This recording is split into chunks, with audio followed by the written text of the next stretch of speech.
Dear guys, are you ready? Welcome to the 8th round of the European Individual Chess Championship for women here in Rhodes. The weather is terrible outside, but that means that the girls are even better prepared. Announce it almost like boxing. Are you ready to rumble? Are you ready? Round one. Yeah, we are ready, and I believe you as well. Let's go to the playing call. Let's check the situation. Players are seated, but some of the games, some of the boards are still empty. Okay, I can spot Adela, she's closest to us. We can see even Marco Biagioli now, the chief arbiter. I can also spot Vicky Radeva playing on the board next to Adela.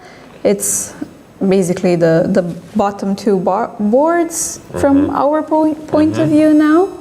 Let us remind you yet once again that the first 9 boards are in the middle of the playing hall, which is quite nice. So basically, if we say the bottom completely to the left or to the right, it doesn't mean anything. There are no shock areas, as we like to call them. So never been. I don't know about those areas. Yeah. It's not for me. No, I'm joking. Yeah, low tables. But here everyone is playing, at the same playing hall, which is very, very nice. You mentioned Adela Velikić is playing versus Unuk Laura. Radeva yesterday won a nice game. Today she's playing versus Rošten Teresa. So these are our boards in front of us. Maybe we should have a stroll by our top boards. First one missing. Let's move on. Here we have Lilith Mirchan versus Kirtadze, Anastasia. Let's move on. Board number 3, Milie Sophie against Bulmaga Irina. Board number 4, Danieli and Elina against Batsiashvili Nino. The next one, here we have Arabidze Meri waiting for Narva Mai. Board number 6, Dolit Cornet Deiman is here. Board number 7, and the games here have just started. Javakhishvili Lela against Vega Gutierrez Sabrina. Knight f3 just played. Eline Rubers against Anna Ushenina. e4 on the board. And the last camera is on board number 20, Zavanskaya Jolanta against Schneiderana. Yeah, let's have our simultaneous view.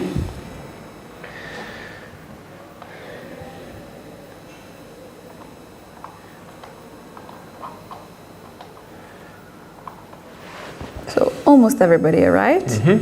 Only Narva Mai missing from the top 5 boards. Yes, exactly. d4, d5. Lilith versus Kirtadze. Bella Khotenashvili will now make a move. Or she did? Is this a pawn on b3? Oh, yes! b3 played? Really? Oh. Okay. Teodora doesn't expect this for sure. Yeah, she's adjusting the pieces and now thinking a bit where to go. Sophie versus Irina Bulmaga, this known bishop a6 line. Irina is super prepared usually, playing versus Sophie.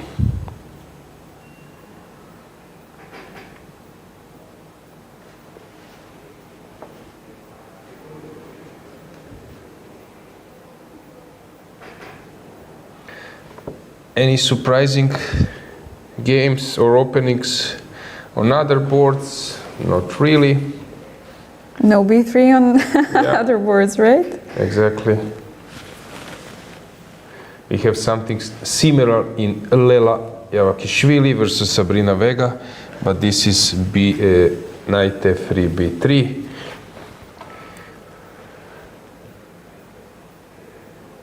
My Narva haven't arrived yet to the board. and Tsolakidou as well.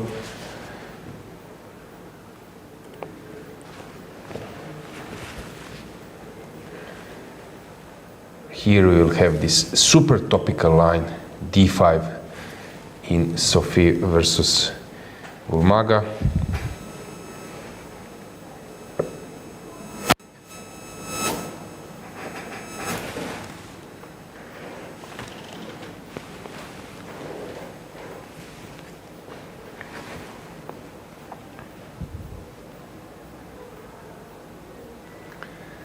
Okay, players are blitzing the moves. Elina Danielyan just played g3.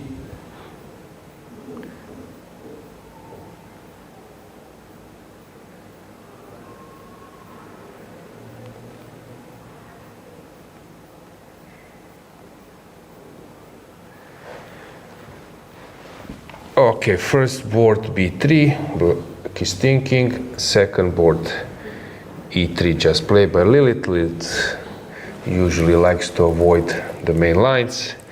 Sophie playing this super topical line. My Narva just arrived.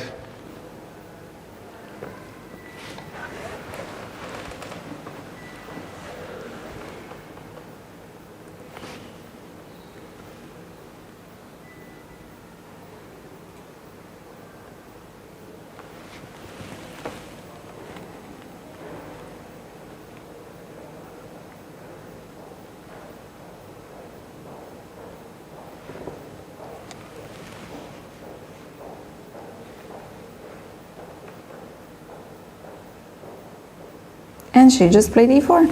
e4, e5. On board number 5.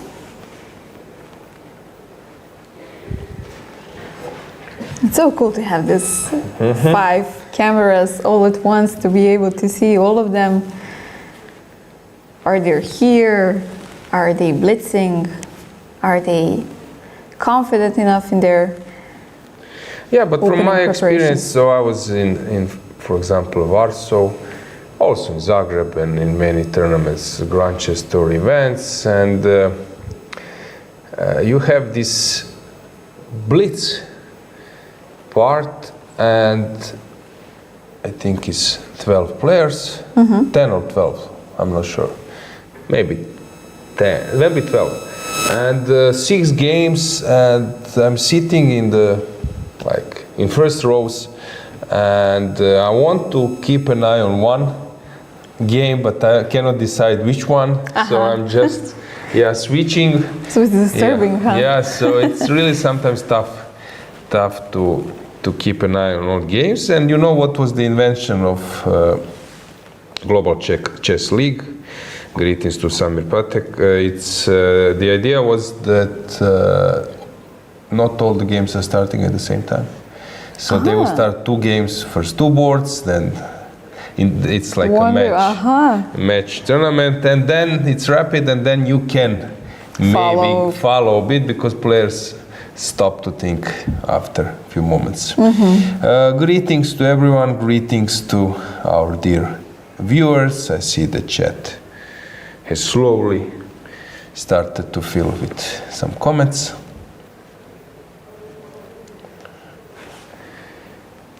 Meri Arabidze playing Queen f6 versus Scotch defense. Bishop e3 just played. And Teodora answered the b3. With knight f6. With knight f6, yeah, and it was bishop b2 played? I believe so. Yeah, bishop b2. Yeah. And now g6 or d5. It's interesting, what will she do?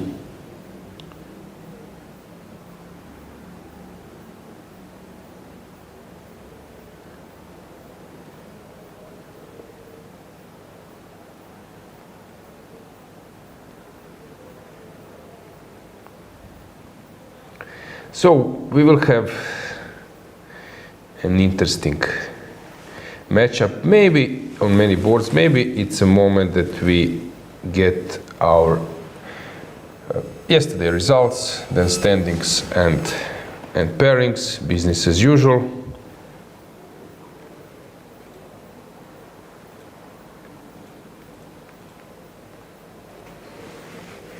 So let's start with results of the previous round.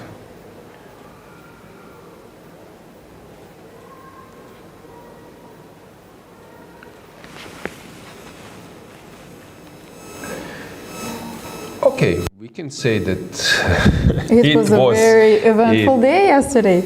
Yes. As you can see, guys, on the top 10 boards, we had only 2 draws. And my prediction was that we will have at least 7 decisive games. But actually, yeah, it was... Seems like you're doing a good job with the predictions round to round. I don't know. It's not the idea of this broadcast to gamble or something, but the idea is to... No, okay, but if you can predict actually what's going to happen in the playing hall, that means that you're suitable for this job.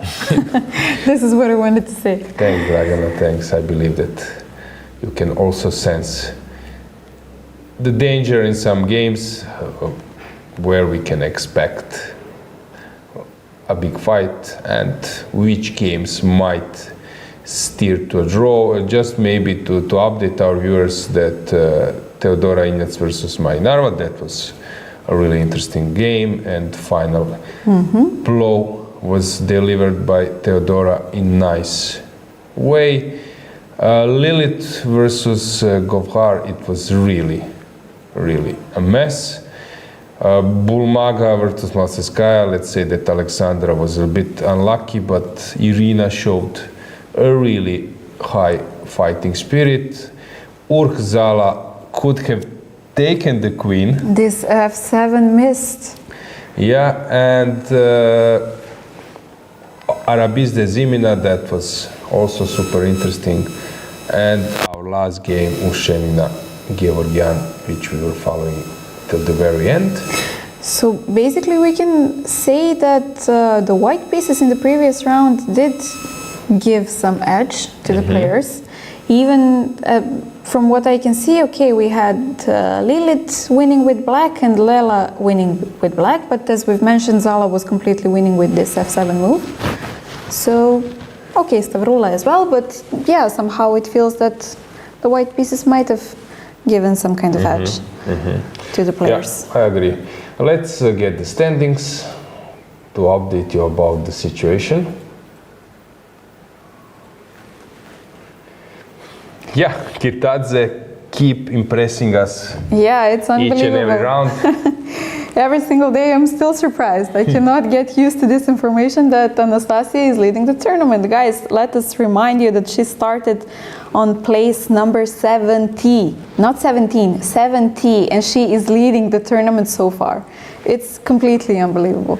And as you can see, Teodora and Anastasia have the same number of points, but the first tie break is the game between them, the direct encounters. So that means since Teodora and Anastasia played in the first round, and after that unbelievable game, Anastasia won in the end, this is why Anastasia is currently the leader, and then Teodora, with the current situation, would be second. Yeah, but in case that someone joined this race and we will see a massive shared first place, then in that case all the players need to play between each other, which is not likely to happen, but it can. And most likely then the second criterion, Buchholz would start to be counted, and here who knows what will happen. Of course, Anastasia was playing on top boards after her win versus Teodora, but you never know. This is a chance for Injac. Still a long way to go, yeah. Okay, then we have players who are around. Let's say Bella Khotenashvili for a big part of the tournament, but Sophie and maybe Irina, even Lilith, they're a bit newcomers. So, for example, Lilith Merchian, she won last 2 games. Sophie Milliet drew yesterday, but prior to that, 3 consecutive wins. Irina Bulmaga, okay, draw, win, draw. This is her route. Elin Rubers is back a bit. Lela Javakhishvili is waiting to enter top tables, and of course she can be a really tough opponent to everyone. Let's move on to the next part of the standings. Okay, big group of players who are capable to win against anyone. Tsolakidou, Batsiashvili, Arabidze, Ushenina, even Malsaskaya. So it will be very tough for everyone playing against them. Zala is maybe player who is having superb performance, although not highly rated, coming from Slovenia, winning versus Fatalieva in the second round, and drawing versus Sochko, Bulmaga, Kilbasa, quite a good streak, winning versus Gaponenko, and only yesterday losing versus Javakhishvili, where she was practically winning. So she's obviously so she's obviously underrated, and I would say like outsider, but capable of winning versus top players. And let's go to the pairings. And now the drum rolls. Yeah, and Dragana, your I know now predictions. that you're putting a heavy burden on my shoulders. Yeah, but we love this. We actually get somehow a feeling of how the games might develop. So we have something that we can expect. Of course, players can and viewers can root for this turnout of events or another, and especially now that we are in the last 3 rounds? No, not yet. Okay, tomorrow. Tomorrow we will start the last 3 rounds, but we are approaching the end of the tournament, which means that the games are going to get heated up. So Khotenashvili versus Injac, we will have a sharp battle, but I wouldn't be surprised that this game ends up in a draw, let's say even before like 25 moves. So it wouldn't be shocking to me. So that can happen in this game, that we will have not an early draw, but maybe some late middle game draw. Lilith versus Kirtadze, I believe that Lilith will try to win in this game, at least out of the opening, because she needs to try to actually to cut this successful route of Kirtadze. But Lilith also is not a player who is risking going all in. She likes sometimes to be in a mode of counter-attacking. It will be unclear. Millet versus Bulmaga. Regarding some ratings, someone would expect a draw here, but the opening we already saw it, so it might be a really completely opposite. Irina likes to fight, so maybe this game will be, I would say, is having the biggest chance of being decisive. Now I started to speak as a politician, so maybe I should stop. So let's do it this way. Danilyan versus Batsiashvili. I would go for a draw there. Dinara versus Meri Arabidze. I would say that we will have a decisive game here. Tsolakidou, decisive game. Lela Javakhishvili, decisive game. Rubers, Ushenina. Decisive once again? No? Here I would say that it might be a You little don't bit think more that solid. Elina will try to push? Yeah, but Anna is having those openings which are sometimes very stable. Gulnar versus Govar, maybe you will help us later with their head-to-head if we have it, and Malsaskaya versus Smietanska. Yeah, Alexandra likes to fight. So let's have a board and let's check the moves with the camera. So board number 1, yeah, she's playing this g6, allowing bishop f6, but Bella went for double fianchetto. She might go for hippopotamus way of playing, reversed, e3, d3, knight goes to e2, bishop g2, and so on. Sophie, yeah, this is the game. Let's go with the camera to board number 2.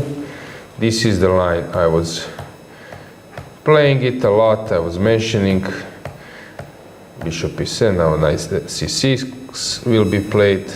Yeah, she just did. But this is not the game, is it? This is board number. So I went to board number. Sorry, this is the camera. I skipped board number 2. Sorry, my bad. Let's stay with the camera. So she's playing. Lilith is playing like reverse colors. She will now either take or play knight d2. She can of course take, then a5 is a possible move, or e5 as well. Then b4, it would be similar like Rubers versus Injac if it happens.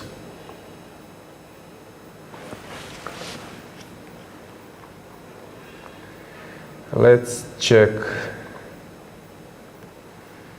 the next camera, rook d1, and Bulmaga will play knight c6, I believe, and white has many options. Queen a4 I was playing queen f5, but somehow I feel sad because I was playing those lines when no one was playing this, so it was like they were top. still unknown. No, unknown, and you were excited. You would play queen a4. You didn't know about compensation. You were having a tough game. Also with the black pieces, your opponents, they need to be brave enough to enter it, to keep the material, being under the pressure. But these days, people are just blitzing queen a5, queen a4. But at my time, no thrill, huh? Yeah, it was really interesting. Boris Gelfand played it, and some others. Let's go to board number 4. This is also typical line, well known. Then we can switch to board number 5. They're playing this, super known Scotch defense. Arabidze was well prepared. Stavroula playing Rui Lopez. And they are blitzing. Let's go with the camera to board number 5. Board number 6, sorry. Yeah. It will be a very theoretical game. Lela Javakhishvili, Sabrina Vega. Typical game. We can go with the camera to that board as well.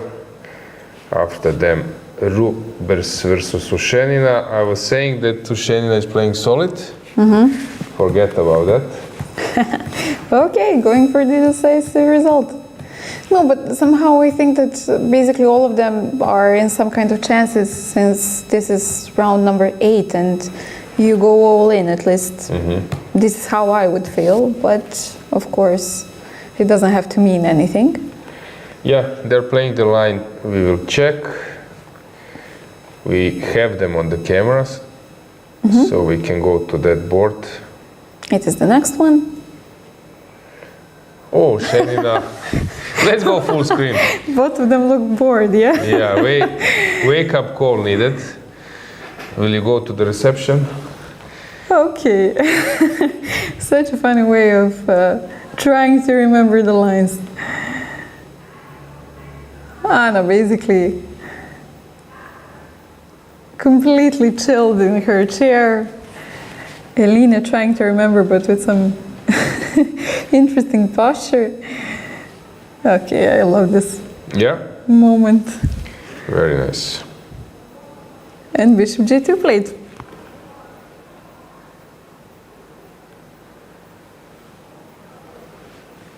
Anna blitzing the move right away.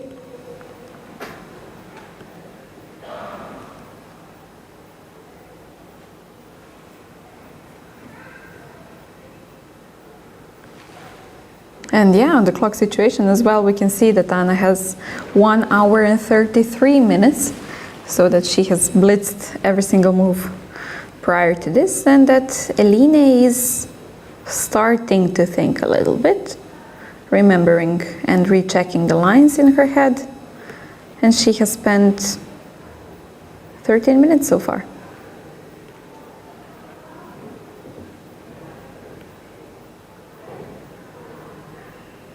Regarding head-to-head, we can maybe mention some boards when we have their results. I was waiting actually for us to see them on the camera. Okay, we can But go you one also- by one. So, which one you want? Maybe we can go to the top 5. Okay, let's start. Let's go with the camera to board number 1.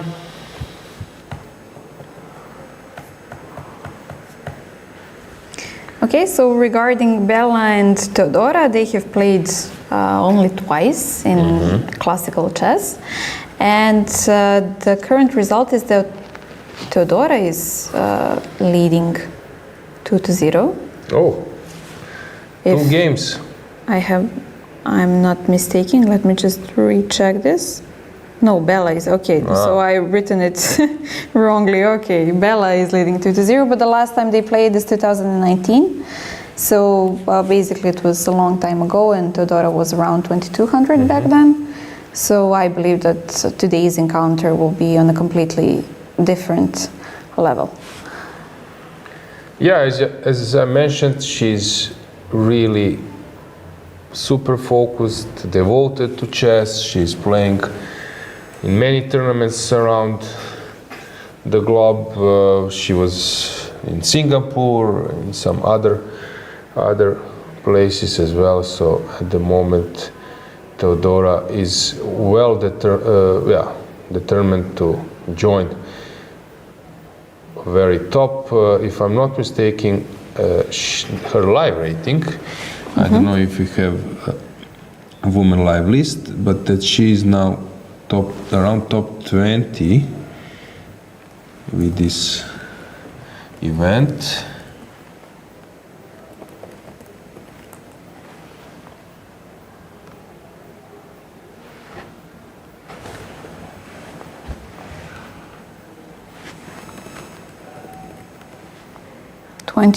Yeah, but maybe we are not counting all the, maybe inactive are also counted, so I don't know.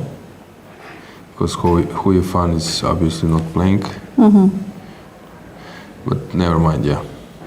Okay, so this is a clear possibility for her to be in the top 20 actually, with the live list. Yeah, kudos to Teodora.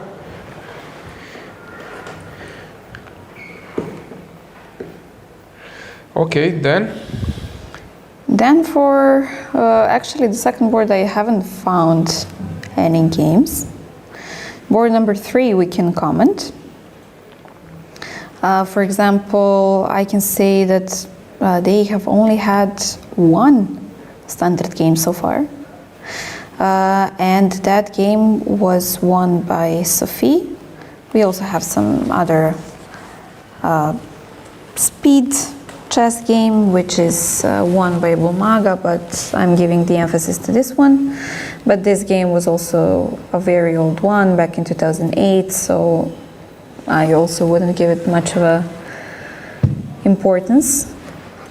But a little bit more interesting situation is on board number 4, where Elina and Nino have played quite a lot of time, which is normal. I think they're around the same age, and they have played many tournaments for their national teams, individual championships, European, world, and so on.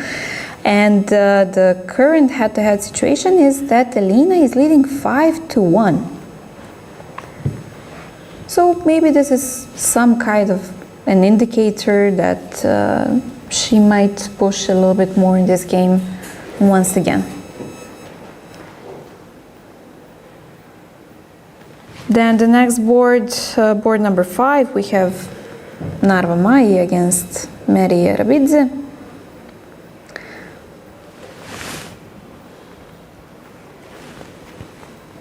On this one, also only one standard game, which is once again normal. Narva Mai is younger than Meri, so it's normal that they didn't have that many encounters. Especially that Narva was actually rising to the top in the recent year or two, I would say. Mm-hmm. Prior to that, she wasn't on the top boards of many tournaments of this caliber. But this encounter was actually won by Meri Arabidze, and they have played many blitz games, rapid games online. But once again, I wouldn't take this one into account. And one more interesting information that I found for board number 6. I wasn't expecting many encounters of Stavroula and Diamante, but actually I found quite a few, and actually Stavroula is leading this encounter 4-1. So, okay, we were expecting a decisive result over here. We know that Stavroula likes to play sharp positions, that she likes to make some fireworks on the board and so on. So I believe that once again, this information might give her that little boost. Yeah, we have a poll, I think. Yes, we've just received it, and the question is, who is the most prospective under 15 player competing in the European Women's Chess Championship this year? So the options, the players that you can vote for are Victoria Smetanska, then we have Kesaria Mgeladze, Bodana Sivanandan, and you can also prefer to vote for someone else, and if you do, please write us in the chat, who are you voting for? So it is quite an interesting question that we have today.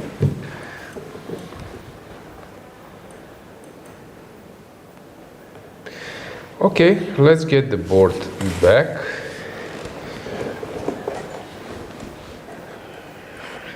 If you see any question in chat, I will pass it to you. Okay, let's get the board. Let's briefly check one by one. So first, Bella Khotenashvili. Okay, they're playing this Benoni mix. Here, DC5 was taken, and yeah, camera number 2 we can go, and Anastasia is now the one to think. Is it E5 or A5 coming?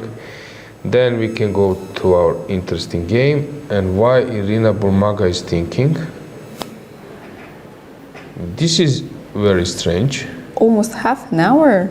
Yeah, because she was taken off guard, but I don't know why, because it's a main line. So she was not expecting. Here, this is also very popular. Nino is thinking. Narva this Scotch.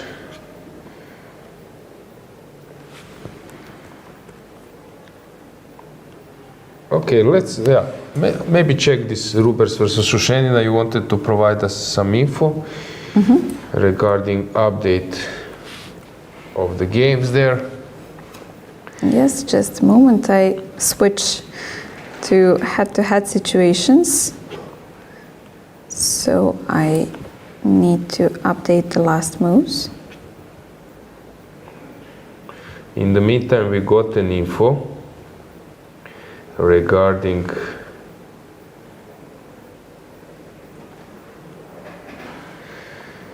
regarding our board number 26. Fiona Zieber won versus Zsuzsanna Terbe. Terbe didn't arrive today to her game. Probably feeling sick. Feeling sick. She's ill, so we wish her fast recovery, and hopefully we will see her back in the next round. This one is complicated. Same here. We can go with our. Okay, not yet, but we will come. Okay, I was searching for the position of Eline. Okay, some unknown players probably. And basically, okay, they have already played 13. Eline just played the 14th move. But this position after Bishop G2 was played in only one game. Okay. Which was Stankovic Miloš against Perunovic. I believe this is Miloš as well. Yep, and it was last year, I believe, at the league in Ohrid. Yeah, and it ended in a draw, but this knight c7 was never played, so knight c7 would be the moment of the novelty. Yeah, guys, I will reveal why Dragana was laughing, because that was her fiance's game, playing with white. That's why I spotted immediately. I made a joke, as usual, some unknown players, but of course I knew that. Yeah, and I was trying to remember. This was actually which round this was. It was round number 8. Okay, so I was already proposed because the proposal was at this tournament. So I was trying to remember whether it's on this day or not. But okay. Okay, greetings to Miloš. Yeah. Okay, so complicated position. Bishop e3 just played. So Ushenina is blitzing. Let's go with the camera there. So it's our board number 8, if I'm not mistaken. And they are not so bored anymore. No, started thinking. Yeah. Okay, so this is already out of the book. But yeah, Anna was the one blitzing out the most, right? Let's go here. Let's check what is Victoria Radeva doing, because she seems to completely take her opponent off guard. It's board number 14 or 15. So this is a theory which black is not aware of, and yeah, white is the one just dominating completely.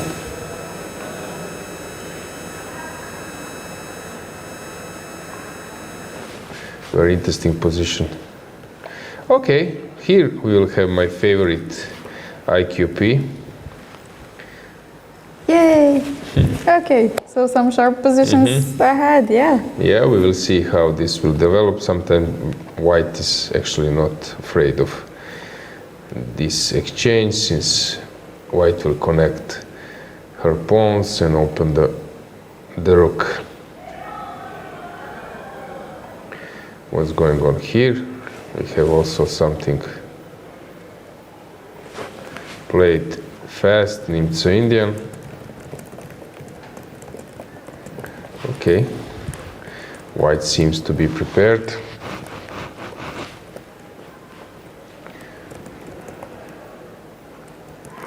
Let's go with our camera to board number 20.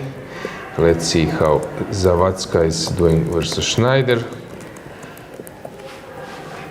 Right behind them is Zhukova versus Zhereptsova.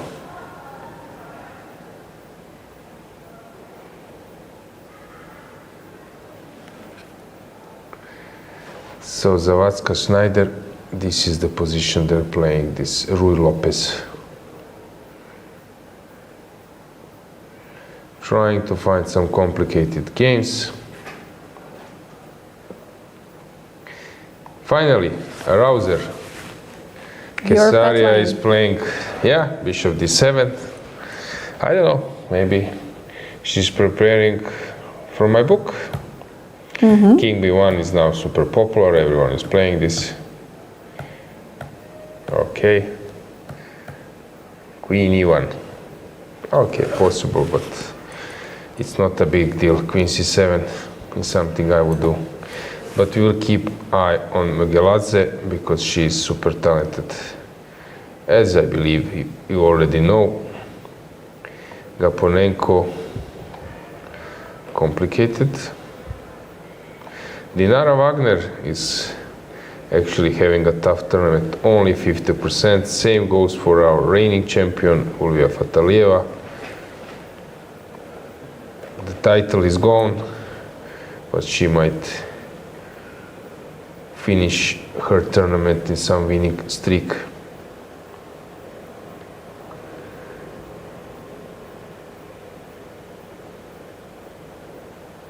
Another rouser. So today, sorry. So we have an IQP and we have two rousers. So yep, they're voting for for the studio, I guess. Okay. Where else to go? How is Bodana doing? So she's playing versus Turka Mameđarova, a normal position. Don't see anything special yet. Regarding the positions, that would be more or less it. But this one, let me check.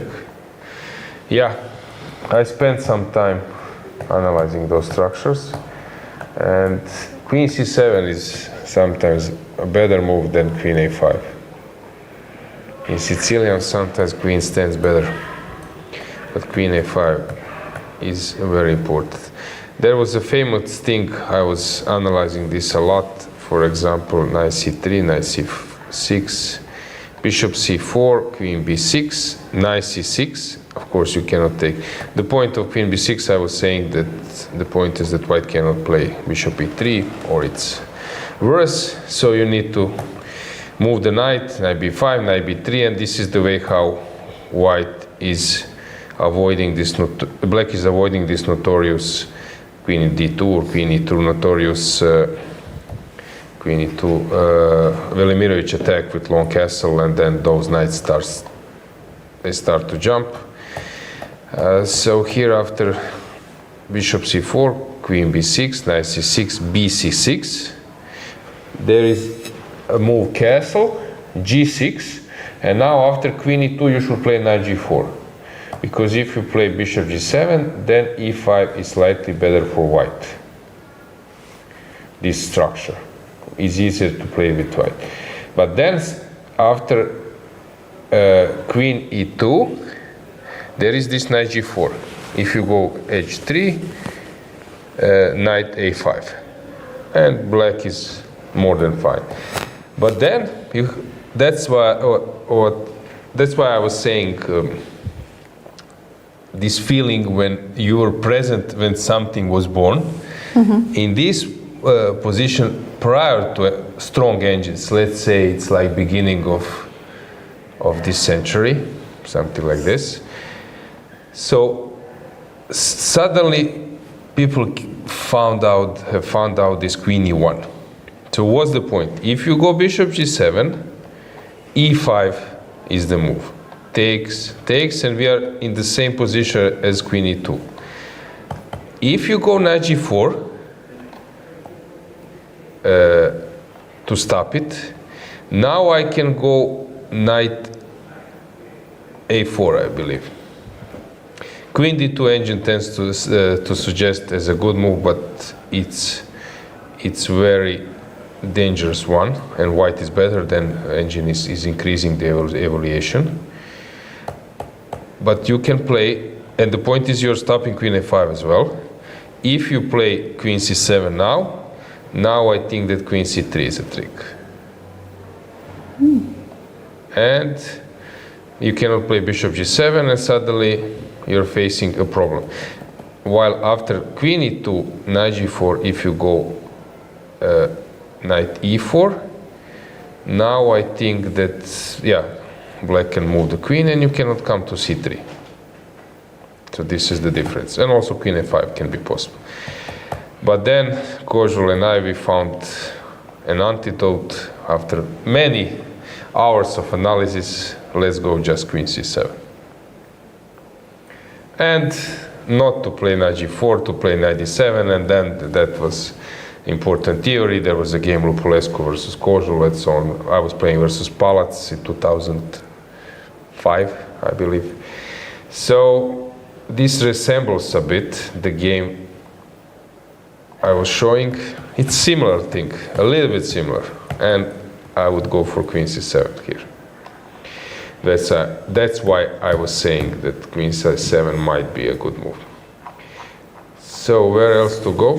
The way you started the story, like in the end of the previous century, like it happened 2,000 years ago. Yeah, what to do? I'm old pal. Okay. Stefanova. Okay, playing. Okay, she will take on a7, take on d5, and that's much better position for white, I believe. So finally she will, yeah, win some games. Anything in chat? It's actually quite a lot. Yeah, really? Come on. Yeah. Come on, jump. So we have somebody who seems to have been with you in Warsaw as well 2 years ago. Not me, but he was there. Yeah, greetings to Vlad. Which was, seems like it was very hard to follow the Blitz games that happened once, and that this improvement actually managed to help the viewers as well. What else? Some endgame books recommendations? Yeah, I our believe. books, yeah. None. Nobody mentioning Dvoretsky? Okay, Dvoretsky endgame manual, but somehow I liked this Averbach's approach. And what do you think about the 100 endgames you must know? I heard about those books, By but I was actually the one following, going through Averbach's books, and then I was doing this together with my coach, Grandmaster Kulak, and we made some updates, and it was very good. Also, we have Grandmaster Croatian, Grandmaster Kovacevic has his books about endgames, which were very good. The problem is endgames are sometimes the ones you need to know, like super theoretical, rook and a pawn versus rook and so on. And then you have endgames where you need to have a feeling for activity. For example, Krsteva versus Fatalieva springs to mind. Two rooks on both sides. It's not clear which course you should take. The round before the FIDE, yeah? Yeah, and for example, Croatian Grandmaster Kožul, he had a great feeling for that. While, for example, Cvitan and Kovacevic, they were much better in theoretical ones. When you need to execute something, you're practicing a lot. For example, two knights versus a pawn. This is something which is really hard to grasp. Yep. Also, rook and bishop versus rook. By the way, yesterday Magnus won rook and a knight versus rook. With Vidit, but Vidit king was already on the last rank. Sometimes this happens, as I was mentioning, game Bakro versus Gatahamsky, when from end games, suddenly you transpose to rook versus knight. Yeah, but then table basis, when I recall how revolutionary was table basis came. Can you believe? And it was like five discs, 5 CDs, and then you have like five men analyzed. So it was really like till the end, draw or win. Fantastic. Yeah, so I recall some stories, and also in previous time people were like adjourning the games and then consult some books. But okay, Ruben Fine is, for example, a good start, although there were many mistakes. Not many, but many is maybe too strong word. But there were mistakes, and then other books I really loved. And then Hulak was inputting those books in ChessBase, and for me to have those kind of things in ChessBase was also like a big step, because you could search it, not to have a hardcover. Yeah, and about this 110 games, you must know that I mentioned, I remember that our then national coach, Alex Cholovic, greetings to him if he's following us, he was making us learn that book, and I think that he mentioned that Alexandra Kostyniuk used to make flashcards out of that book, and that she wouldn't stop going through the book until she was completely sure that she can draw whichever position from those 100, and that she will know by heart how she wins. That was actually I was tested by my coach Hulak. He will just open the ChessBase, and you have like rook. We studied queen versus rook and a pawn. We studied for months. And at some stage, I was probably the biggest expert in the world, but I didn't know how to get into you couldn't get into that position, yeah. And he would just start pressing the arrow, and then I say draw, yes, rook on the side, yes, queen goes to f5, bishop goes there, if king crosses Rubicon, then it's won, if not, it's a draw. Yeah, so that was useful, but the problem is that you're getting that knowledge, you invested a lot, but to execute and to make this knowledge useful, it's quite tricky, because you get like overexcited, and suddenly you are dreaming that you will have this chance to execute maybe some super interesting end game and so on. But actually it's I would say like a knowledge which is somewhere waiting to be exploited in a really distant future. So this is actually the case, and people, that's why they say when you start working on your endgames, for a few months you will play really bad, but then later rating will drop, but then later your understanding will get to another class. And in my career I had this really big gap from being like 17 years old, no 18, let's say 18, till 21. So I was really suffering. I was working a lot, but no results. And then I just immediately became an IM, a GM, as a national team member, and so on. But I was working hard. It came to the surface at that point. And suddenly everything, all those puzzles, everything went at the right place. But I know it's tricky, because then you think, okay, I'm working a lot, then you suddenly see some of your colleagues, chess players, they don't know even anything about it. They don't know that there is possible to search in chess-based positions through material. No, joking. And suddenly you think, okay, I need to have a right to get the result, but that doesn't go that way. Yeah, life looks unfair. Yeah, no. Everything, in the end, it's a marathon. It's not a short walk. So guys, you can ask our chat if they see something interesting. I will go to the playing hall. I will stroll around. Maybe then I will get a better insight where to go.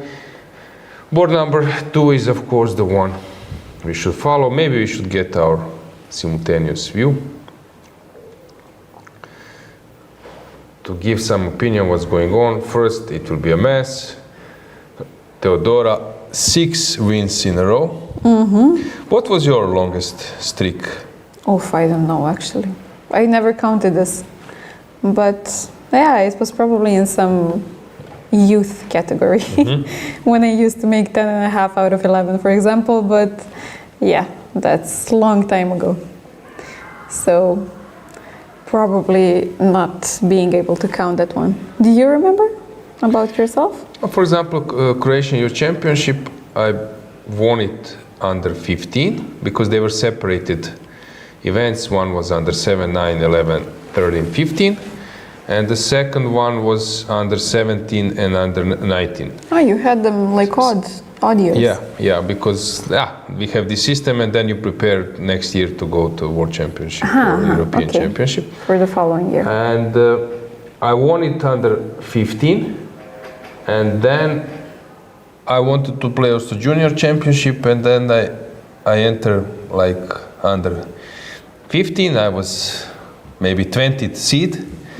I started with 2 draws against like players who would winning medals in those categories, and then I won 7 games in a row, and I was first also under 15, under 17. Then I had this dilemma, because they insist that you should play only one championship, so I couldn't play both championships under 15, which would be very good. Under 16, so I opted for World Championship under 16 instead of European Championship under 16. So it was European under 18, stronger, and World Champion under 16. Idiot, because I was playing against strong guys at the European under 18, where I was like 14, something like this, and I was playing in super strong under 16 with Ponomario, Dominguez, all those guys. Instead, I should have played under 16, maybe even getting some medal. I would be like top 7 seed or something like this. Yeah, sometimes in your life you do some stupid things, and if I would need to check and evaluate my career's decision, that one would be very high on the list. Okay, well, you can pass it on to maybe some of your future students or something like that, so if they get in I was also similar playing situation. some tournaments, for example, Capella Grande, starting with 5 out of 5. Croatian Cup, 6 out of 6. I recall some streaks. I think I had, when I was already a Grandmaster, somewhere 7 out of 7. But it was normal day in my office, normal week to score like 4 out of 4, 5 out of 5. I like that masochistic role that I lose in starting rounds and then I'm on the mission. Yeah, many men by 50 cent in my room before the game, and then I go to fight. Yeah, I miss that role, but what to do? Yeah, so Teodora, I like that winning approach, shocking defeat in the first round. Completely. And now 6 wins. But I love how calm she is regarding that. Like, it happened. Obviously, it needed to happen. This is her mindset at the moment, that obviously it needed to happen because Anastasia went on that winning streak afterwards, and that the universe probably had a plan for her, so she just released every negative emotions regarding game number 1, and she continued with the tournament as nothing happened, which is what I love about her mindset right now. And I also see that she has some fans in the chat as well, stating that she's the Kate Middleton of chess currently, very classy, elegant, speaks very proper English, which we could have heard in the studio as well a few days ago. I believe that this interview is also a part of the ECU YouTube channel, so if you've missed it and if you want to recheck it, of course, you can do so.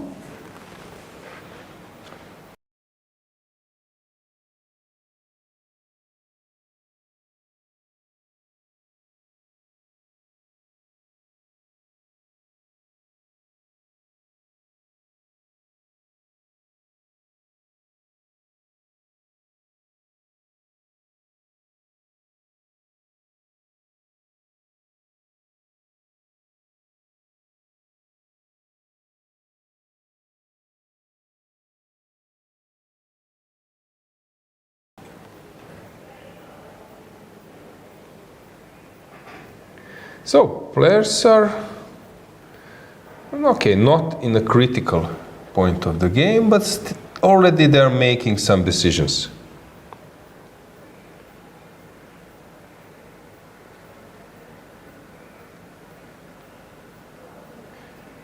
Anything else in chat? No, we reached. Regarding the games as well. We reached the final moments.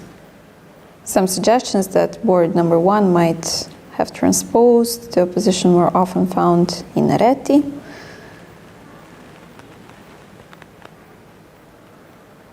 This is the only one I see regarding the games.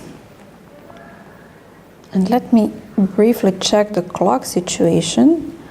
I see that Sophie Millier is still 9 seconds above the starting 1.5 hours, while Irina Bulmaga is burning quite a lot of time already in 42 minutes.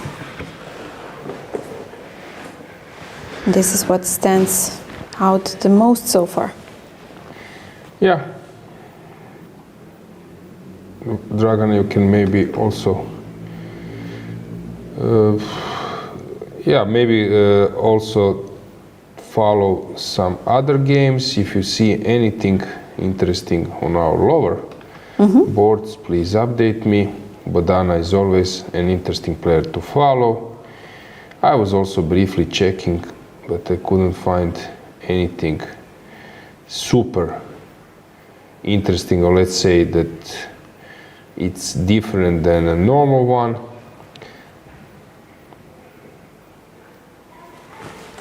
We do have some sharp games, some Sicilians. In some games, things are already defined, so maybe we can get the board back. So I will show you from board number 50 up that here it's an interesting Sicilian. Same goes for this one. Teodora is already a pawn up, but a massive liquidation might happen. Stefanova, as we mentioned, took on h7 and played e4. Better position for white, but again she's burning a lot of time.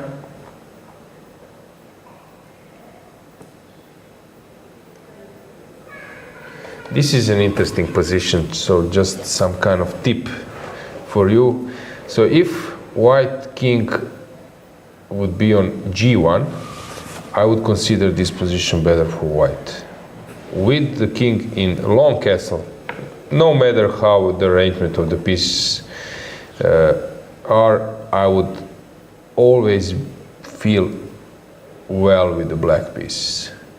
Because long term, when I'm in a short castle with white, if I'm black and white is in short castle, if I lose this pawn, I will be a healthy pawn down for white, and I will always need to defend and to stay passive, while when the case is that we have a long castle, then I can sacrifice that pawn because it will open diagonals and files. I can start rolling my pawns on the queen side, so that actually brings me some relief.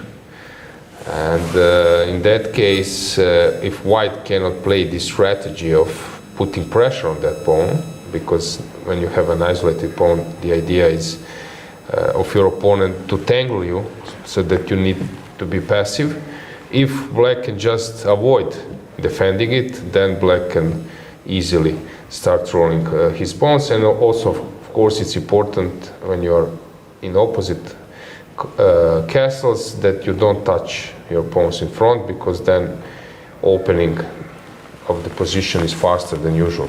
So on this side, black is very safe. So maybe engines tend to say that it's equal, but I wouldn't be so afraid. And let's say the assessment, exact assessment of this position is slight plus for white, but I would be fine playing it. I don't know, bishop d7, rook c8, and then I will start rolling my pawns. b5 later, knight e5, knight c4. Okay, so we can move on. This is an interesting game. How old is Nia Dongvani? I believe she's young. We will check in a second. 11 years old. Really? No? Wait. 21. No. 21. Okay, it was too good to be true. 21. Yeah, Bodana is the one who is super young. Regarding Bodana, she's playing board next to. She always liked to be super safe. This is her usual setup, and it works. She's having a normal position. If you're following this broadcast for the first time or this event, just to remind you that 2 days ago, was it 2 days ago? No, before the free day, I think. Yeah, she had blundered heavily, and making a draw in completely winning position, 6 minutes on the clock, stalemating her opponent.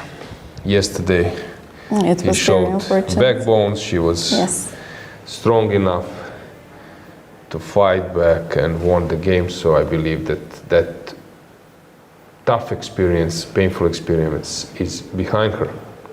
Oh, some sharp position in Irina Chelushkina's game. Okay, we will come to that. Miruna Lehachi, she's always playing super interesting.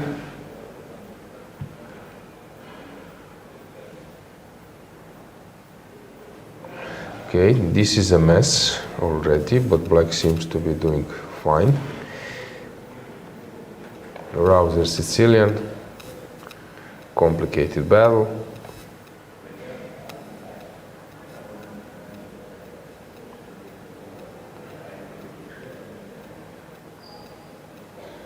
Where to go, what to follow? This is typical London attack. Pavlidou versus Atalik. Have they played maybe Pavlidou versus Atalik? I believe that encounter might have happened before. There's a strong possibility.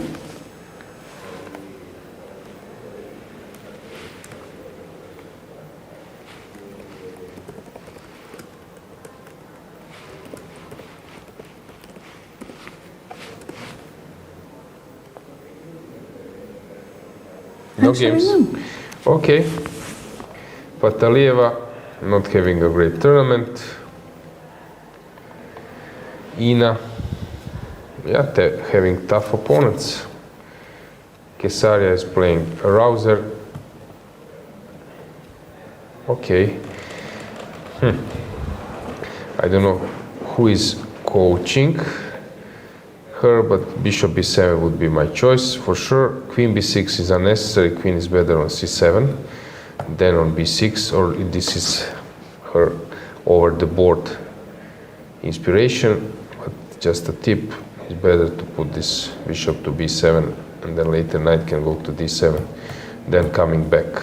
So this is not so great, but okay, life goes on. Hang on. Susan is playing some messy Alapin versus Josephine. This is known. And rook e6 seems to be a mistake.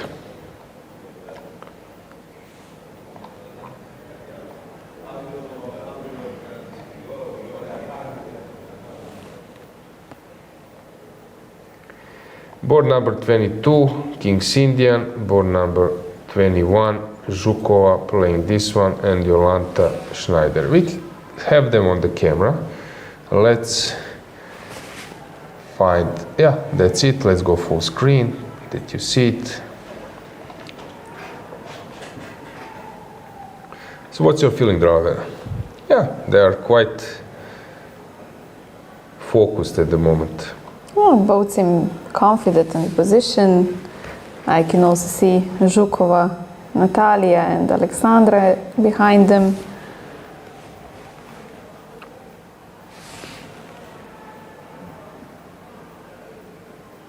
Everybody is just focused on the games, as it should be.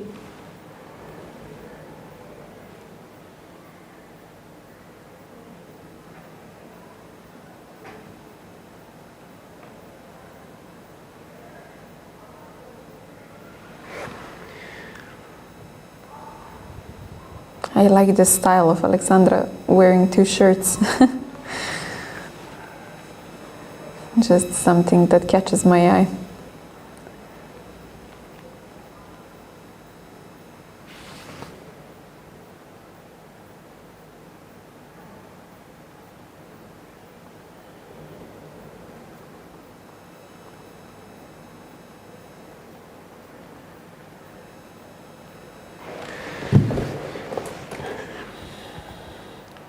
So, let's see what's going on.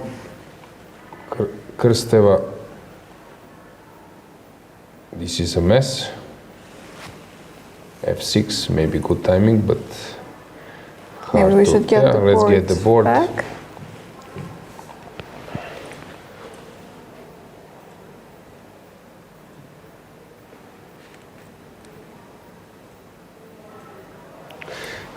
F6 just split.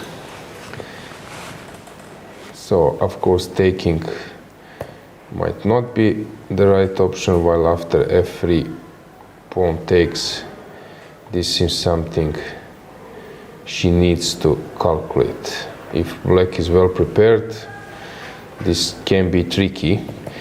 So you want to make e takes F6, but then queen F6 is coming, so I don't know. F3 is more or less forced. Claudia Coulon having already a better position, she's always blitzing the moves. And IQP, Toncheva,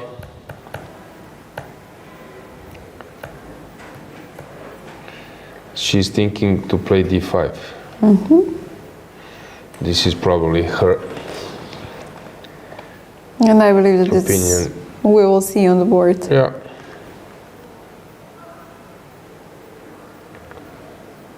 Radeva, we went around here, d4, bishop f4, queen c5, queen d3.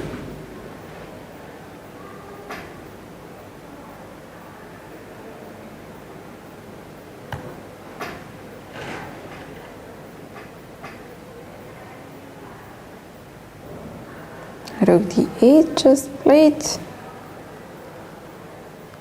Seems like Victoria managed to find some She's like opening hole or something like that. Totally lost.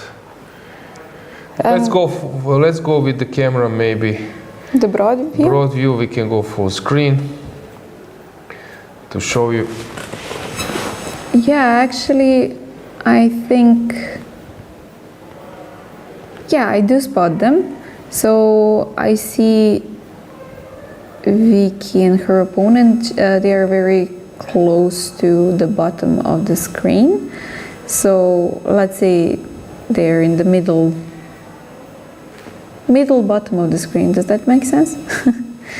Okay, so the closest to us is Velikić Adela, and then on the board next to them we can see Tereza Rothstein and Victoria Radeva. Tereza being leaned over the board. Seems like she was definitely surprised in some kind of opening preparation of Victoria. And we can also see that in their time management.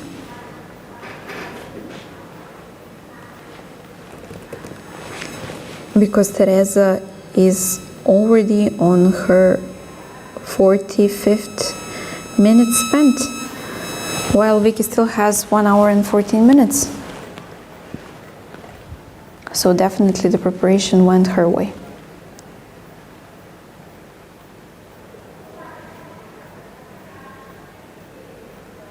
Okay, not many players walking.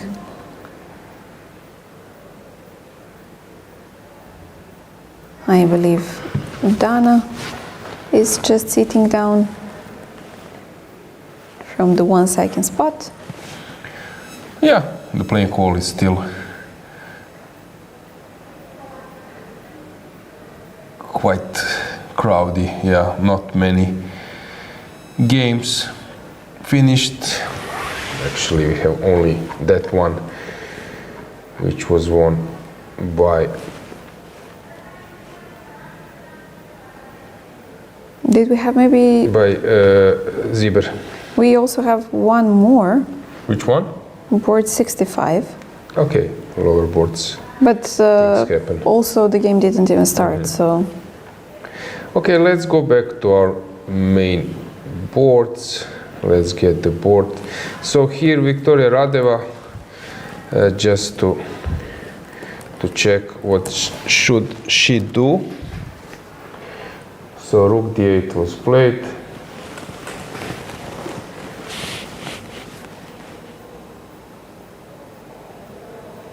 Okay, maybe just simple Queen F3. Yeah, Queen F3, and Victoria is having a great position. Laura versus Velikic, normal game, double pawns, but it secures the knight. Savina, okay, playing this line similar like Arabidze. What is the difference? So you can check maybe Dragana previous 2 rounds ago. Was it? I think it was 2 rounds ago. So Savina was playing versus Arabidze 2 rounds ago, yeah. What was the?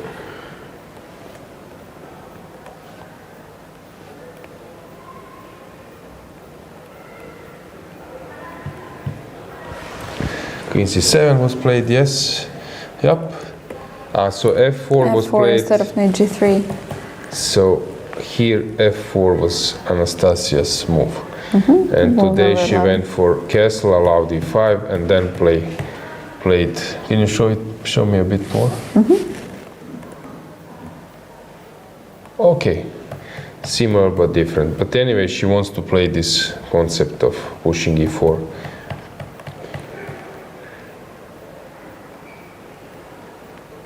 It's a sacrifice. Very interesting sacrifice by Urzala. Hang on.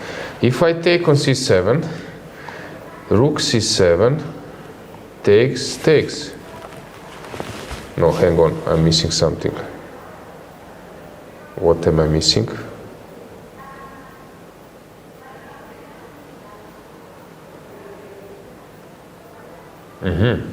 Rook C3. Oh, very nice tactics by Zala. She's really doing great. And Rook. D1 now I can. Bishop E3 maybe? Simple. Why not knight C5? Even better, yeah. Very nice tactics. So you cannot do it. So what should you do? You can take on H7, King H8. And now what? If you want to play for a draw, it won't be enough, because you still need to solve some things. So I don't know, is some Queen E2 a move? Probably not. What else can I do? Queen E4 I can do, but engine says I'm busted. Not so friendly approach today, Yeah, huh? not at all.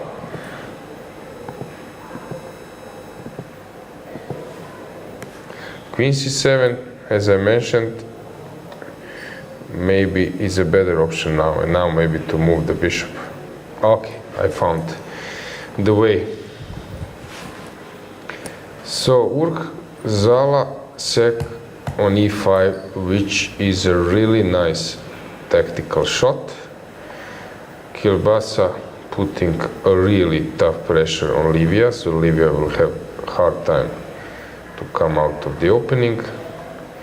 Malseskaya playing typical messy game, but she seems to be outplaying her opponent easily.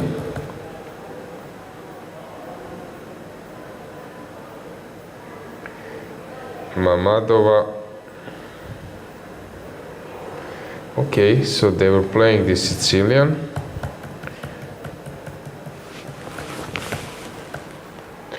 And she sacked a pawn.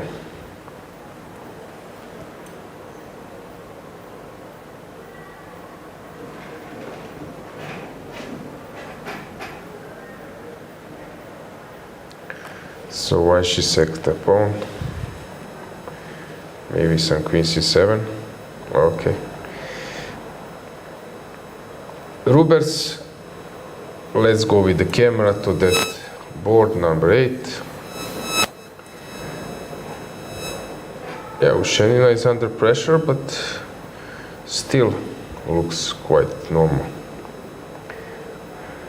This one, let's go to the next board.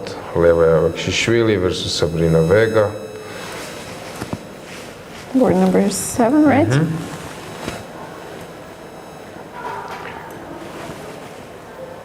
Stavroula Tsolakidou, board number 6. Thinking versus Diamant, Meri Arabidze, board number 5.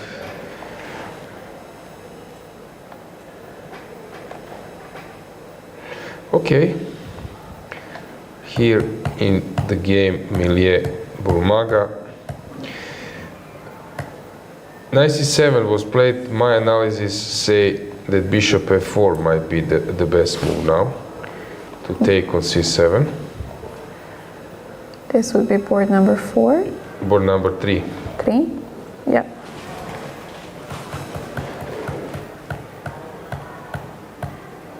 Knight c3, yeah, bishop f4, castles. But if I'm not mistaken, this is wrong. Hang on. Maybe bishop c7, no. Queen c7. Maybe now knight d5 already. I know there is some motive with knight e5, but not here.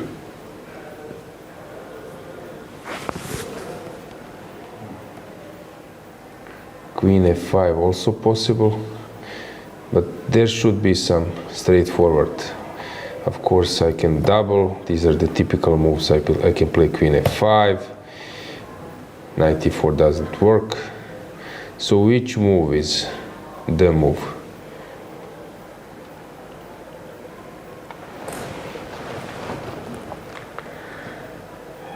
Rook d5 even. Knight d5. Knight b5. This is the move. Slowly getting there. Yeah. And now,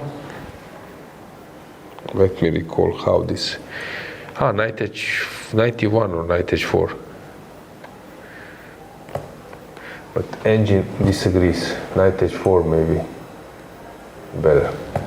Yeah, so bishop c7, queen c7, knight b5. If you go somewhere, then I believe knight d6. Yeah. So Sophie is thinking, I don't know if she's aware of those details. Probably she is. Okay, let's get our simultaneous view, and we will leave you a bit with that.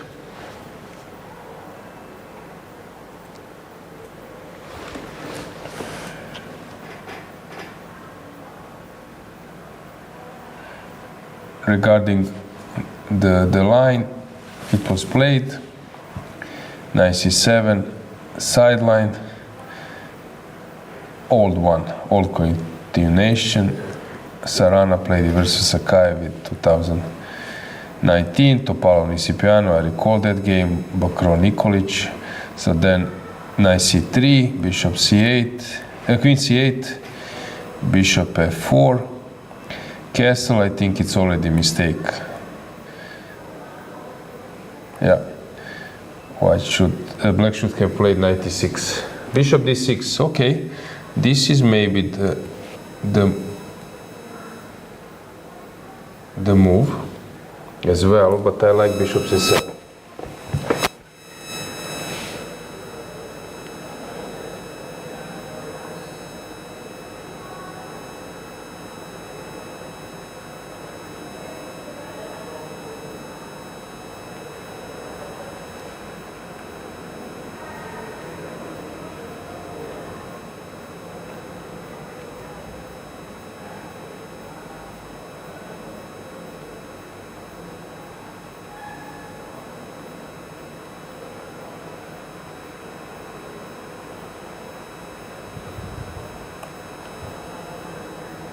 And 97 actually is very rarely played moved. So we have only 16 games in the database, compared to knight c6 and queen c8 that have almost 1,000, and queen c8 would have 332 at the moment I'm looking at it. Knight c7 with only 16.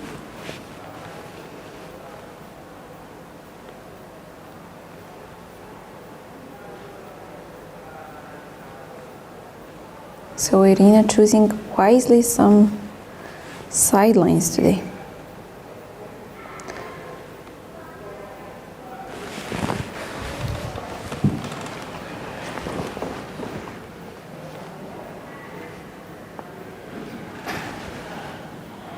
Okay, regarding poll, people are voting.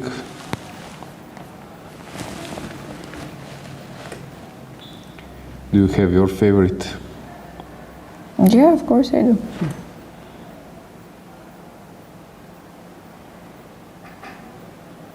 But I do not want to be biased, so I will leave it up to our viewers.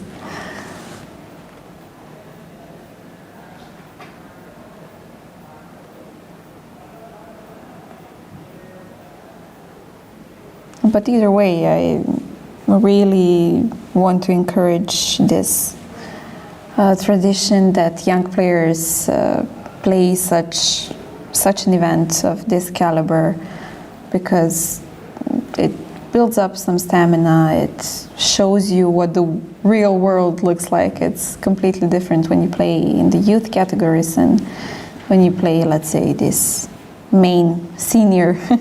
Okay, it's not senior, but this is what we call it back home, senior championships.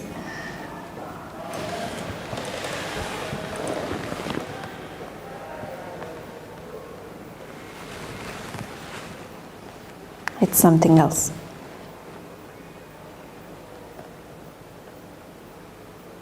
We have a draw on board number 9. Yeah. I don't know if we have a camera over there. No, we don't have it. Okay. No. Mamadova versus Beidulayeva. Compatriots. Yeah, they just steered the game to a draw. Maybe it's a moment that we show you some graphics, if we have.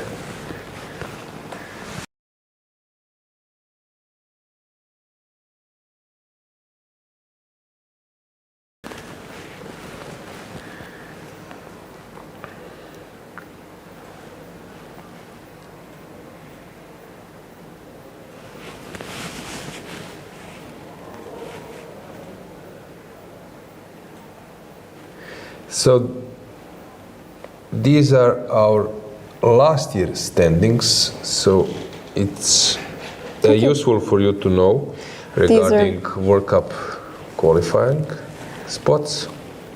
Yeah. So Fatalieva, of course, European champion, but it would be very hard for her if she wasn't qualified already. Yes, exactly. This tournament, she does not have the best one so far, but as we've previously mentioned, I would have 10 bad tournaments and win the European Championship for once in my life than to play every single tournament good and be somehow always in the top, but not the golden medalist. So, yeah. Yeah, so regarding this encounter which finished with the draw, Mamadova and Bedulaeva, they need to qualify because they are not in top 10 from the last year, but the players like Mamadzada and Buksa, they are not here. Batsiashvili, Nino, she's already qualified. That's why, okay, not that's why, but she can push versus Injac, try to play for a title. Then we have Lela. Nino is playing, sorry, my bad. Nino is playing, I thought that Nino is playing, sorry, my bad. Nino is playing board number 4 versus Elina Danielyan. And yeah, it's easier, of course, to play where you're already qualified, like Lela Javakhishvili. And today she's playing with Sabrina Vega. Toncheva, that was a nice performance, but she already qualified a year before in Petrovac, Montenegro. Stavroula. Yeah, Stavroula is, of course, strong enough to qualify from this event, but of course it's much easier as well as Mrčian. Slivička is playing. I'm trying to check how is her tournament going, and it seems to be going really shaky, losing, first starting with a draw 2083, then losing 21, making draw versus 2026, so it was a horrible start. And some draws, actually only one win versus Teodora, close to 2100, and she's basically playing like 2100 or even less, 20 something average tournament and scoring 50%. So for her this year is not good at all. Okay, but she already qualified, so she can get ready for the World Cup. We can also add you some more graphics regarding, just to remind you about the schedule till the end. And yeah, so it was a free day 2 days ago, yesterday 7th round, and we have consecutive rounds, but to remind you that the last round on Friday is at 1 p.m. Local time? Yeah, local time. Which is, I believe, 12 p.m. Central European time. I believe this is the main... Yeah, okay, GM plus 2 or GMT plus 2, and let's give you a prize fund. So first place 10 case, then we have 8 and 7. Then we have 6, 5, 4, 3, and so on for the top 20 players, which is 60,000 euros in total. Yeah, for some players is of course important if they're paying themselves. Exactly, to get some budget for returning their investment. Exactly. Also, there are some special prizes, for example, for the 2 best Greek players, since the tournament is being held in Greece. The best Greek player gets 1,000 euros, while the second best gets 500. But yes, once again, the main motivation is the World Cup qualifiers. The money is important, of course. Nobody will say anything against it. But the main point of the tournament is the qualifying spots for the World Cup. I believe that for most of the players, this is the main motivation.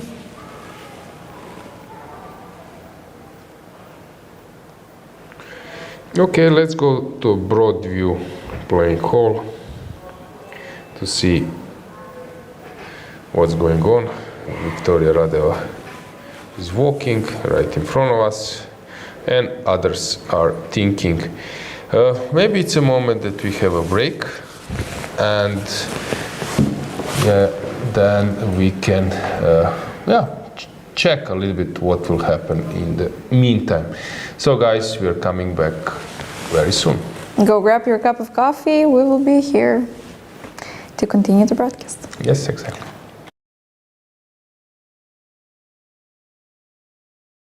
Chess moves. Smart.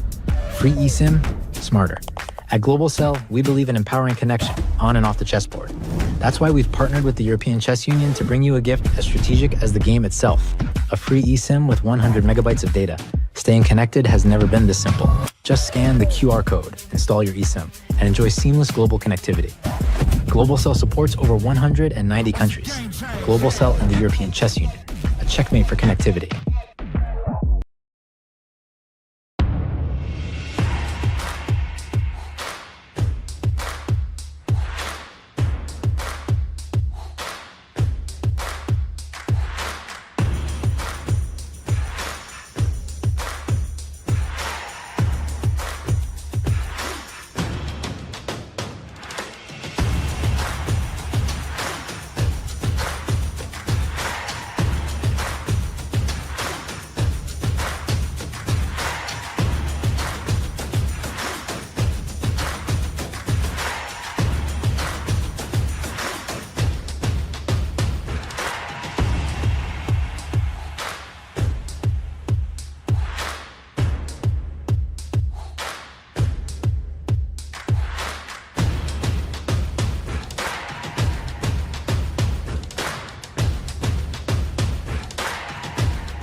This is a chance. This is a war. Everyone wants to be a winner. But the path to victory is lonely. Chess Robot, the smartest, most advanced AI chess robot. It turns chess into an exciting game of progression. Mastering 25 levels will transform you from a beginner to a grandmaster. Not into level ups, challenge the AI instead. Set the difficulty, make it a breeze, or push it beyond your limits. It's incredibly smart, just like a max-level human.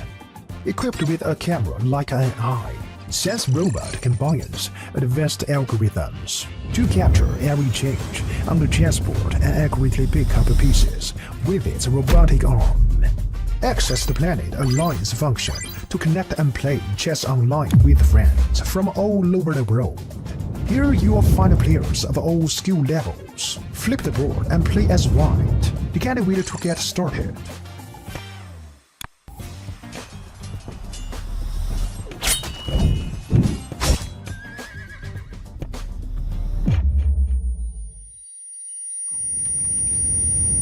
New to chess? We've got a better way. Chess Robot offers a variety of learning methods to help you improve. As you can see, Chess Robot provides various learning modules, including chess courses, AI practice, class game review, and off-book play. You'll level up your skills in no time. Let's start the endgame practice, featuring 145 carefully selected classic endgames.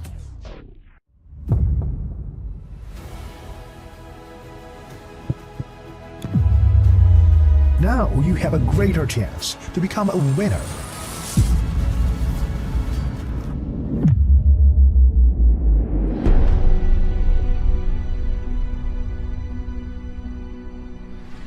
This is Chess Robot. Today, chess all in AI.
Chess moves.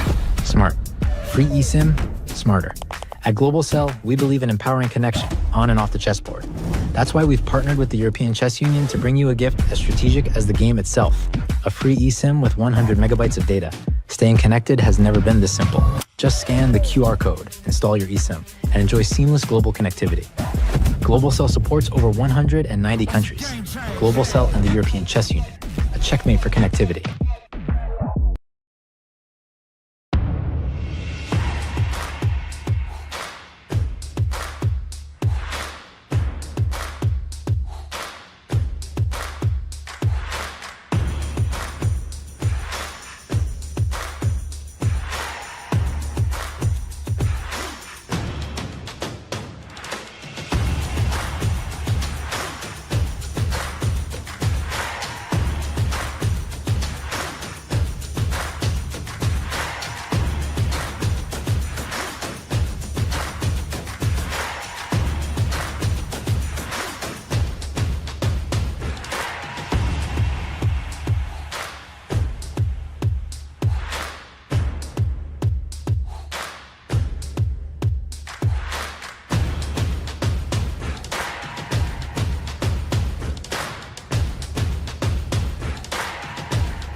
This is a chess.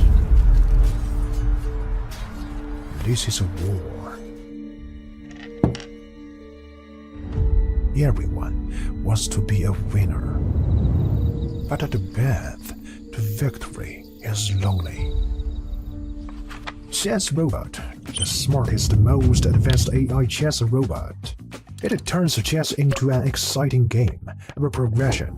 Mastering 25 levels will transform you from a beginner to a grandmaster. Not into level ups, challenge the AI instead. Set the difficulty, make it breaks, or push it beyond your limits. It's incredibly smart, just like a max-level human.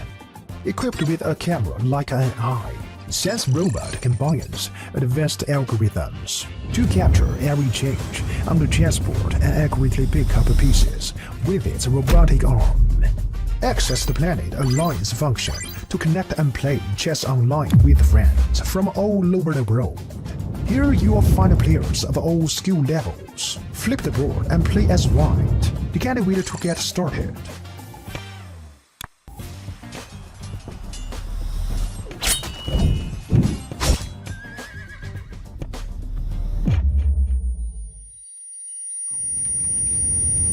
New to chess? We've got a better way.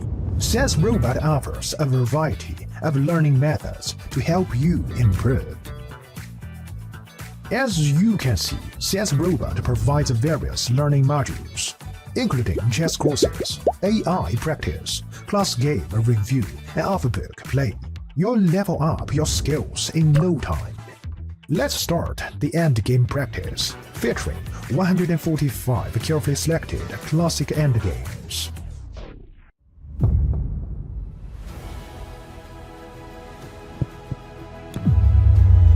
Now you have a greater chance to become a winner.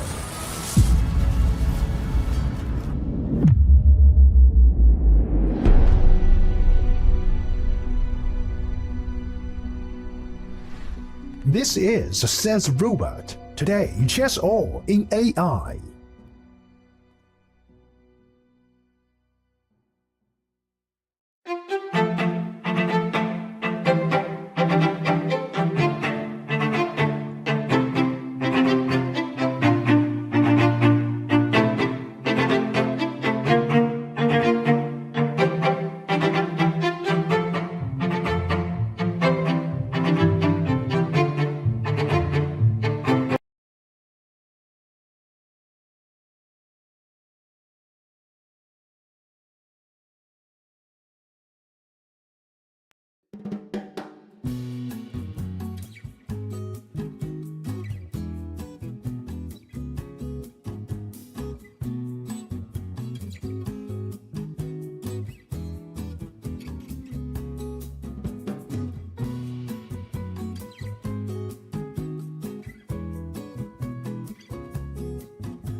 Welcome back. The break is over and the games are already starting to heat up. Yeah, exactly. Let's have the board. So first game or first board, Khotenashvili versus Injac. It's not stuck, but it's now maybe the turning point, I would say, because black has many useful moves and white, she needs to decide how she will move on.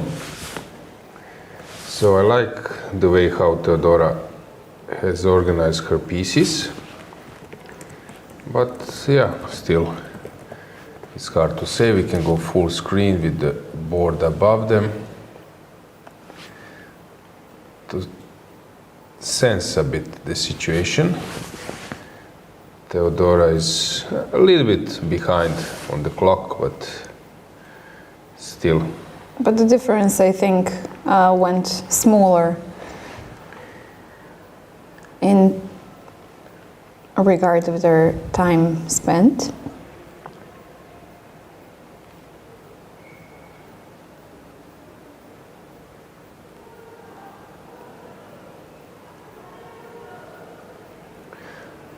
As I said, I have a feeling it's a turning point.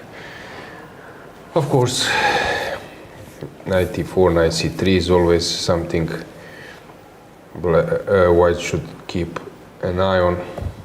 Here, knight a4 was of course possible, but she decided to postpone it a bit and first to play bishop f8.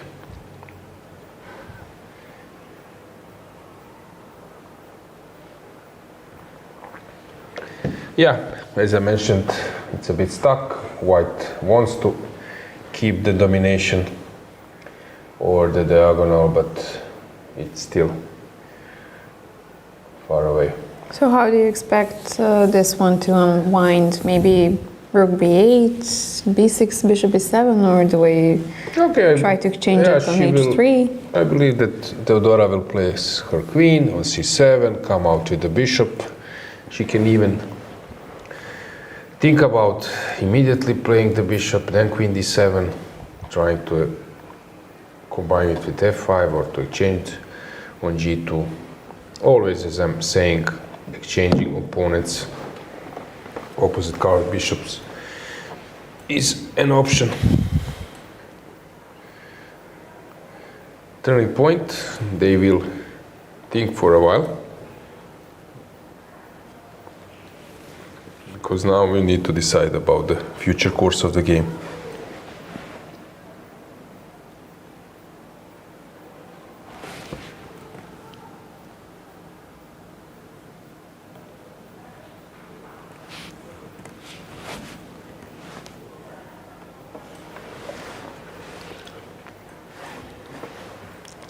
Maybe it's a moment that we switch to another board, board number 2. Yeah, here it's typical way of, I would say, like experienced player trying to keep a pressure on her or his younger one. Position is not so common. You know that you're standing, that you're having a good position. Your opponent is aware, but yeah, still you need to decide. You cannot just stand nice forever. Okay, you can, but then it's a psychological game. So she's waiting a bit more. She keeps playing this waiting game. Will Lilith do the same?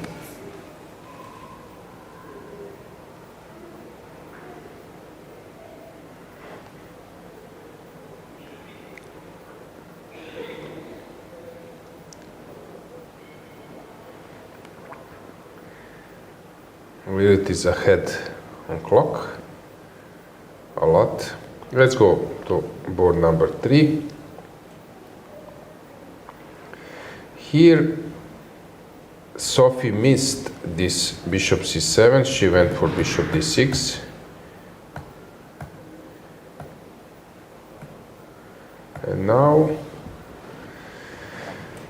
Okay, maybe black is perfectly fine, but Irina is consuming a really lot of time.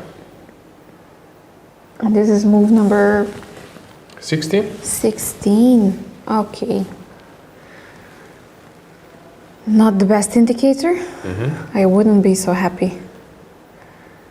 But she just stood up. Okay, maybe she has to have some stress relieved.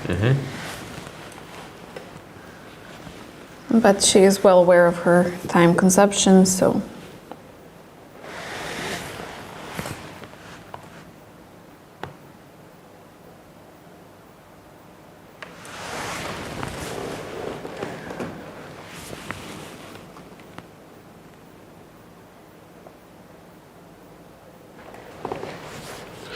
So Sophie, rooks are doubled, there is a pressure on d6, but how to move on, how to create something. Of course she can play something like knight e4, but then she needs to calculate d5 or knight b5, so always allows d5. She can play typical motive in this position is knight h4, and you allow this exchange. And then you land your knight on d5. This is something probably I would do it. In some cases, exchanging is not favorable for white, but in this position is necessity because your knight on f3 is completely dominated by those three pawns, and you can dream about landing on f5. That's also an option that you take with the king. That sometimes on f5 you're getting changed, but this is something which is necessary, I think. And now it's my moment to ask you, Dragana, will she go for it? Will she play knight h4 or knight e1? Knight h4 is more to the point. Okay, now that you explained the logics behind it, I am rooting for knight h4. Yeah, that's why I'm asking. So, but if she will, okay, the first moment that we saw the position, the first idea that comes up to mind is knight e4, of course, but somehow after d5 I don't like it. Feels like you're giving up some space and you're basically allowing black to somehow breathe a little bit more. And I believe that Sophie is well aware of that. So I guess we will see knight h4. And I also see a comment by Matthias on our chat that Milier and Bulmaga are two of the few non-Georgians of the Georgian super team in Germany. So this is yet another interesting information. I believe that they know each other very well. Maybe this played some role in their opening prep as well.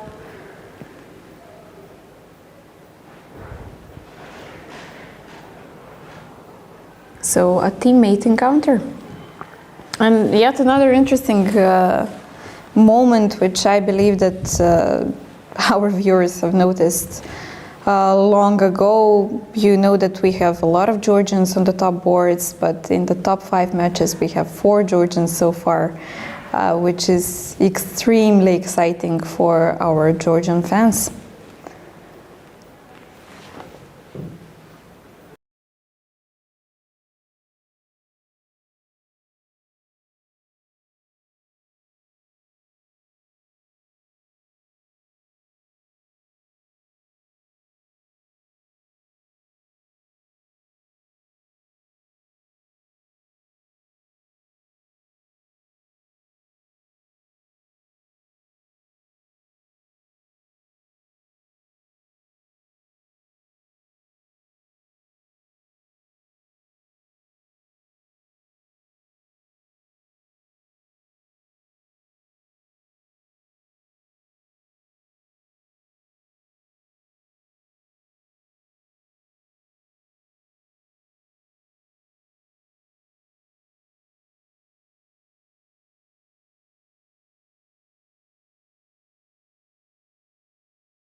So, the move still not coming yet.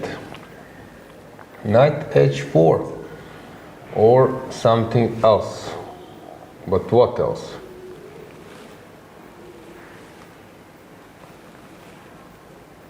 Okay, I have experience in this. You can maybe check. Has this been played in Sophie's games so far? So this opening, if you have it, just to check. If you need help, I will help you.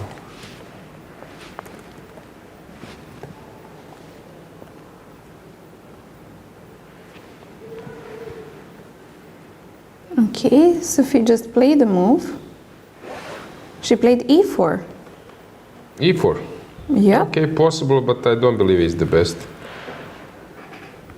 It crossed my mind, but I didn't want to mention anything. I thought it might not be maybe so good.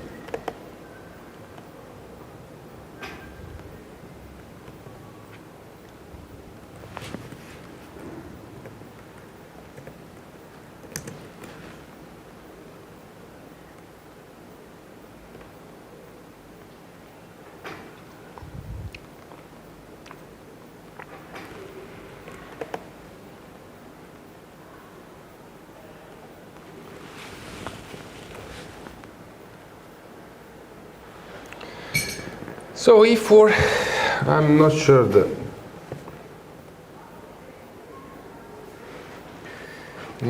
that this is the right way, but Irina is really long time.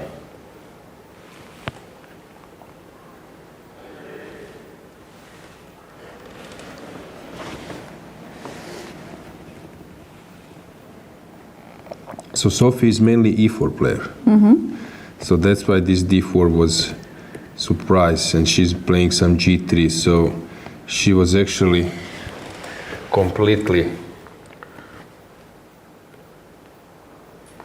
surprising Irina. Knight a6 played, which might be a good move. Let's check how is our board number 4 going on.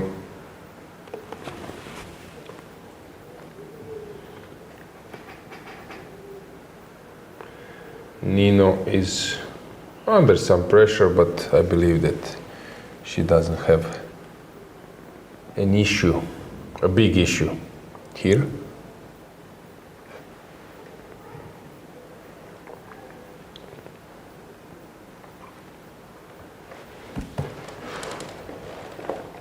Let's get the board number 5, because there we have a mess, and I really like how my Narva is playing.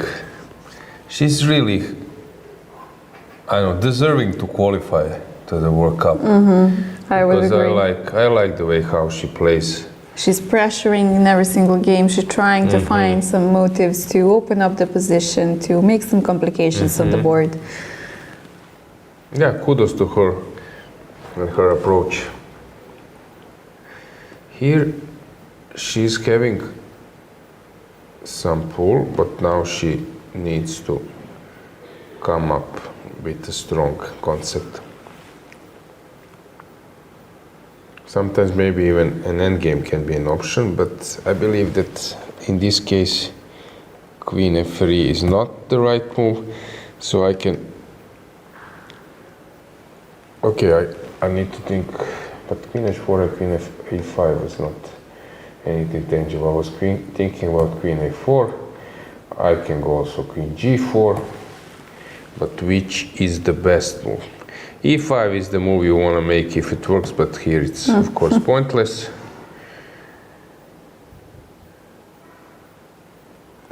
So where is that advantage?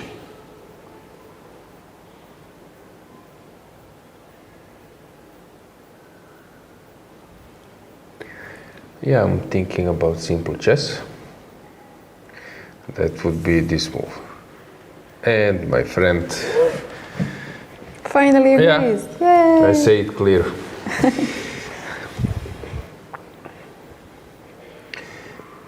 knight f3. This is the move I was thinking, because here there is an action, but I want to clear the road for my pieces. So knight h4 was not played at Sophie versus Irina, but Dragana now it's again the question, will knight to f3 be played? All the knight jumps. Let's check how Stavroula is doing, because Oh, yet we another can go with interesting position. camera to board number 6.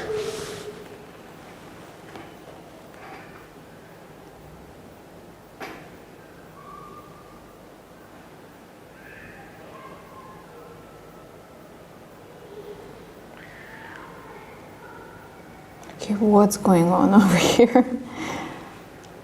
Okay, white is having better pieces. Bishop should be at c7 or at least b6. This bishop should find a target. Here I have a lot of potential. Okay, white also needs to open her pieces. Queen, for example, to land somewhere, but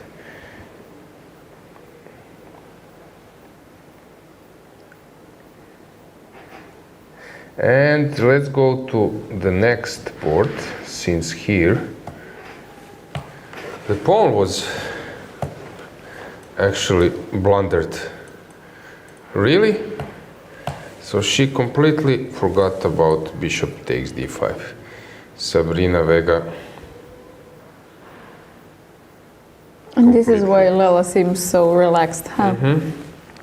She just took on d5 and had a huge relief, probably. Elena is pushing.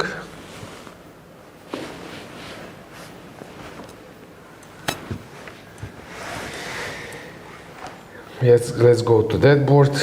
Here it's a pawn up, not much to say. Hang on. Let's go back. Now I spotted. Maybe she was counting on some move like bishop f6 or bishop c5. That this one is hanging. Okay, but on... She missed maybe this. I'm afraid to touch, no? Because that was my actual idea, and probably this works. But here... But we're missing something? Are we? Probably taking on e4, On e4? first. But then queen e4. And knight d6 or knight c5, yeah. So this doesn't work. What else I can do? I can sacrifice, but bishop b2 takes. That's not also the idea here. So it was not blundered, it was voluntarily... So knight c4 also needs to be taken into account? Yes, knight c4 is the move. Queen a7 or queen a7. And maybe then I can take on e6? Yeah, this... Or not? Or not. Or maybe take with the bishop? No. Knight b5 just wins. Simple chess, yeah. Okay. Do you have And if anywhere you go else? here,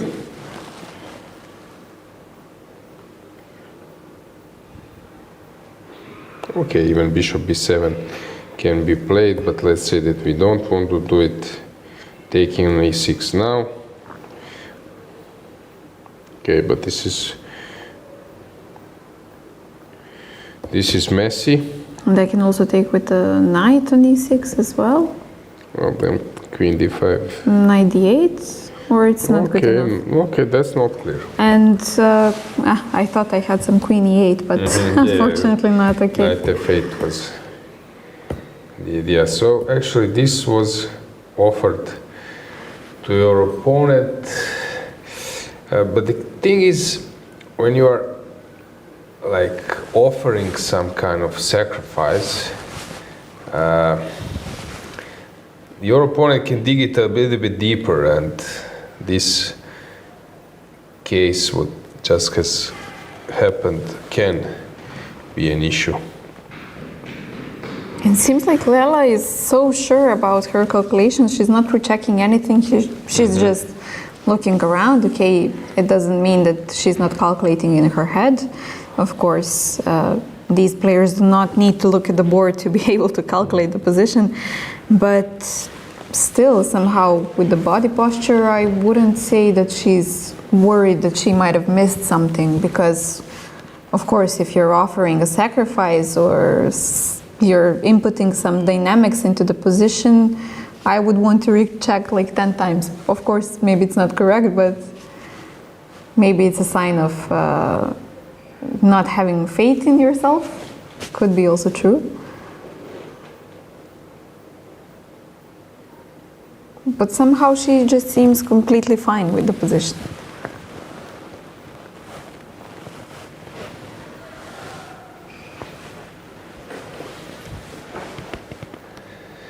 Yeah, we will follow this game closely. My Narva is still thinking and play the move.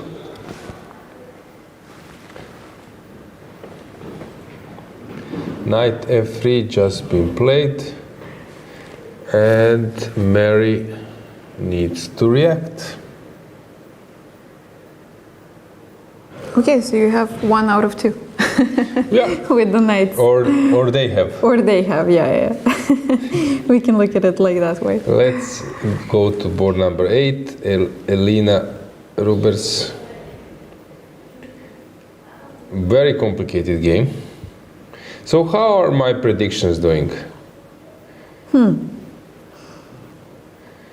don't know actually what I said in the end. Okay, we're suggesting some decisive results for today as well. But actually I don't remember how many we said. Yeah, I was actually or maybe not you didn't counting, say. yeah. A political answer, right? Mm-hmm. Politically correct answer, so that whatever happens, Yeah, I'm you winning. didn't lie, yeah. Yeah. I'm winning, but the problem is that people can rewind this broadcast. That's something I don't like. But what to do? d5 just played, of course, taking on c7, and this allows some rook d8 or something similar, or first to take on d5 and then rook d8. So this is not an option, so she needs to move the knight, I guess, to e3 or to a5.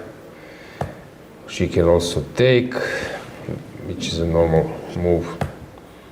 Is there anything else? There is a queen a5, I believe. So Elina is thinking. So many options. In the meantime, let's go to board number 1, where Teodora Injac and Bella. So h4 was played, a nice move. And yeah, this looks better for white.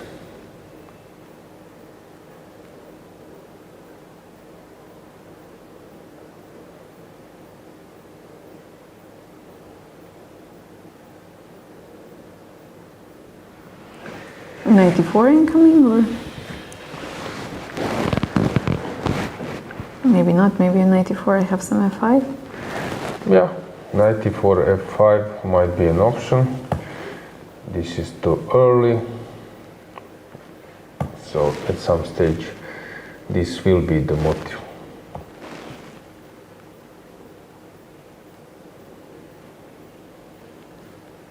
I believe that she doesn't want to take on c6.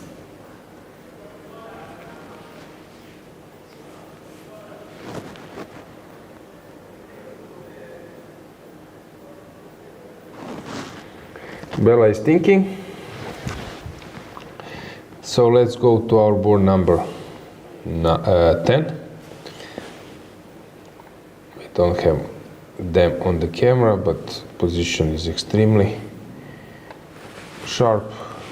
It seems to be in white's favor. All the pieces are targeting something.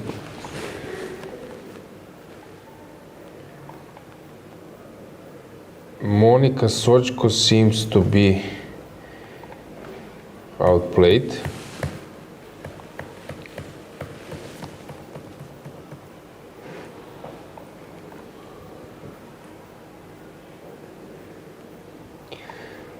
Olivia Kilbasa, Jarocka, same situation like Sochko, even more dominating. Let's stay here. Let's get the camera on board number 13. Do we have that camera? Yeah.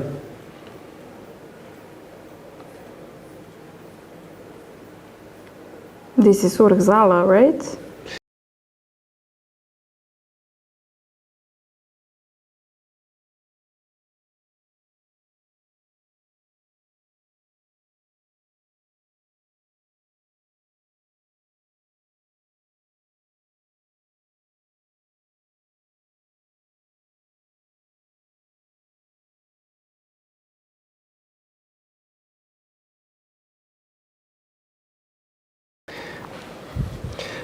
Yeah, we don't have the camera yet on that game, but we might have it soon.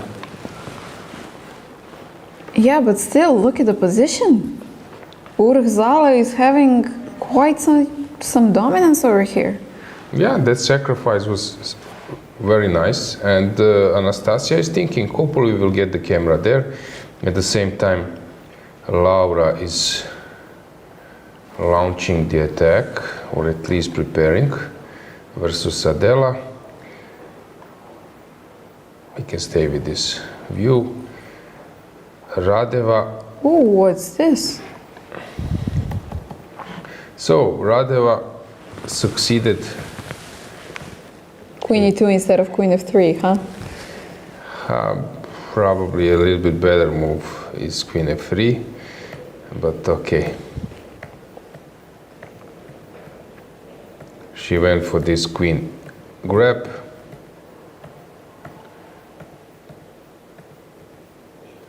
And she's thinking now, of course, she can take on c7, which probably will be played. Radeva is very close to winning.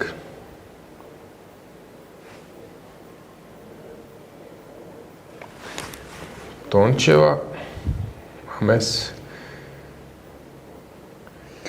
And we have a finished game on board number 22. Maria Gevorgyan won against Dana Kohavi. I hope I pronounced it right this time. So let's check what has happened. It was King's Indian.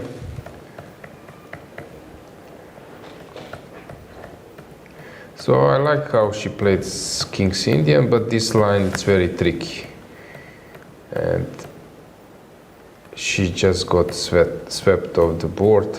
Oof. And very good game by Maria. Maria yesterday. Ooh. Nice. Very nice. Very good game. Very nice touch. And to finish so quickly. Yeah.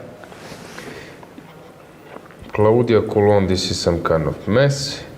Krasteva seems to be better. Zawadzka. Let's have that game on the camera. We have it.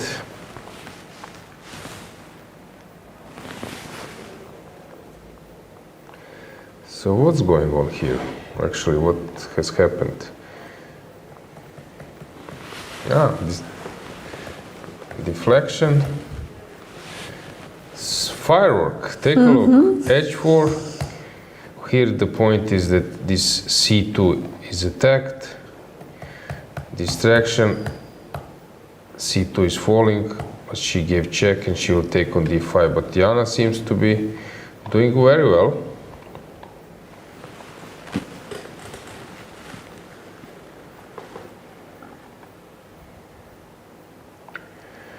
Zhukova right behind her. Normal game, pressing a bit. We have some complicated battles. Let's go our classical multiple screen.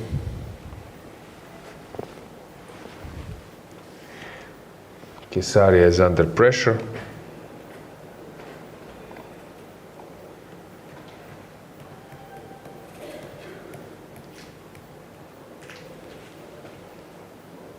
Firework. A real one.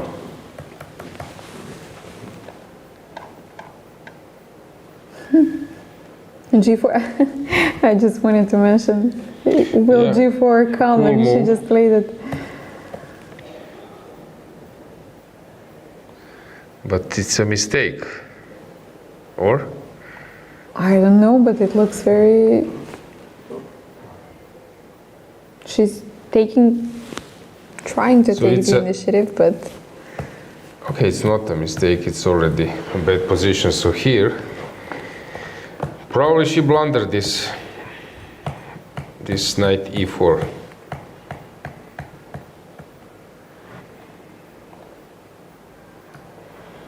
Okay, she will bring probably the rook, I don't know, rook d8 or something. Maybe she can even start rolling on the other wing. b3 also can be a move. try to open up, yeah. But whatever I'm suggesting, Angie says it's wrong. Okay, this just proves that the game is not over yet, even though the evaluation bar is Sometimes this is a move. preferring black, Both. but you still need to be precise. You can still go wrong. Maybe it's important to bring the rook, but g5 is coming.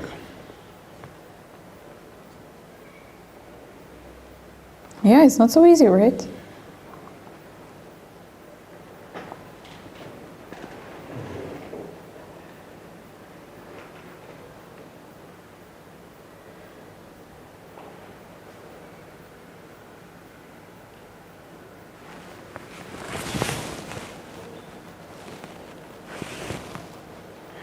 Yeah, rook d8 somehow, it's the most logical move.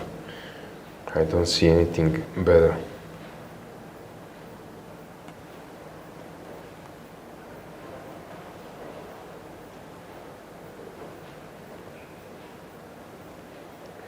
Rook d8, g5 probably. Okay, then I take on f5. Taking on h6 and some g6. I wanted to play this way. This is human Yeah. way of reacting, but as I said, the engine tends to. Okay, maybe engine takes, but this looks. Taking on g4. Yeah, engine just takes. But he's not scared of Yeah, bishop but h6 it's also, or g1. Not this g6, bishop f6 first. Sorry. This is also reasonably one enough.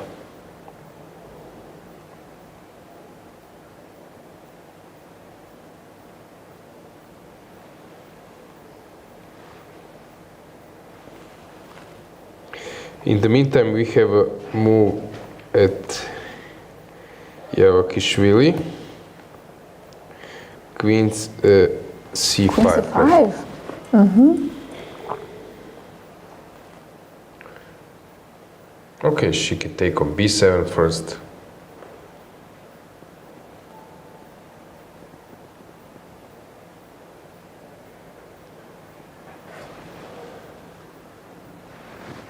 And on bishop d4, for example, you just recapture on d4 with the bishop because it's attacking the queen, and then just move the rook.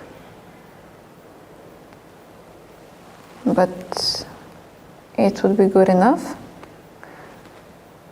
More than good enough for white. And Sabrina on her last 10 minutes, Yeah, is it so? Yeah, already it's super tough for her. Probably trying to calculate everything because she realizes that this is a critical point.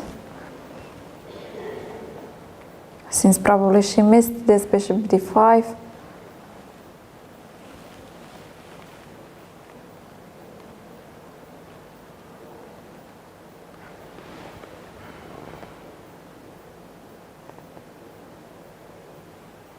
Can I also play bishop a3 simply? And take on e7? I guess not, he will take on d5, so on d4 and d5, and c4 would be hanging as well, so Maybe no need to complicate it that much.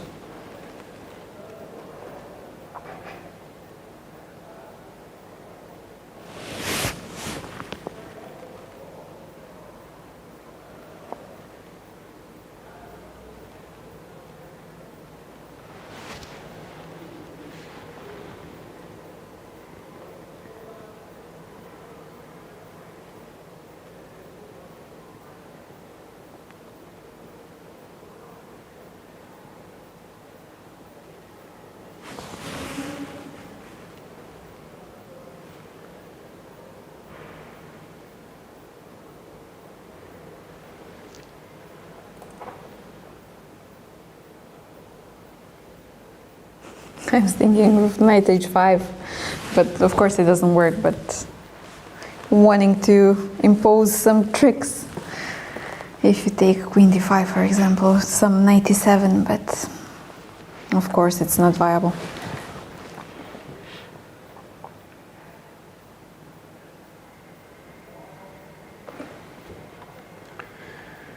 But it's a very sharp position, you have to calculate so much.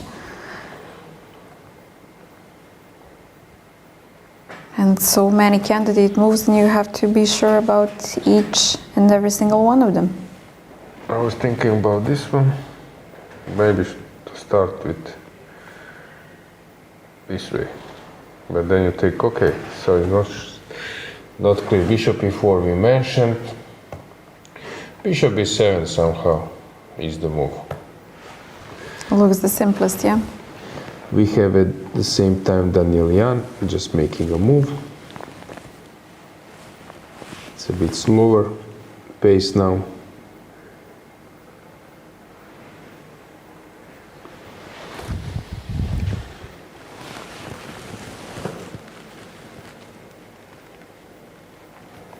Sophie managed to land her knight on f5. Did you go through h4? Yeah. No other route, I guess, yeah? Yeah.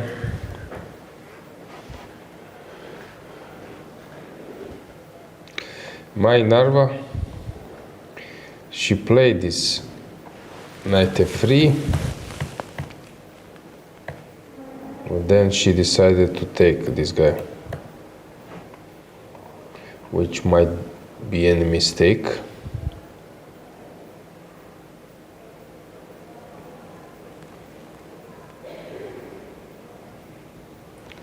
Victoria Radeva seems to be pressing, but hang on. Okay, yeah. Just winning.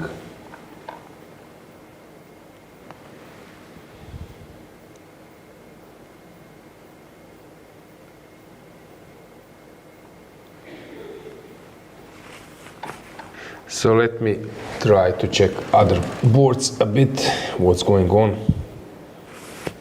Maybe with the youngsters who are in our poll today. Yeah, why not? So let's get the board of Bodana. So she's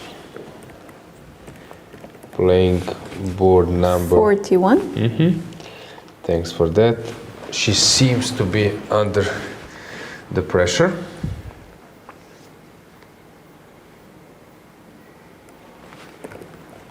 Two bishops, not a great position. Then we have Kesaria, we are following her. On board number 27. And also we have Victoria Smietanska.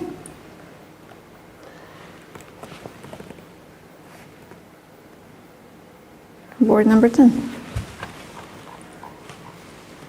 Yeah, playing versus Monteskaya.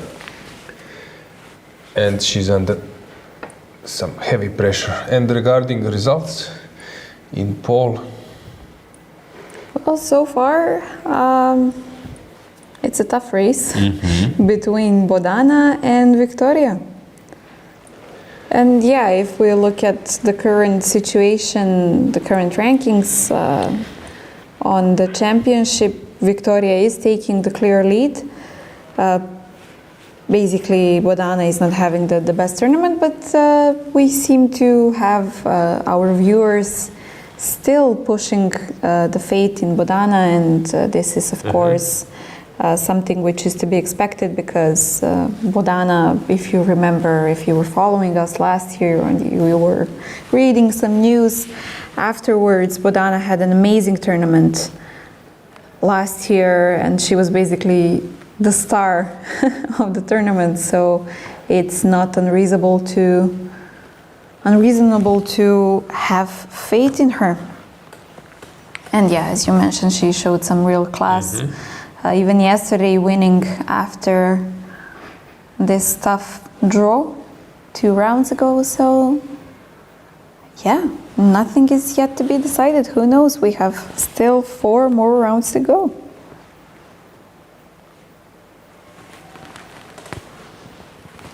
By the way, I was chatting previously with some of the players and we were mentioning how this is a long tournament, 11 rounds and so on.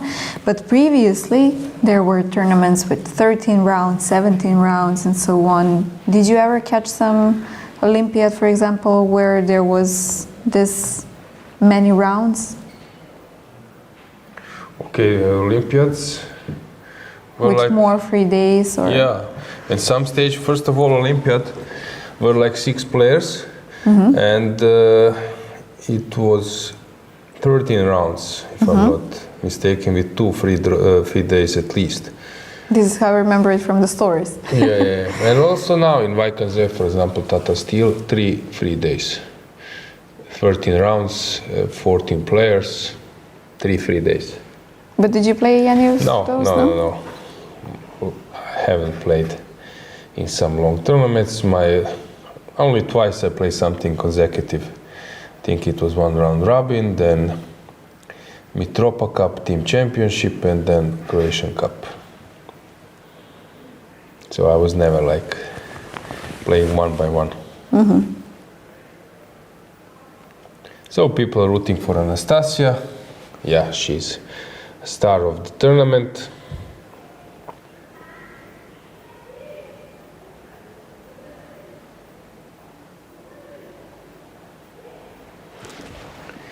So we mentioned Bodana. How is she doing?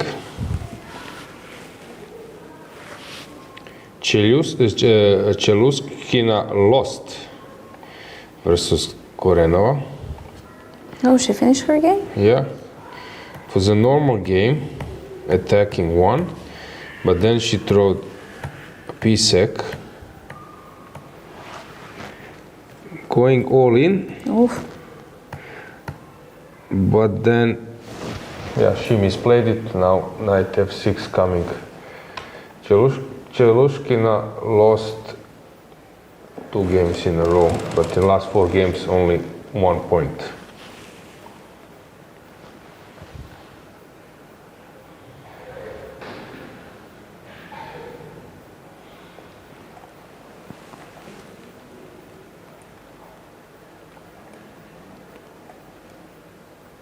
And today it's funny, I noticed this only now that we have 2 Polish encounters.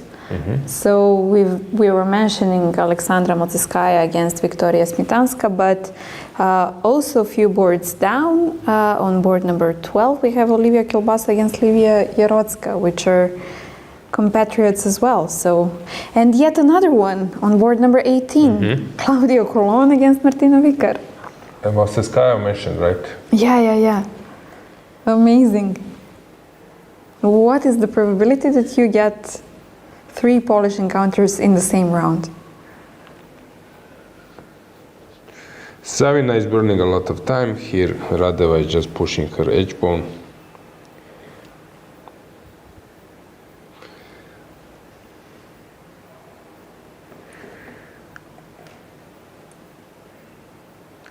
Sochko is under heavy pressure. Javakhishvili took on e6 with the bishop, which is not the best move, but it's a good one.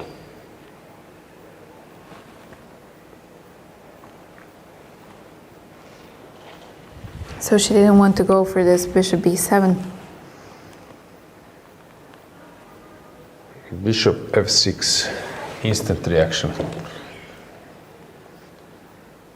Well, not much time left for thinking for Sabrina.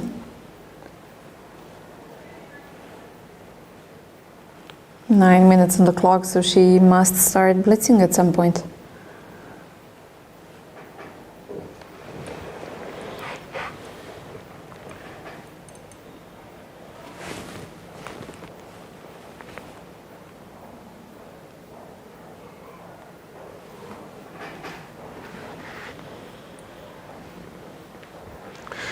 Daniel Jan just played a move, c4.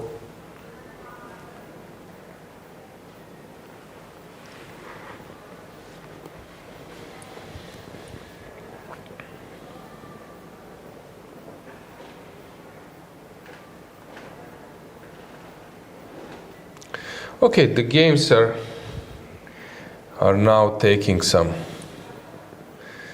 I would say, like pre-time trouble route. Maybe we could go for a short break, shorter than usual, and then we will catch the time trouble. Yes, exactly. Stay with us.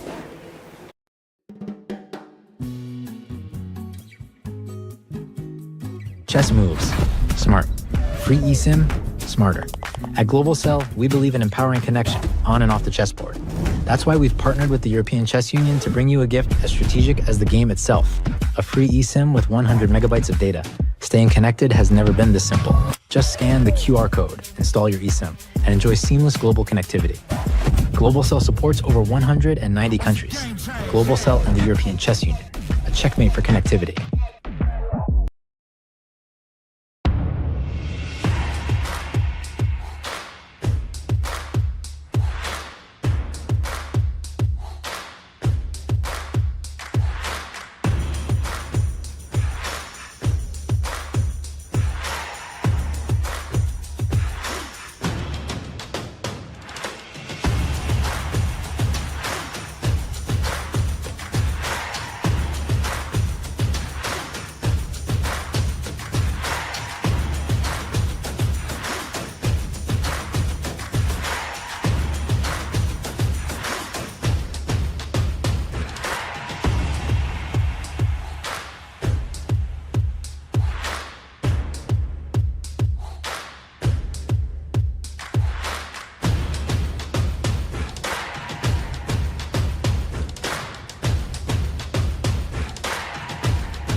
This is a chess. This is a war. Everyone wants to be a winner. But the path to victory is lonely. Chess Robot, the smartest, most advanced AI chess robot. It turns chess into an exciting game of progression. Mastering 25 levels will transform you from a beginner to a grandmaster. Not into level ups, challenge the AI instead. Set the difficulty, make it breaks or push it beyond your limits. It's incredibly smart, just like a max-level human. Equipped with a camera like an eye, Chess Robot combines advanced algorithms to capture every change on the chessboard and accurately pick up pieces with its robotic arm. Access the Planet Alliance function to connect and play chess online with friends from all over the world. Here you will find players of all skill levels. Flip the board and play as white. You can't wait to get started.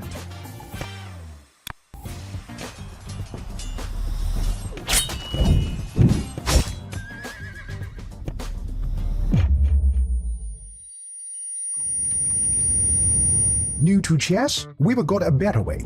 Chess Robot offers a variety of learning methods to help you improve. As you can see, Chess Robot provides various learning modules, including chess courses, AI practice, class game review, and off-book play. You'll level up your skills in no time. Let's start the endgame practice, featuring 145 carefully selected classic endgames.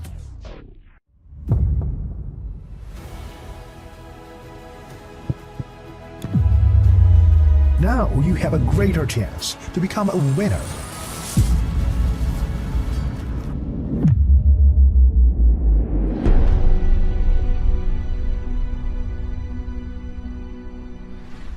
This is Sense Robot. Today, chess all in AI.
Chess moves.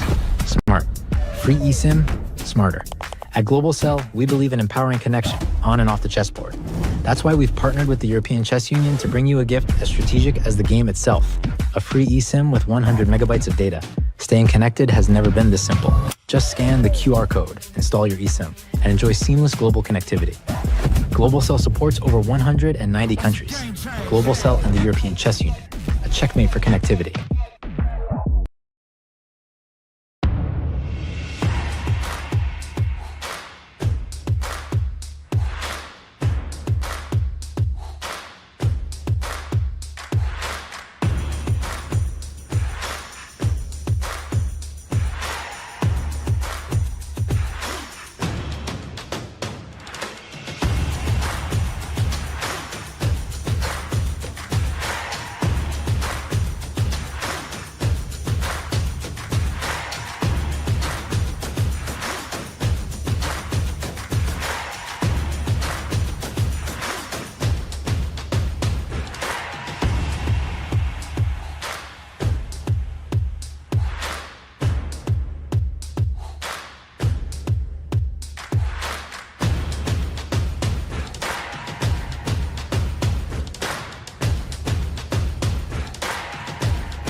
This is a chess.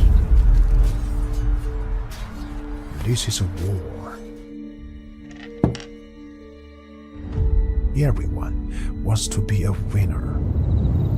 But the path to victory is lonely. Chess Robot, the smartest, most advanced AI chess robot. It turns chess into an exciting game of progression. Mastering 25 levels will transform you from a beginner to a grandmaster. Not into level ups, challenge the AI instead. Set the difficulty, make it breaks or push it beyond your limits. It's incredibly smart, just like a max-level human. Equipped with a camera like an eye, Chess Robot combines advanced algorithms to capture every change on the chessboard and accurately pick up pieces with its robotic arm. Access the Planet Alliance function to connect and play chess online with friends from all over the world. Here you will find players of all skill levels. Flip the board and play as white. You can't wait to get started.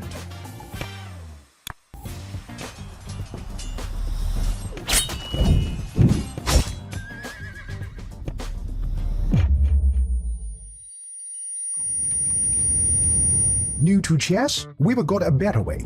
Chess Robot offers a variety of learning methods to help you improve. As you can see, Chess Robot provides various learning modules, including chess courses, AI practice, class game review, and off-book play. You'll level up your skills in no time. Let's start the endgame practice, featuring 145 carefully selected classic endgames.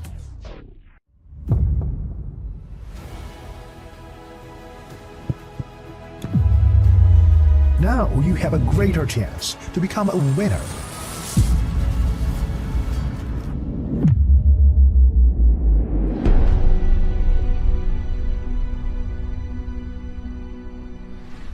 This is Chess Robot. Today, chess all in AI.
Our coffees are refilled. I hope yours are too. And we are ready to get back into the playing hall. Yeah, let's see how humans are doing. Let's see the games. So, first board, Bella Khotenashvili versus Teodora Injac. Ooh, what happened here? Let's get them full screen since it's a mess. Okay, I expected this f5, e4 to be played at some stage, but not so quickly. Yeah, it came immediately, basically.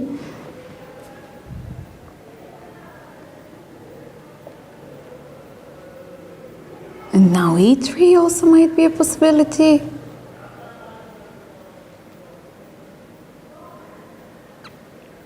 For black, I mean, of course, but now it's white's turn.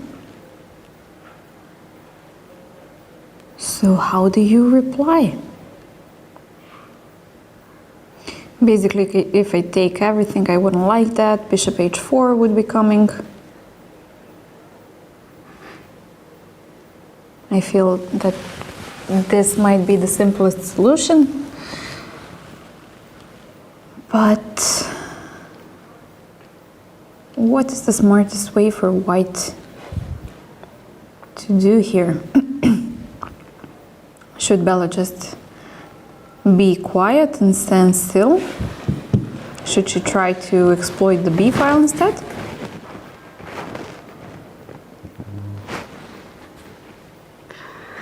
It's double-edged. This is obvious. Anything can happen. I have a feeling that Bella should have regrouped a little bit better, because now at some stage f4, bishop h4, g5, whatever, I think that c5. that Teodora will have enough counter-attacking possibilities. e3 is of course a move. f4 not because of knight e4, but maybe later. g5 too early, bishop h4 too early. e3 I believe is the move, sometimes also even h6 g4, but probably it's too late. Of course taking bishop a6 is tactics for beginners. Puzzle rush? Yeah.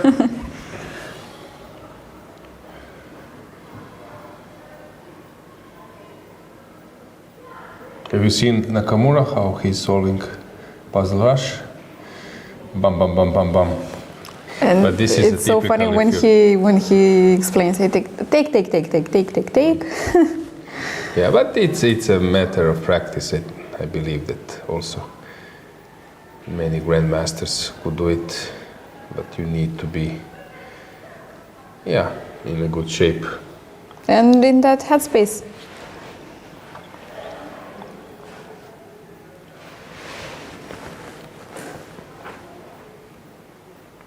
So Teodora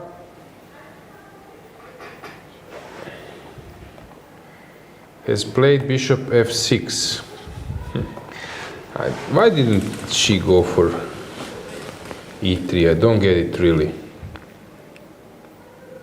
Queen d4, is it possible? Yeah, you're okay, but I thought maybe... Okay, so knight somewhere. Okay, taking of course is bad. So knight, I don't know, to f3, takes on f2, king f2, and she didn't want to play this position. But this looks more to the point, if you would ask me, than bishop f6 immediately. Maybe she's now giving some extra opportunities. But okay, bishop f6 also can be a good option. Let's move on. Board number 2 with the camera. This is a mess for a long, but Lilith is in a good shape in this tournament. So d3 looks scary, but she has arranged her pieces. Coordination is very well. Sophie versus Irina, board number 3.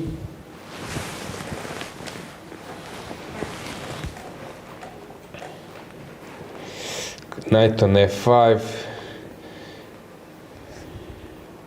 Kasparov has said when knight lands on f5 the game is over, but here the game still goes on. So what happened here?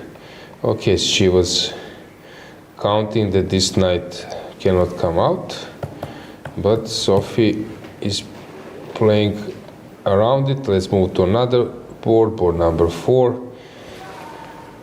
Oof, really hard to say in this endgame who is better. Board number 5, Mai misplayed it a bit.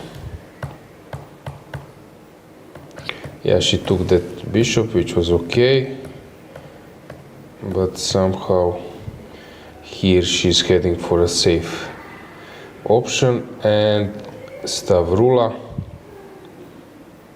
has lost some advantage. Board number 6. And board number 7, Lela versus Sabrina. A healthy pawn up. Rubers. Board number 8. A little bit better position. Malseska we don't have on the camera, but she's a clear pawn up. Avramidou. Monica Sochko. Monica is under huge pressure, same as Jarocka. Urk Zala is playing very well. And Savina is on last seconds. Whoa, really? Yeah. Only 33 seconds on the clock, and what move is this? 10 more moves. We can get back to, let's go to board number 20. Just to check Zawadzka. Who knows what's going on? Of course, rook h3 runs to rook h6.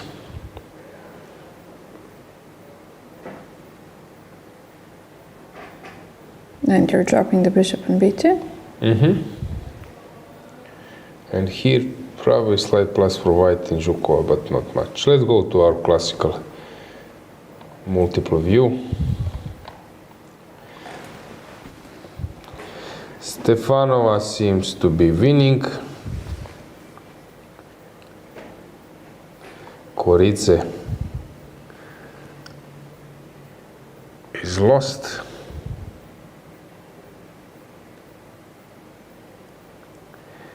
Bodana is having a mess.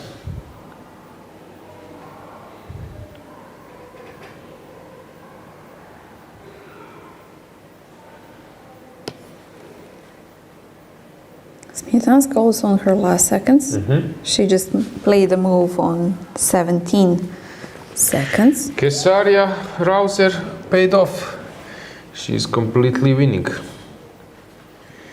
Actually, Alojzije started solid win, then draw versus Ushenina and Wagner. But after that, she's not having a great tournament. And does b3 here? It's premature, okay. Probably some queen d3 is the move. And then Let me give it a try. Okay. Okay, it's still. Yeah. Okay, sometimes even e4.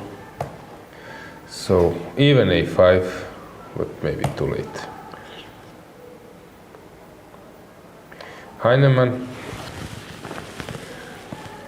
seems to be outplaying Susanna. Krasteva is outplaying Richard. Toncheva is a mess, as usual in Nadia's games. Radeva won the game. Laura Unuk has misplayed it. What happened? She just missed completely knight a2 in a normal position. That queens are exchanged. She completely blundered 2 pawns. So Adela is winning.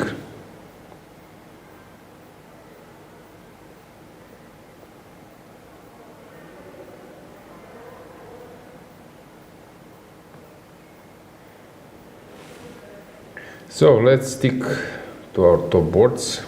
Yeah, we had a few moves. Yeah.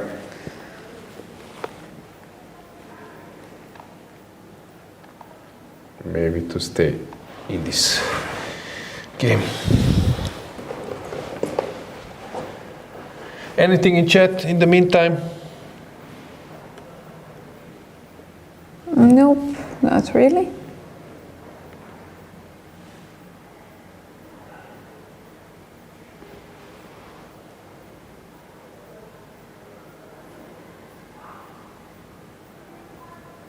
Guys, once again, thank you for your support and thank you for following us. We really hope that you enjoy the broadcast, that you enjoy the daily improvements that we have. I personally, my favorite one is this multiple view. It really gives you a sense of what's going on in the playing hall on the most important boards, which is what we are here for, actually. So yeah, maybe you can also write us in the chat, what is your favorite improvement?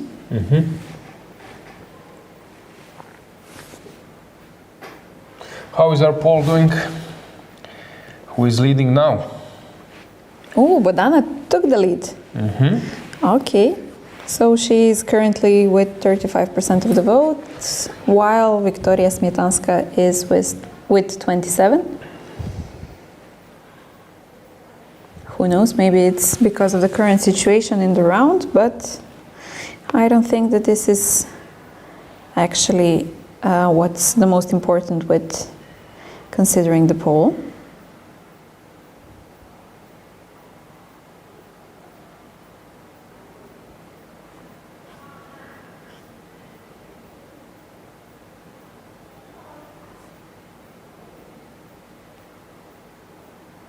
So, tense moments. Bulmaga is probably the one who needs to find the right concept to muddy the waters. In the meantime, in Kesaria's game was just Queen D3 and Queen C2 was played, so just a brief update.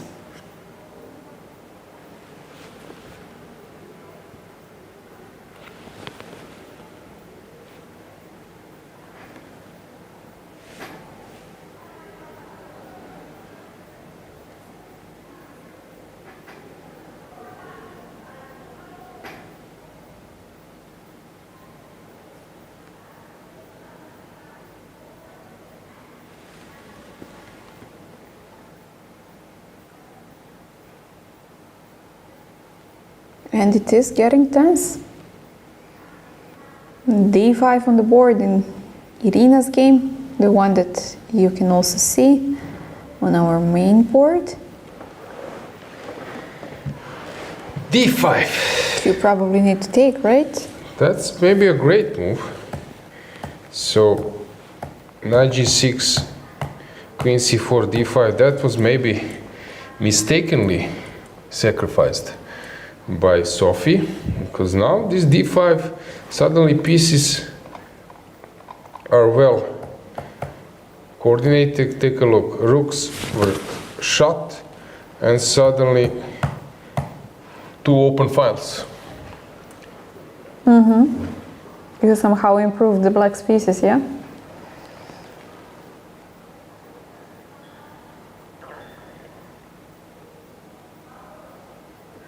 And I guess you need to take Queen B5, right? What else? Or Rook D5?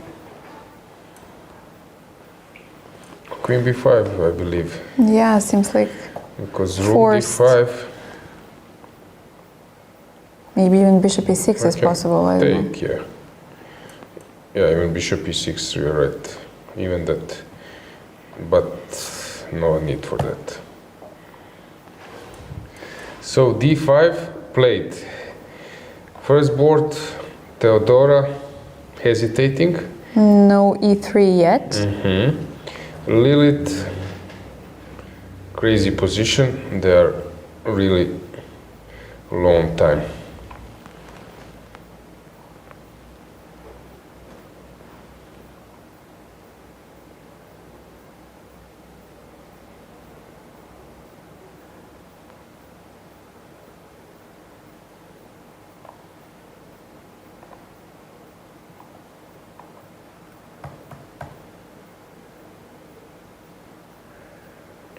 Sophie just played the move, queen b5, as we predicted.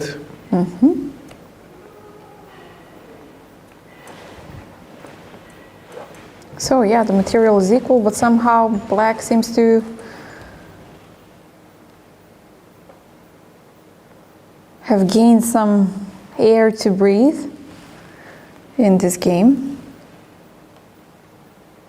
Yeah, many games are now taking this faster pace.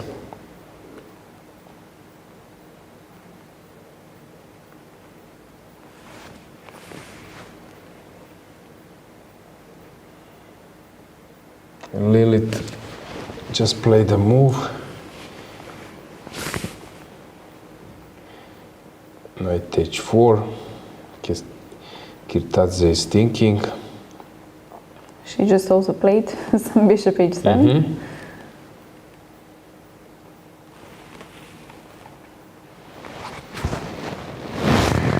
Elina Danilyan ending up into some massive exchanges, I believe.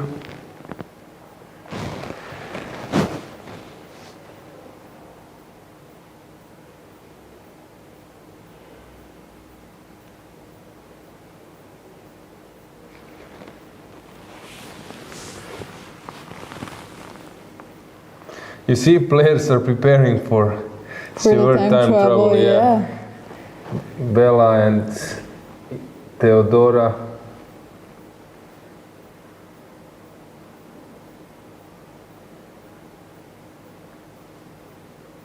Full focus, Lilith. All of them basically in full focus mode. Who says that chess is not tense? I imagine that we are inserting some kind of epic battle background noise in this moment, like rising the tension.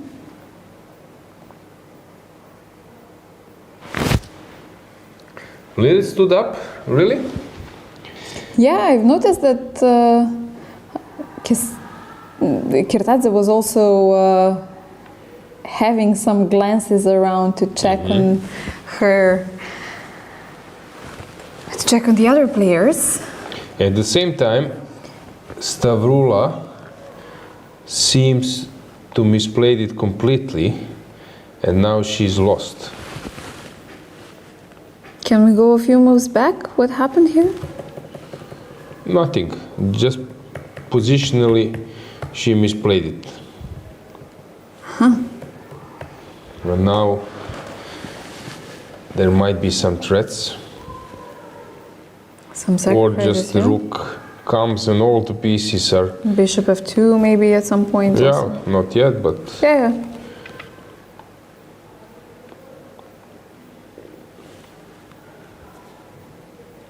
Badelka seems to be outplaying her opponent. Ursula pawn up.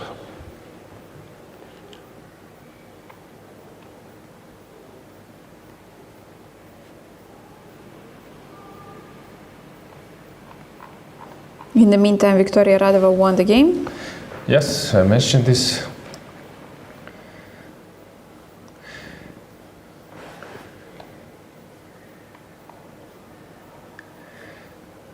Yeah, I suggest that we just make a brief stroll one by one camera full screen, that you get the impression closer. So first board,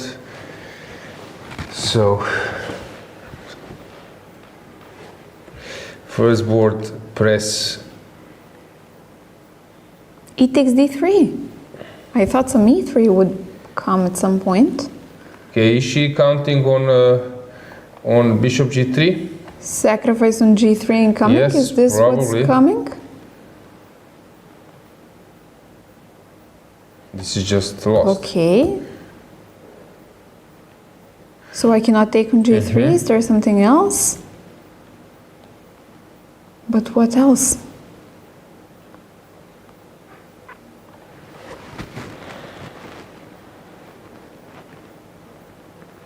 Probably queen b3. No. My body says no. Knight a5. Knight somewhere No. so that you can take, give the check, or does it help? No. So what? I guess queen e6 is too slow. Yes. Way What am slow, I yeah. missing? I really don't get it because knight d6 just takes. So this is probably not good. Rook e1. I don't know, but it doesn't feel right. Not at all. Rook b2 maybe. Yeah, bishop g3. Teodora just took on g3. Yeah, she has a really great eye for tactics.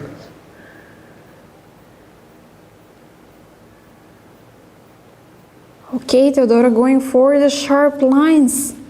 She is showing that she wants to win. And how does Bella reply here? I really don't know. I don't see a good reply. Maybe there is no such solution.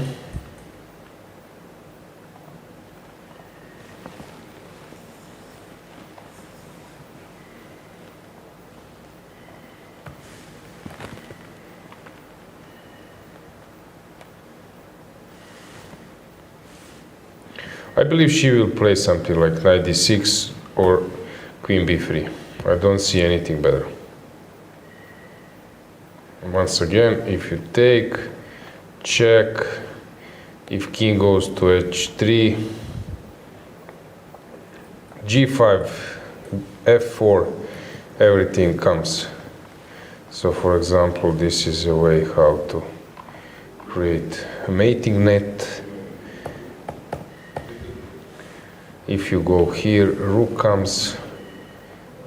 She took? She took? Rook e2. Came immediately. Now she's dead lost. Maybe she's not aware. Teodora on the verge of 7th. g5 checkmate. Whoa! I think she completely missed g5. She was maybe thinking it's a draw or something. Teodora is aware, G5? 4 minutes. G5? G5 on the board. And I think she spotted now. She spotted g5 and it's a checkmate. We came at the right moment.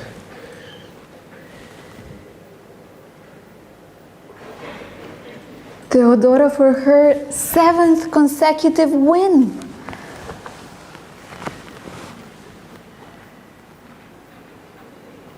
And will she take the lead after this round, since Kirtadze is in big trouble on board number 2?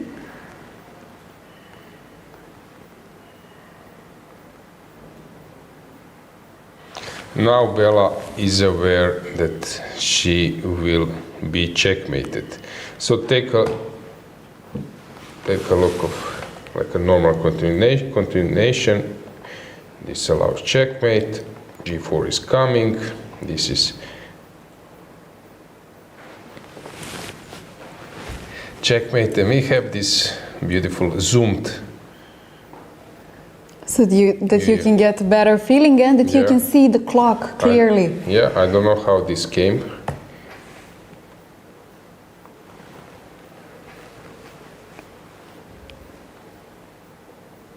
Well, as Teodora mentioned, the universe has its own ways, right? Yeah, but this is really a story that from mate in 2 in the first round missed. Suddenly you are like winning 1 by 1. Okay, but this shows an incredible strength to not let that beat you up and to just continue with your play like nothing happened and just stay with the winning streak. I mean, completely amazing.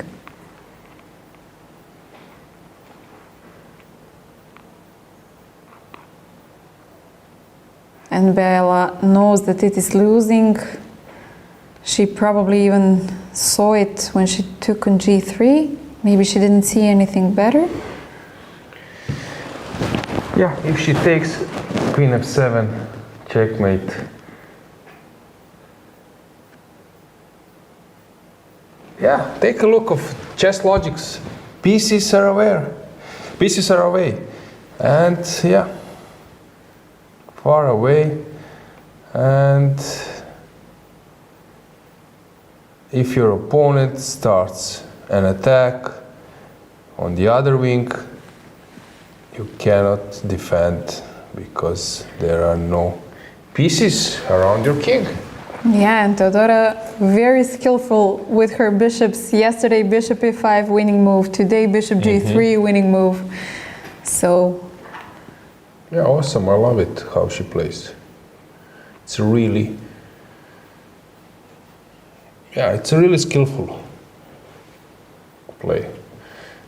Against maybe some stronger players, 2600, they would have stopped your action, and then it's tricky. So I think she's aware that she could have ended up in a worse situation, but somehow Bella was too confident.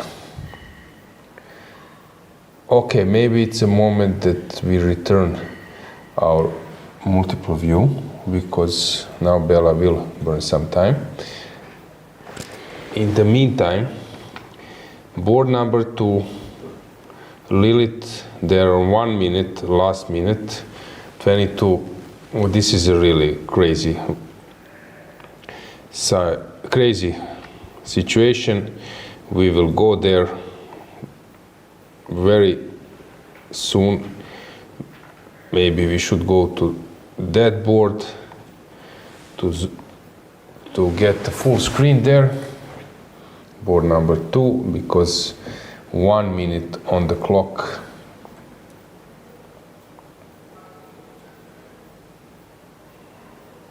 is Kesaria on the verge, Kirtadze, on the verge of her first defeat on this tournament? Yeah, the clock is ticking. 1 minute on the clock.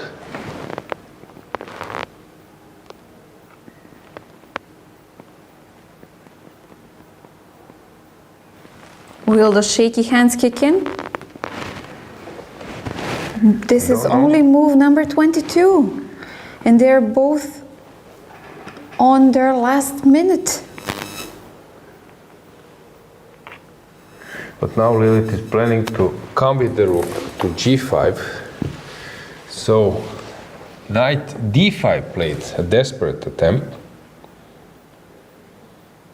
Lilith will give check on g5.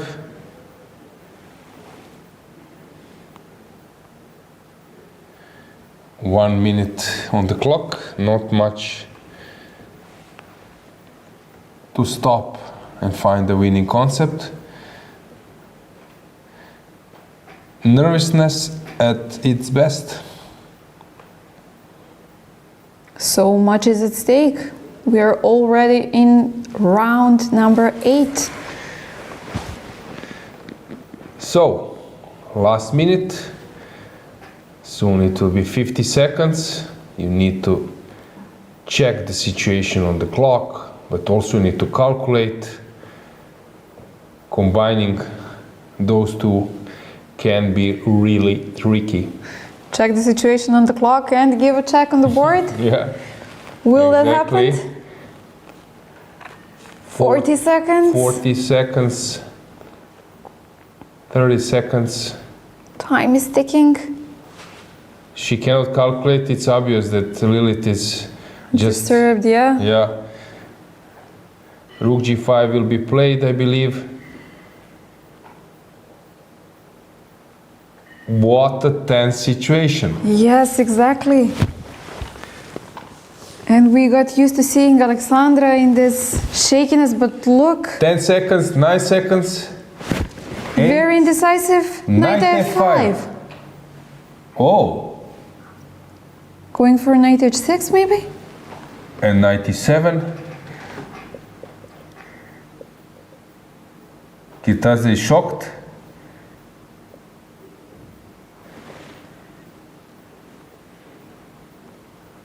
Wow. She might sacrifice the queen. What a tension. She might take on c3. 50 seconds.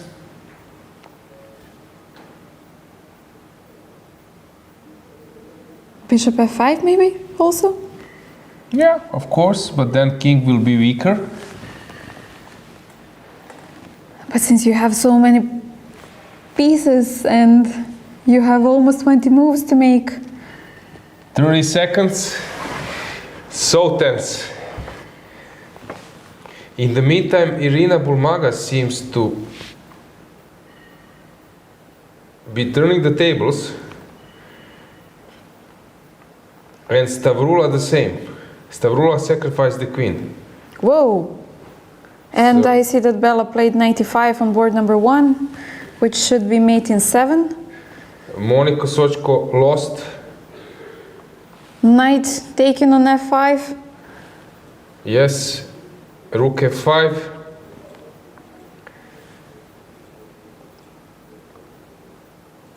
Trying to simplify the position, but this will only help white.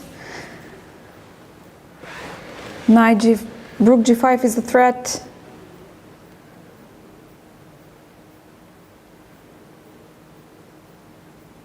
Okay, rook g5 not yet, right? g4 played on board number 1.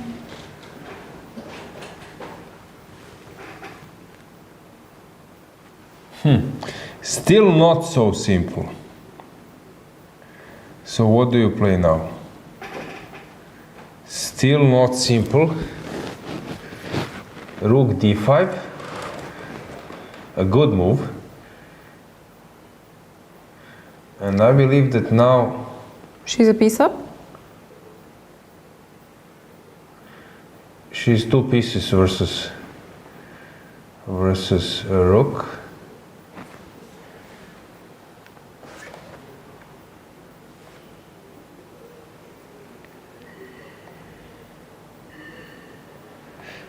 Let's just briefly go to Injac because she's just delivering a checkmate, board number 1. The king on g4.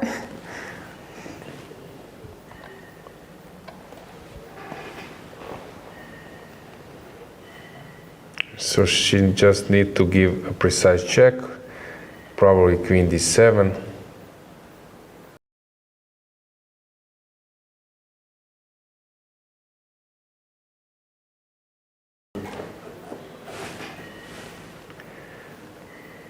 Queen d7, I believe. 3 minutes to calculate everything. Should be more than enough.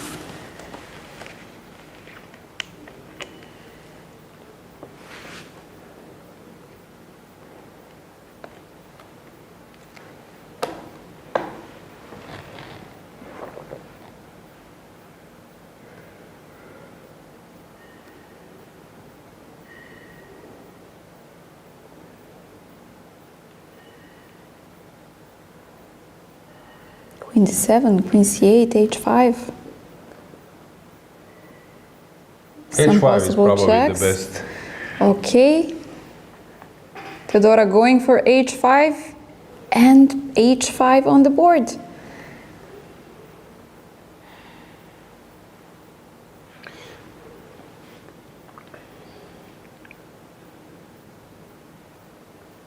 Has she calculated everything?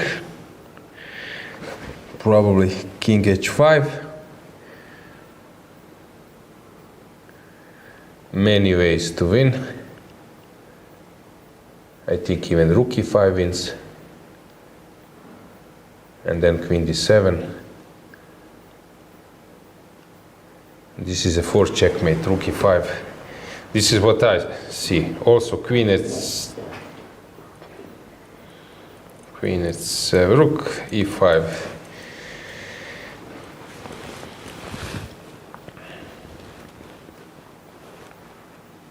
Queen f7.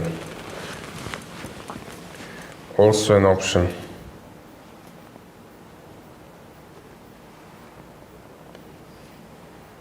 Now she will give queen e6.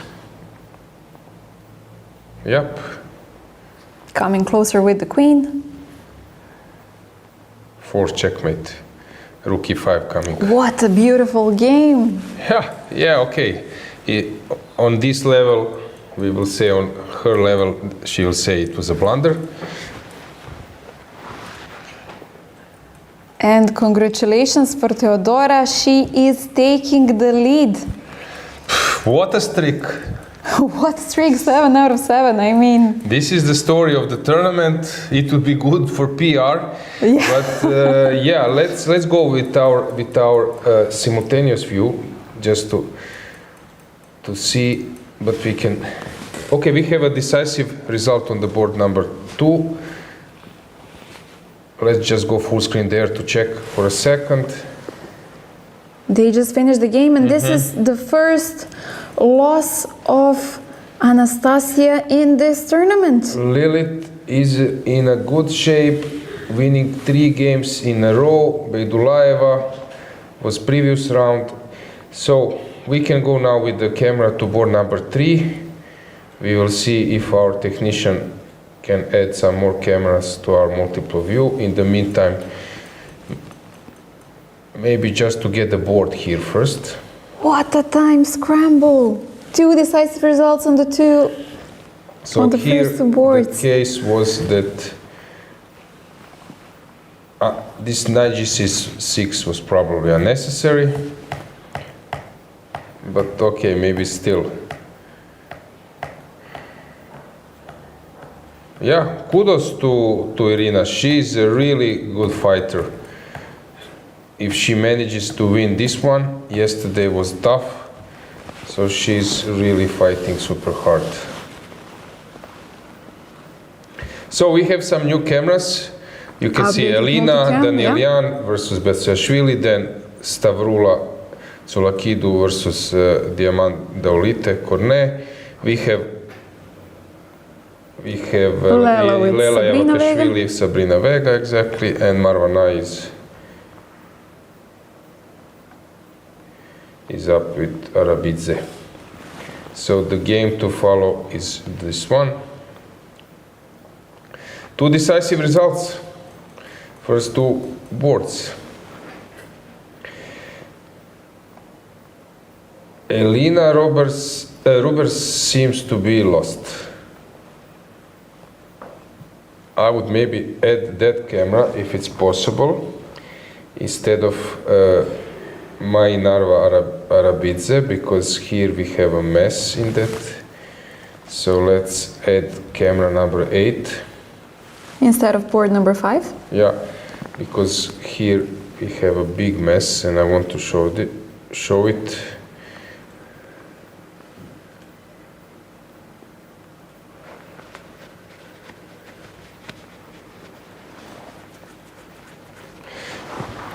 Elina is under heavy fire. You could see now our upright corner.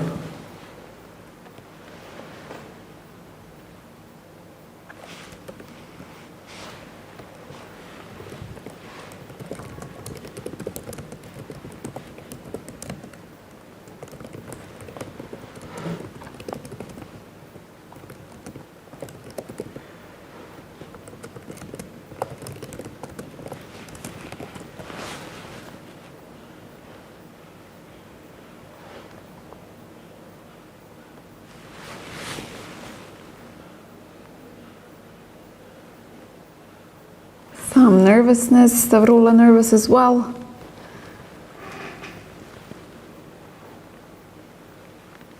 Elina not happy with the position. It seemed like this might have been her tournament, but if this game goes wrong, which is very likely at this position, it would be hard to come back.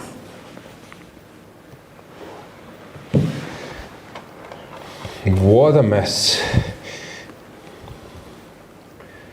So Elina is thinking, just briefly to update you, Sophie, that's a mess. A really long time. Elina, same thing here. Elina is on few seconds. Stavroula shaking. Stavroula is under heavy fire. Take a look of this position. You don't know which one to pick up. Elina has made a move. Have they passed move 40? No, Not yet? not yet. And Ushenina seems to be winning.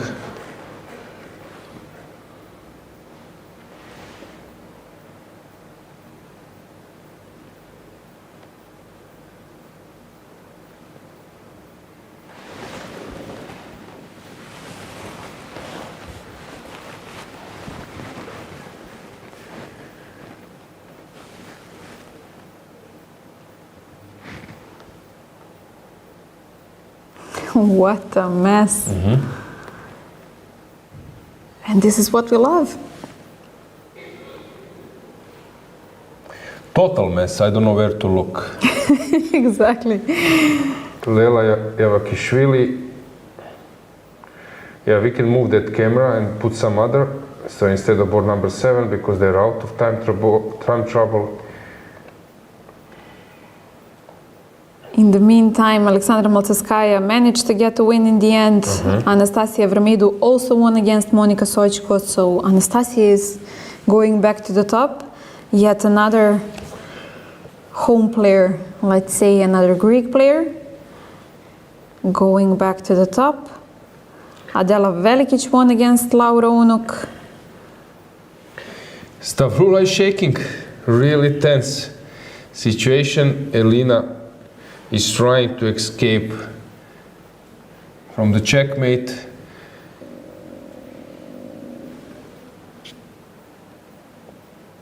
So how do we win this one? I was thinking about bishop b2, but this doesn't work. So I need to bring my rook. Wait, okay, why not queen a1? Hang on. What's wrong? And just simply take on b2, yeah. Okay, this is what will happen, and she's trying to avoid it.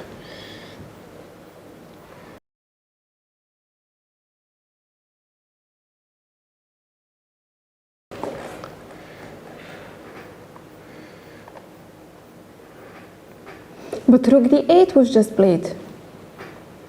Probably Anna a good didn't move. go for queen a1. Probably a good move.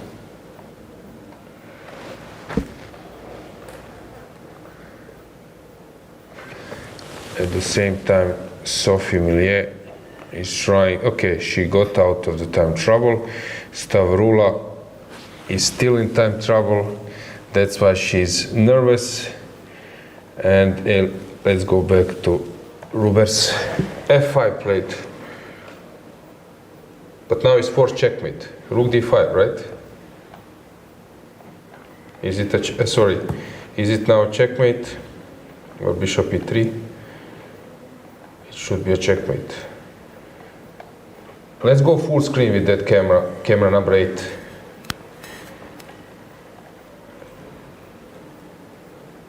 How much time does Anna have?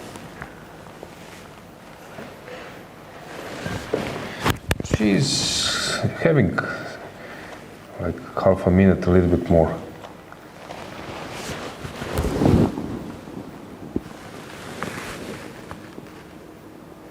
She moved the rook, she didn't take.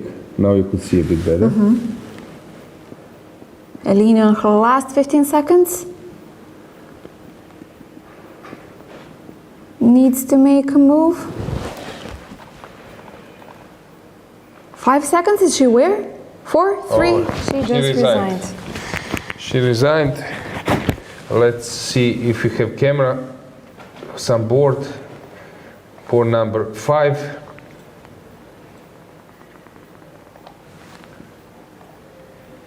Minute on the clock.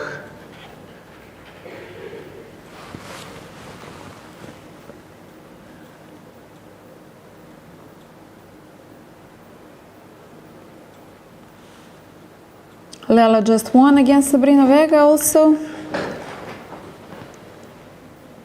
So yet another decisive result in our top boards. Last moves. So many decisive results. Yes. Wonderful. For us and for the viewers, this is wonderful.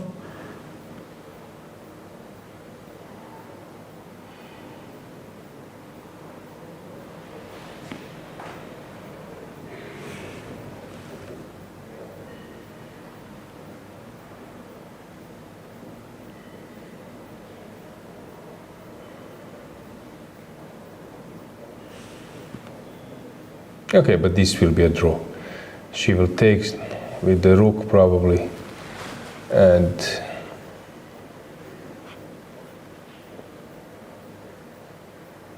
she's thinking rook or a bishop rook, and I believe that now Maya will just take on c4. We can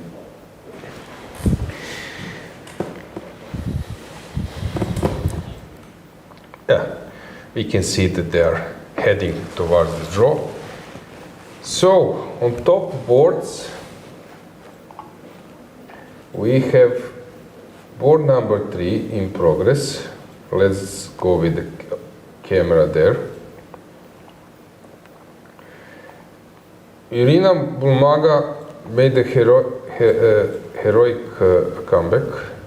And somehow she seems to be doing that round after round, and she keeps on coming back. Feels Stavroula, let's get the board above just to show you what's going on. So Sophie is having this complicated position. Stavroula, the next board, she seems to be out of problem. Let's get the board just above.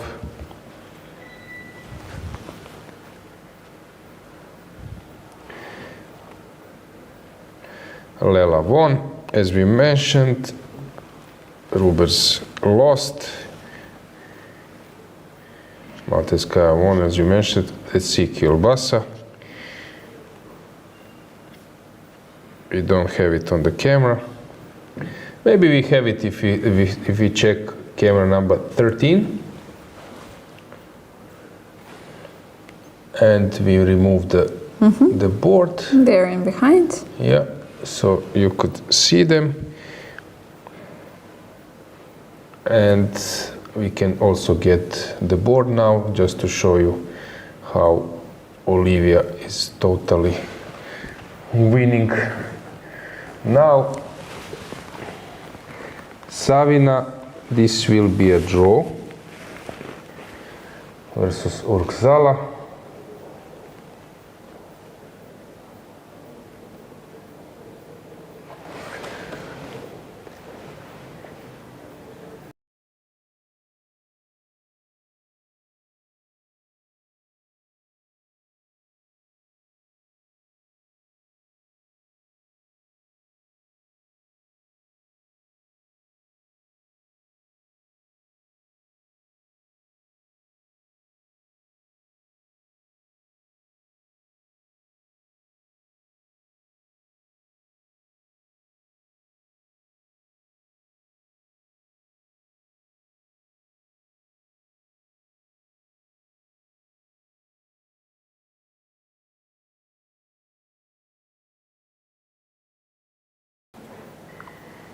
Okay, yet another Polish encounter just finished, so Olivia won her game as well. So from the 3 Polish encounters that I mentioned today, we do not have a single draw. So the Polish ladies are in their top fighting spirit. Yeah.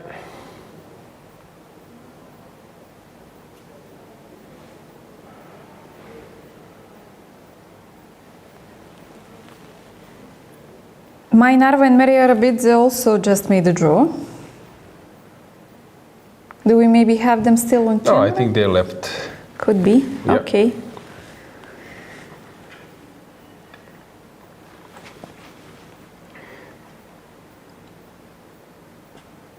Karashoni versus Doluhanova. Let's get the board back. Two bishops, not easy to convert. Toncheva won. Toncheva is very skillful in creating some chances, so it looked like very solid game, maybe even better for black. But slowly she creates. I love this deflection. Nice. Yeah, very nice. Very nice touch. So if you go here, you will be checkmated. Coulon looks complicated. Krsteva won versus Pauline Guichard. Zavatska, we already mentioned. Zhukova is pressing a bit. Josephine Heinemann, not easy to convert, but black is of course the one trying to win.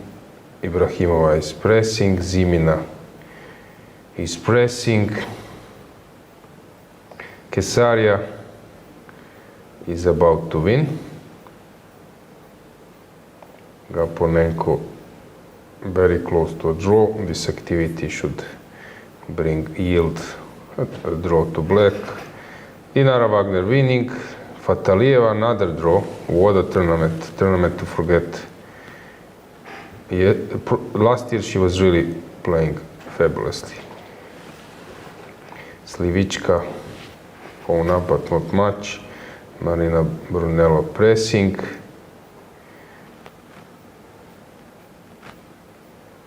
Let's see how Bodana is doing. I believe that we have her on the camera. It's our board 41.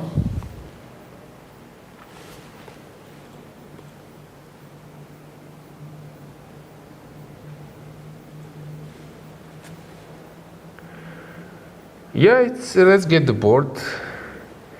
It's very complicated game. So usually you need to have two lines between your pass pawns to win. So here taking of course allows another third passer.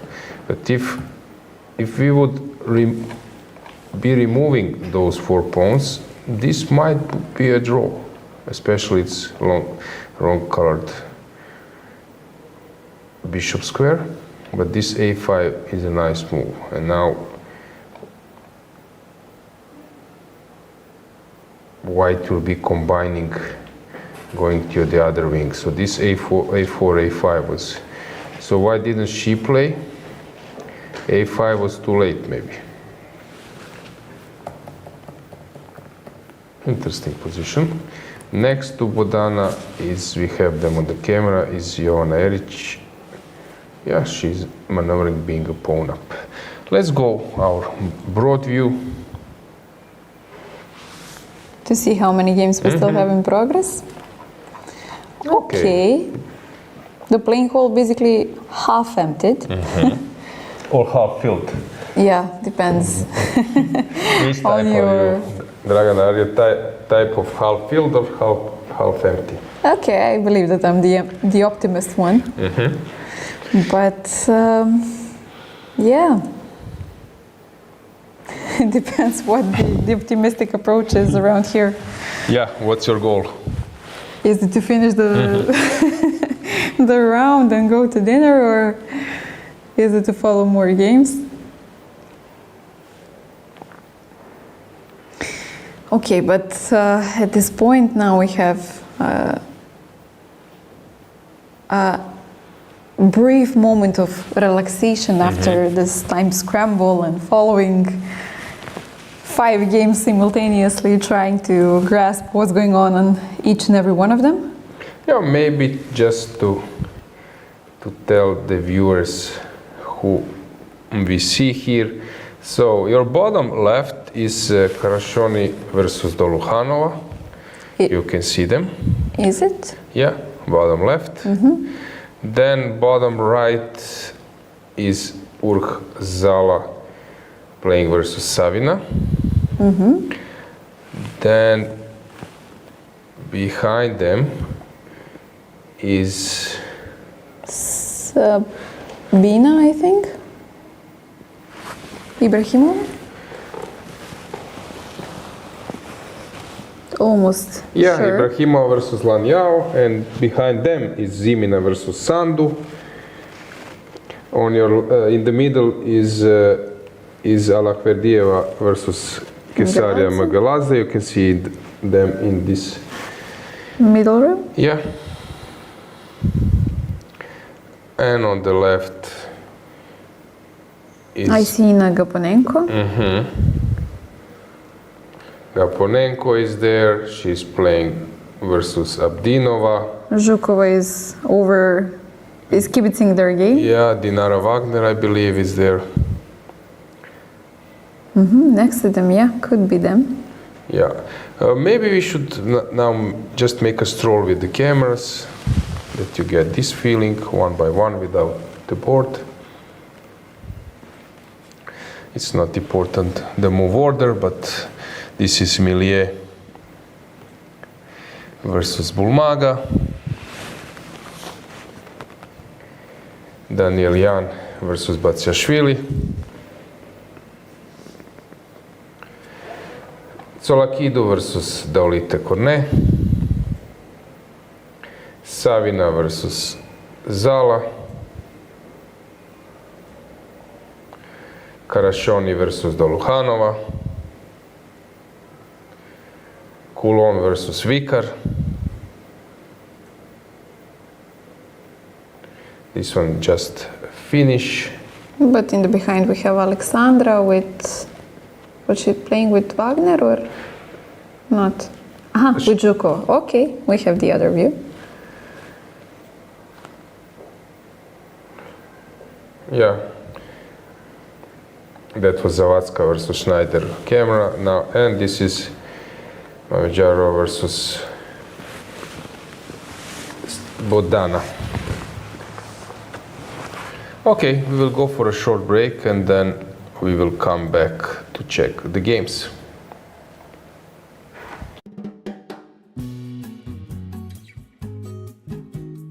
Chess moves. Smart. Free eSIM, smarter. At Global Cell, we believe in empowering connection on and off the chessboard. That's why we've partnered with the European Chess Union to bring you a gift as strategic as the game itself. A free eSIM with 100 megabytes of data. Staying connected has never been this simple. Just scan the QR code, install your eSIM, and enjoy seamless global connectivity. Global Cell supports over 190 countries. Global Cell and the European Chess Union, a checkmate for connectivity.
This is a chance. This is a war. Everyone wants to be a winner. But the path to victory is lonely.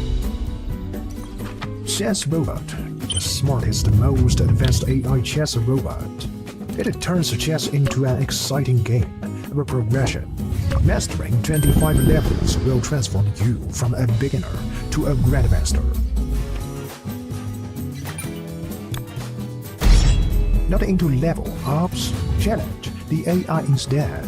Set the difficulty, make it breaks or push it beyond your limits. He's incredibly smart, just like a max-level human. Equipped with a camera like an eye, Chess Robot combines advanced algorithms to capture every change on the chessboard and accurately pick up pieces with its robotic arm.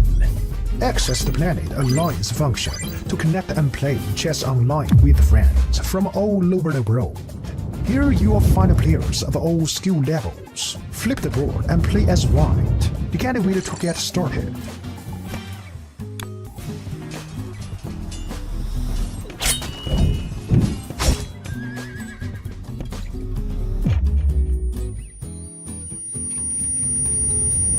New to chess? We've got a better way. Chess Robot offers a variety of learning methods to help you improve.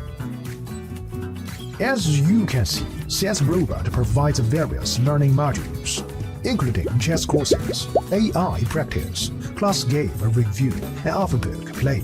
You'll level up your skills in no time.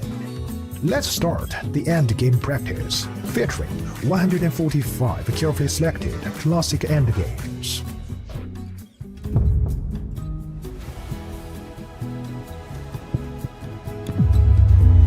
Now you have a greater chance to become a winner.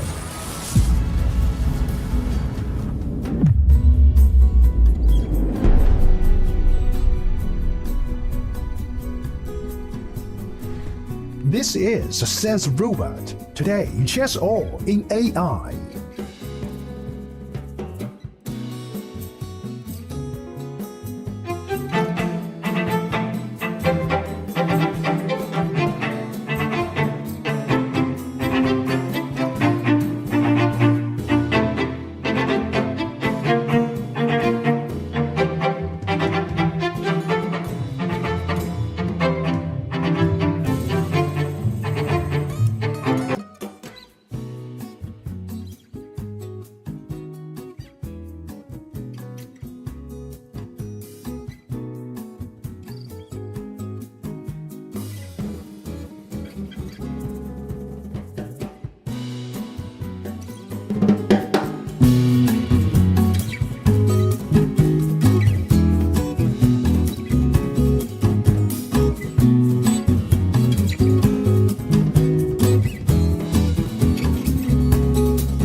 Chess moves.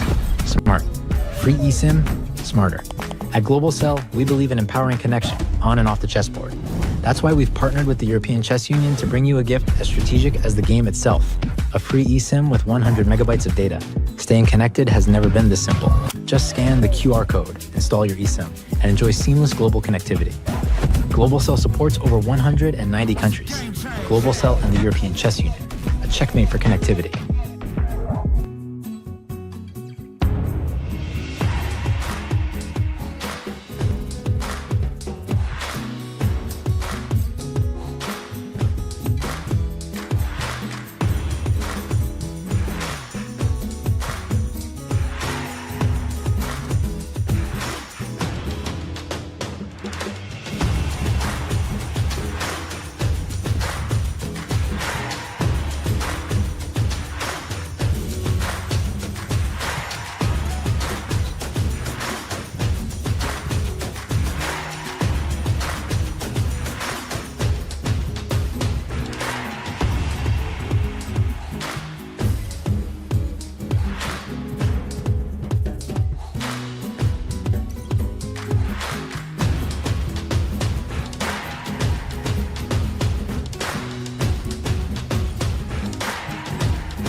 This is a chess.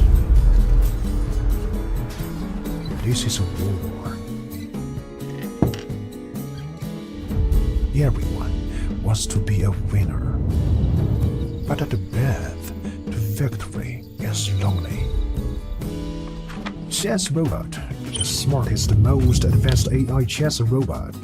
It turns chess into an exciting game of a progression.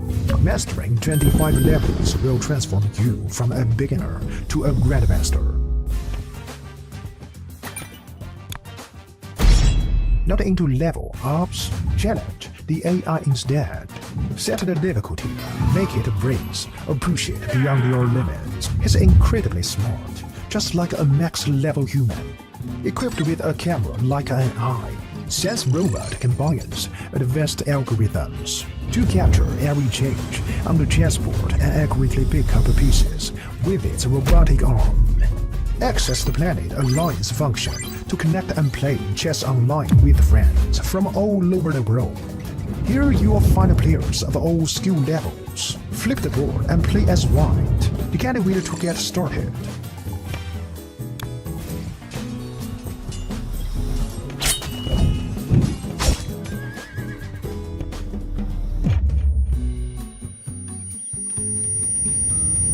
New to chess? We've got a better way.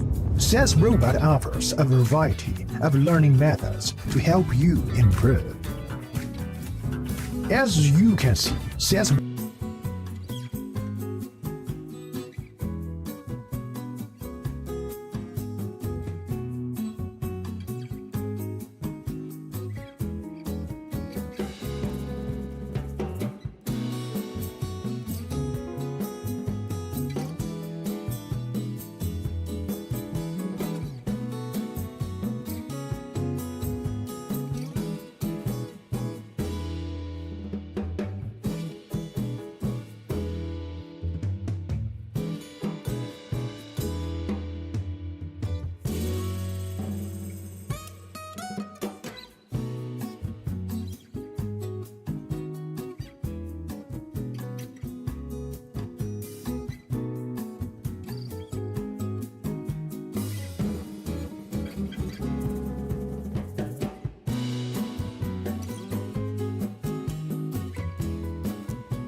And we are back. What a day, what incredible games and time troubles. I'm expecting always some, I don't know, dull draws. You know, people are calculating, taking pragmatic approach, Dragana, but yeah, it's super fighting. But these ladies are great fighters. They do not want to leave anything, any chance untaken, any result or possibility unintended. So basically, this is why we have so many decisive results. This is why we have such fun following the games. Yeah, let's go to our top board at the moment. Sophie Millier versus Irina Burmaga.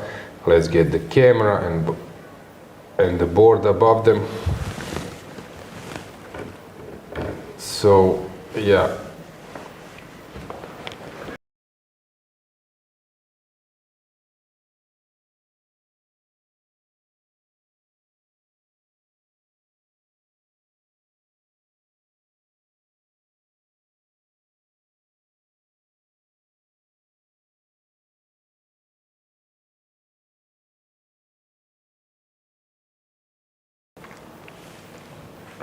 Yeah, I wanted to suggest, Dragana, to adjust a bit. Somehow you were left out of the screen.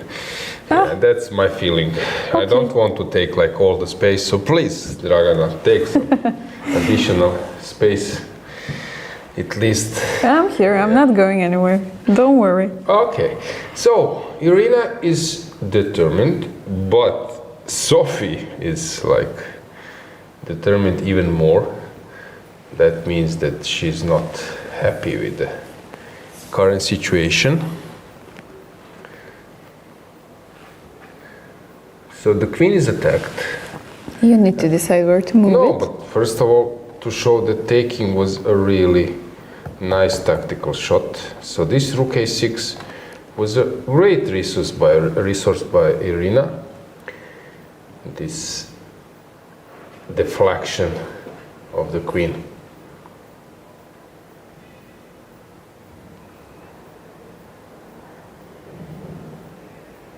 And how do you respond to rook a6? Okay. To keep your chances alive? You can come to c7, but then you will. But there you're are two exchanging the options. queens. One is to give check and then to take, or immediately to take on c7. But I believe that this should be premature. Yeah, my amigo agrees. So this is I would say, a next step. So, very big, strong asset. Of course, if you are white, you would love to keep the queens on the board. So that's your goal at the moment. But this rook a6 was really a nice shot by Irina.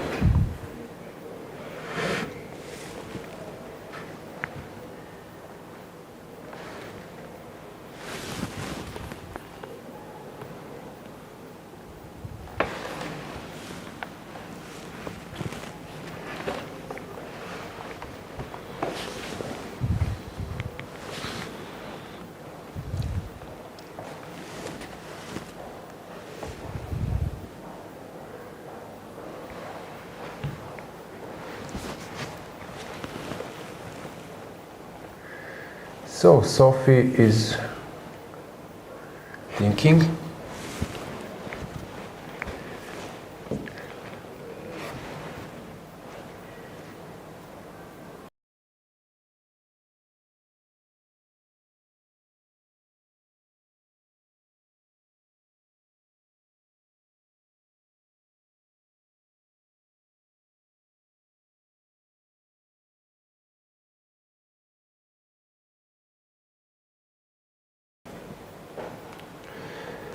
Let's get the camera of Danielian versus Batsiashvili, since some strange things are happening there. Black being 2 pawns down, 2 pawns up, but it's not so simple.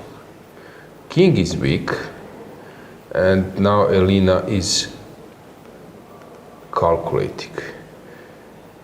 So Dragana, if I go knight c6, Which is the first, yeah, first candidate moves. I have a feeling that this is not the solution.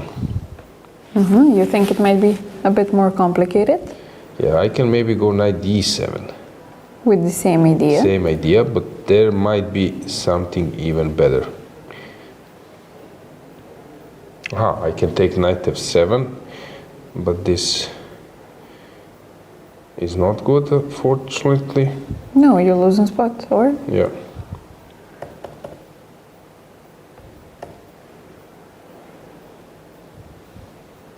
And what's wrong with the simple knight c6? Okay, she will play probably rook b7.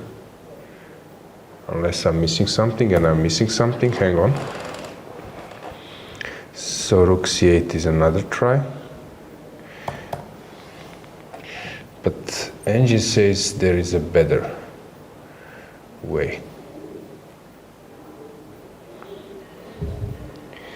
I'm not sure that rook c6 is a move.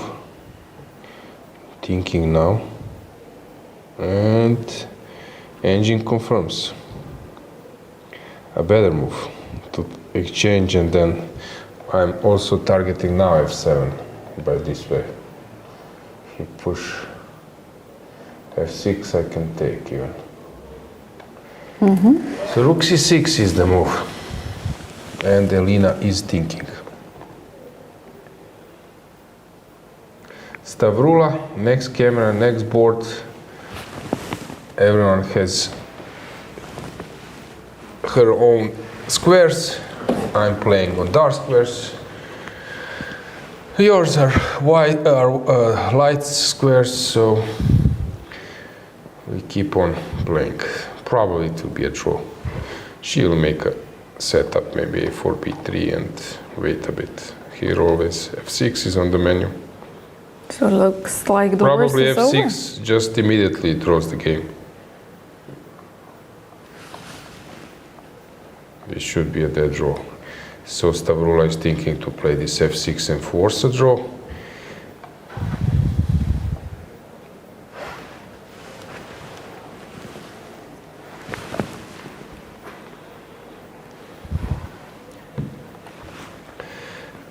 Let's go to the next camera.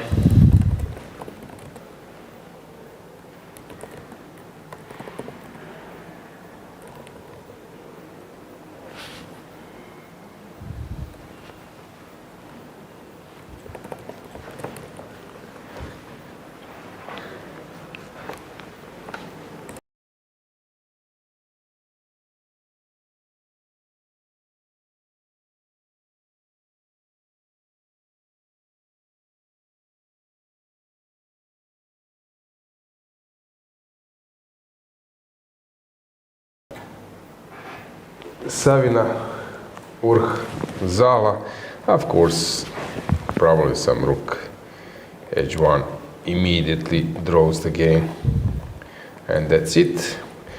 One tip, small tip for you, dear viewers, with the g pawn you can wait passively. G and h, there is no way for your opponent, or let's say I play this way, to win while you are just waiting. Sorry, not this way. Since there is no improvement, you just wait. Of course, here you will give check. I'm sure that many of you knew this.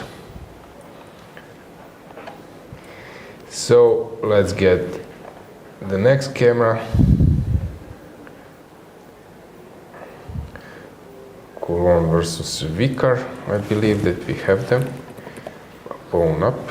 And this would be board 18, exactly.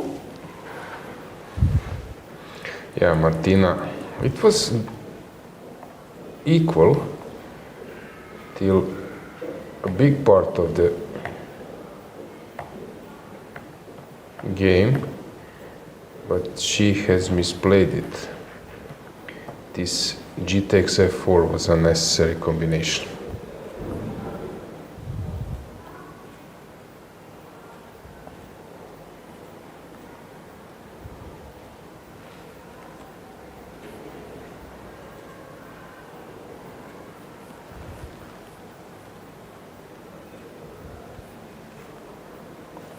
So it feels like today the top boards are finishing quicker than the lower boards.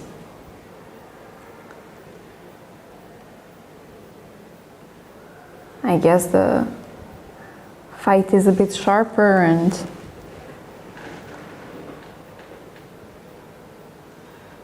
this is why we have the results.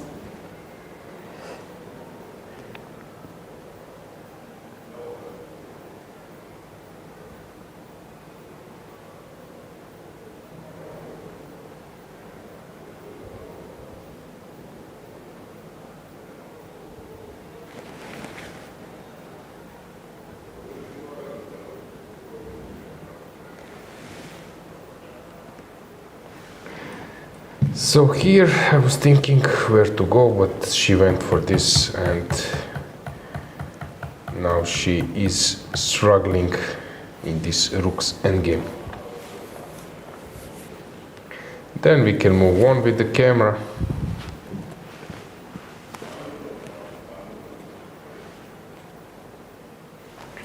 Zhukova versus Jerebtsova, of course, the game might last for a while, but it won't be easy to make a progress. King g5, for example, rook h4, and that's it. And we have another camera. This is very interesting. How Susan... This rook c4 was a brilliant concept. So Josephine was pushing, and suddenly this b pawn. So let's say king f6. Hang on. And we haven't seen this kind of endgame in quite a while. Yeah.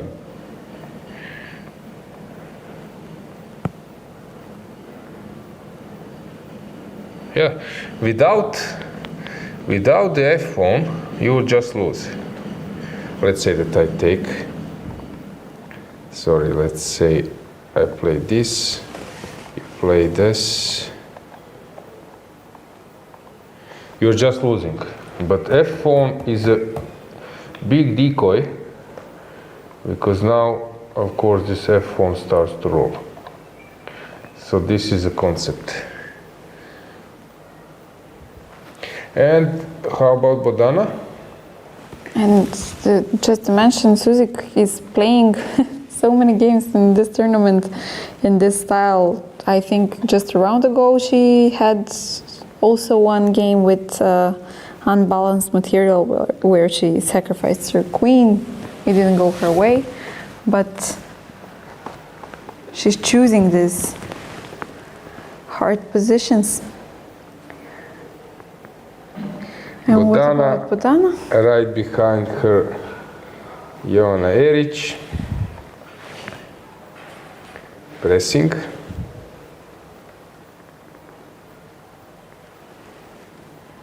But Bodana seems to be struggling because this king march, a4, a5 was very important by Mamedyarova.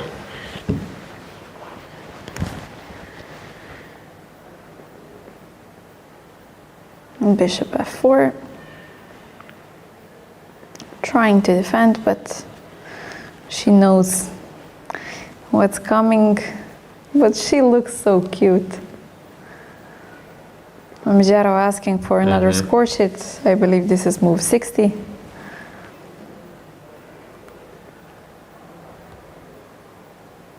She looks so cute. I cannot not say this.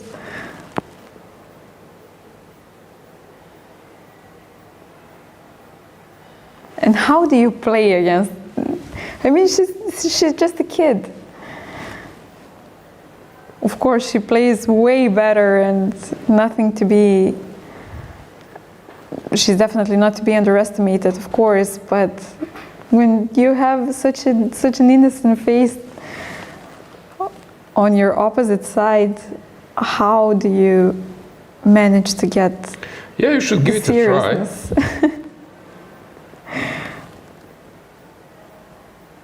Yeah, I guess when she starts crashing you and when she starts rolling out all of the good moves, suddenly it becomes way easier to get more serious, but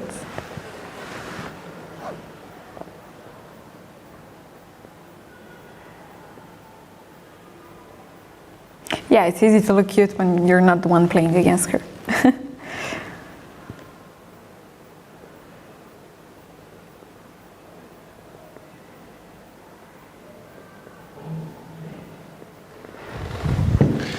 King landed to b7.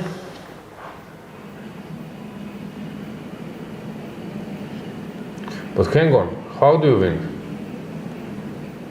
Ah, you win easily. I'm one move late.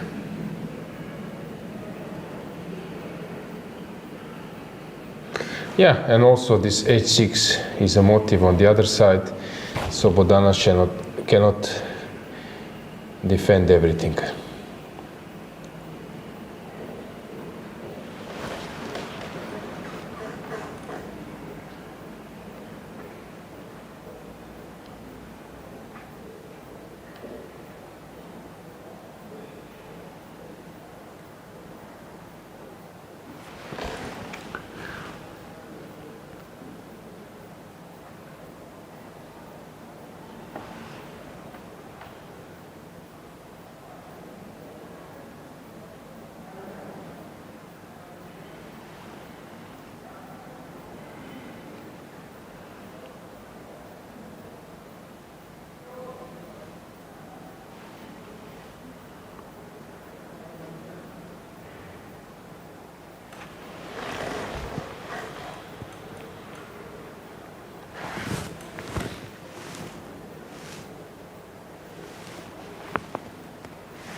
Okay, so Bodana is trying somehow.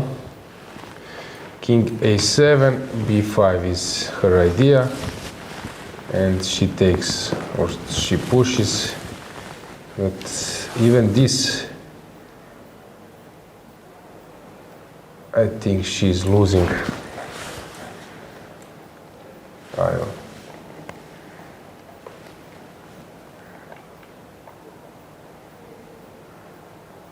Oh, no, sorry, I'm late.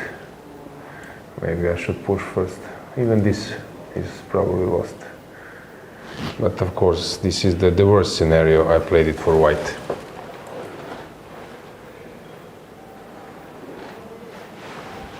In the meantime, Sophie kept her queen. Elina is about to make a draw. Stavroula didn't push f4. Savina is about to make a draw.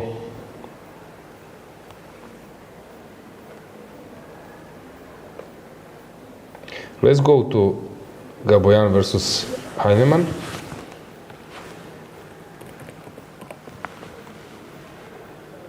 This is board number 23, camera 9.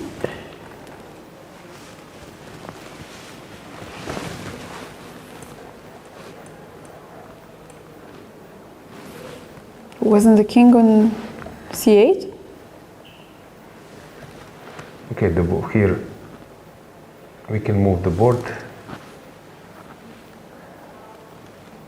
and we'll have a handshake.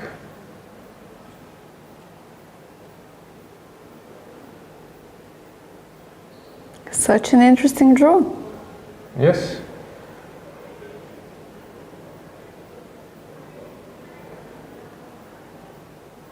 Played out to the Bear Kings. Mm-hmm.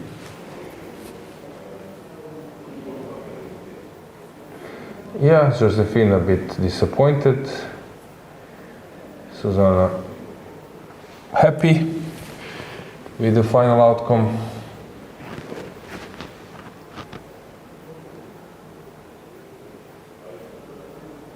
Fighting draw. Exactly, and a fun fact about Susanna's tournament, I see that she has only 2 losses, but both of the losses are from the French ladies, from Anastasia Savina and from Diamante Cornet.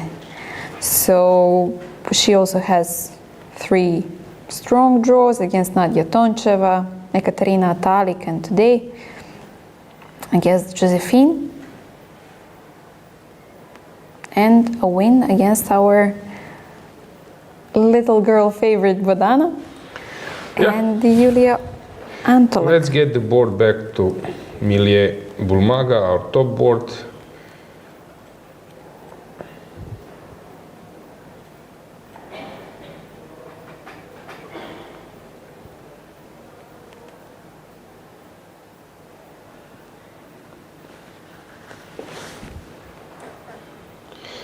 Kesaria is still playing.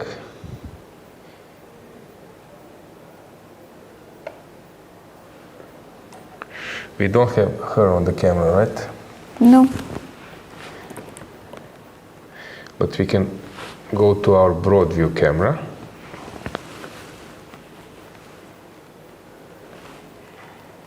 And this is basically, we have a result Savina. in Savina. It's a draw, I believe. And also Zimina. No, Gaponenko. Who is that? Zimina? I believe Zimina. Kaponenko has long finished, if I'm not mistaken. Then it's Zimina. How that game finished?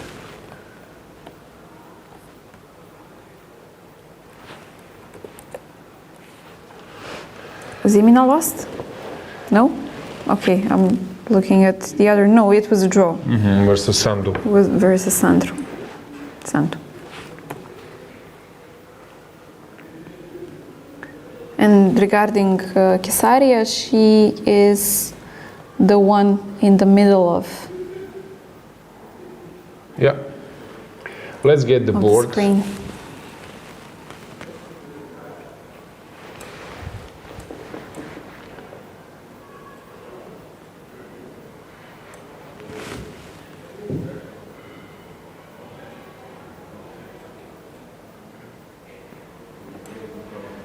Okay, so if you haven't found them yet, the chessboard helps you find locate Yeah. our players. So basically Kesaria and Alojzije are just below the chessboard. So this is the case. How is situation in the poll? Well, it gets more even than it used to be. So basically Bodana is the one in lead, our viewers' favorite. Then Victoria would be second place and Kesaria third with 20%.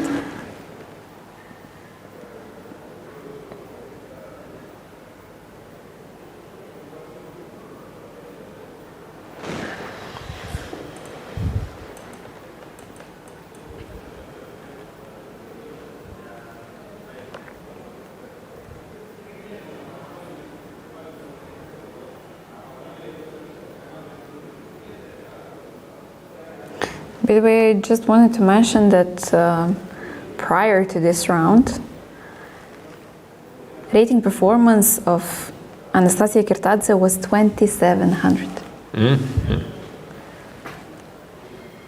And of course today it must have dropped since she lost, but amazing.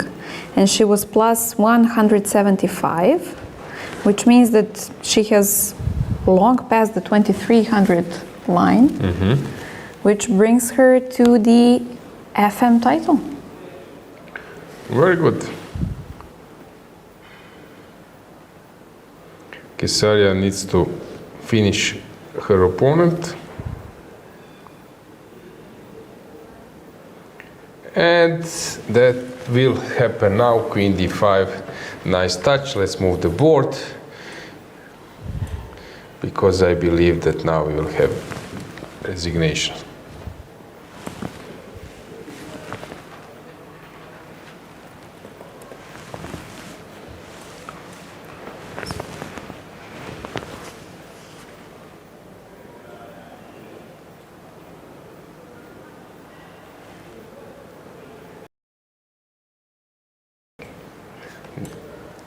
Oh, we could see them. a little bit better. I feel like we're doing some CSI Miami stuff, you know? Having surveillance cameras, having some zoom-ins and so on. But nice help from our technicians. So, yeah, resignation, maybe Ayan was expecting some miracle like it happened in Bodana's game. But it's not the case now. Kesaria winning, Kesaria coming to 5 points out of 8. Very good result. Amazing result for such a young. Yeah, winning versus Marina Brunello, and now versus Alahverdieva. Great achievement. And now from the games that we can see on the screen, I see Sabina and Lao Yan. I believe you can see them now even better in our bottom right corner. In the middle, of course, you can see Nino with Elina. On their left, we have Stavroula. Behind them is Irina Bulmaga, I believe, yes. And completely to the left, actually, I'm not sure which game this is. Okay, never mind. Let's get the camera of board number, our main board, Sophie versus Irina, because it seems that now Irina is just winning. We can go with the board, yes.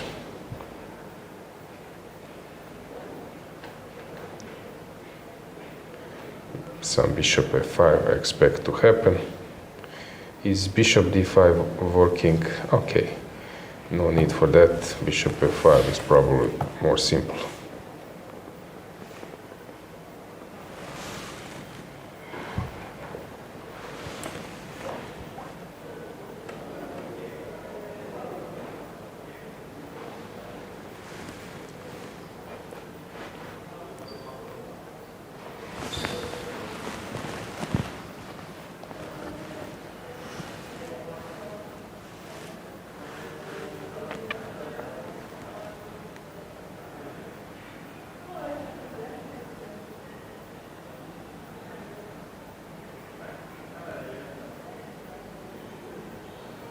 Really amazing.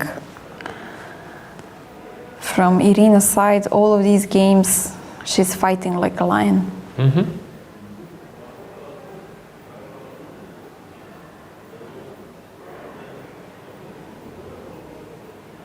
Sophie is aware that it's tricky, of course, that she's on the verge of defeat. Where the team has played it.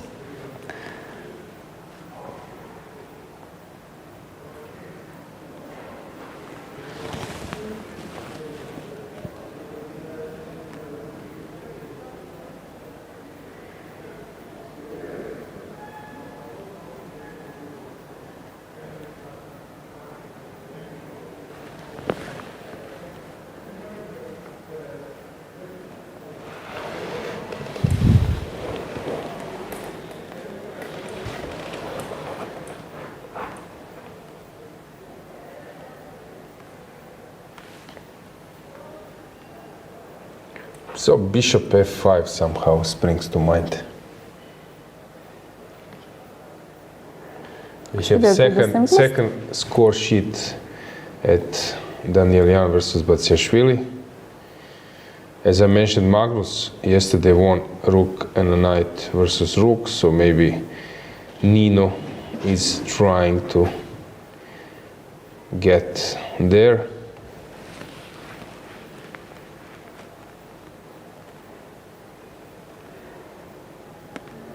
At the same time, we can go with the camera to Bodana.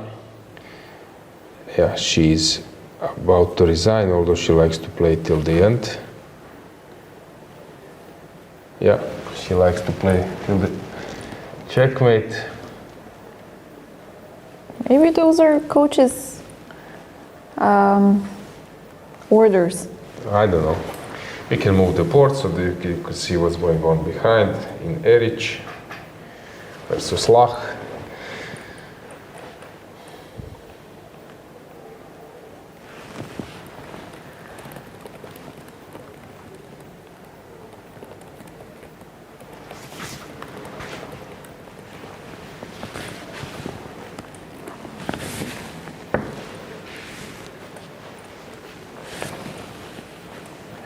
Playing till the checkmate, maybe some viewers will learn something, but yeah, of course, this is just inertia. Although she came. Now, queen e4. So will Bodana now.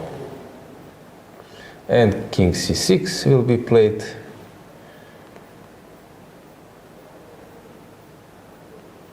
No, king c6 was mate in 2. Well, Bodana is now heading towards mate in 1. And handshake. Yeah, a shy handshake. Tough games. She's fighting, and it will pay off in future for sure, because she will be like 11 years old and already So experienced, yes, right? Exactly. Okay, let's go back to our boards, main boards.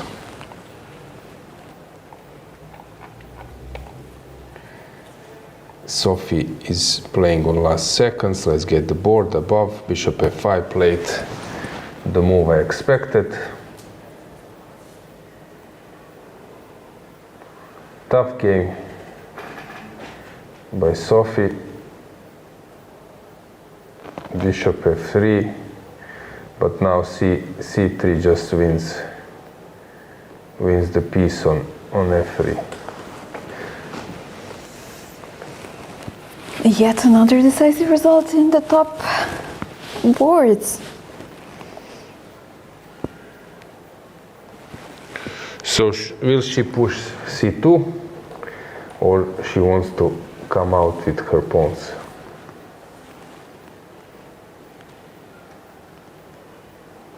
Rook, yeah, okay, c2, rook d2, then rook a1 check, she will be a piece up.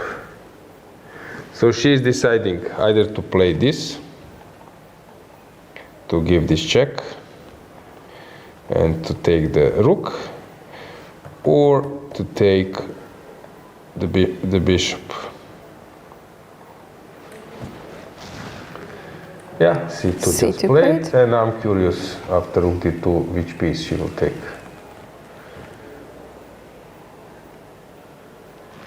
The bishop or a rook for a bishop and a pawn? We will find out soon.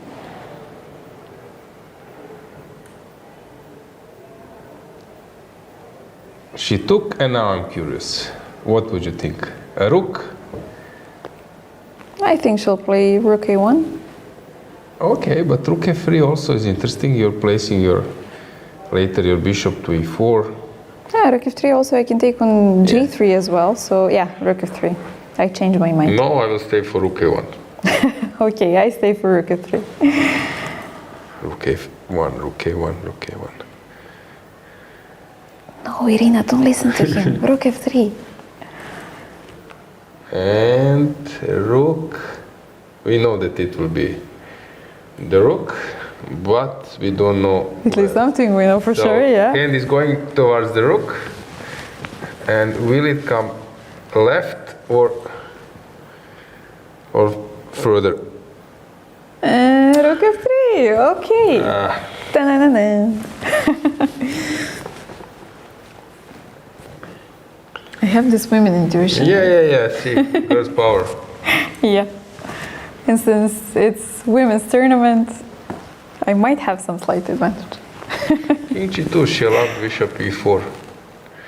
Now I think it's super simple. Bishop e4. creating a battery for discovered attack. No need for that. Keeping it simple. She wants to go rook b1. Okay, she will take on c2, rook c2, and then to stay a piece, rook and 2 pawns. This is of course dead lost.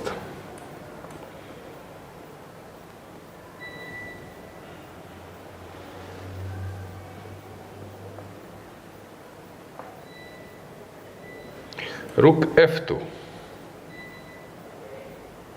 Okay, a good try. That you blunder something, that you're pinned. G4 is a threat. King e8 will be played, or king e6. King e6 better.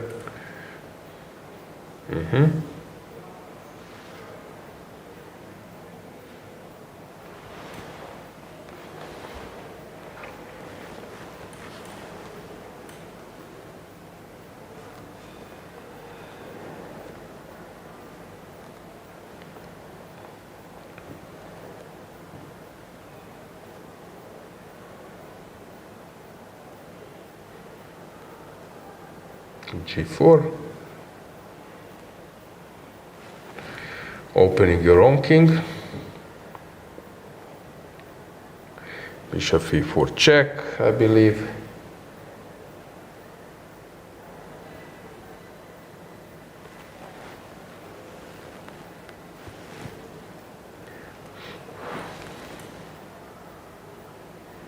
Yeah, on king h2, I would play maybe King h2 played. Yeah, I'm thinking about rook b2. Small tricks. Maybe rook. Knight d5 is of course a move, so Irina can play whatever she wishes.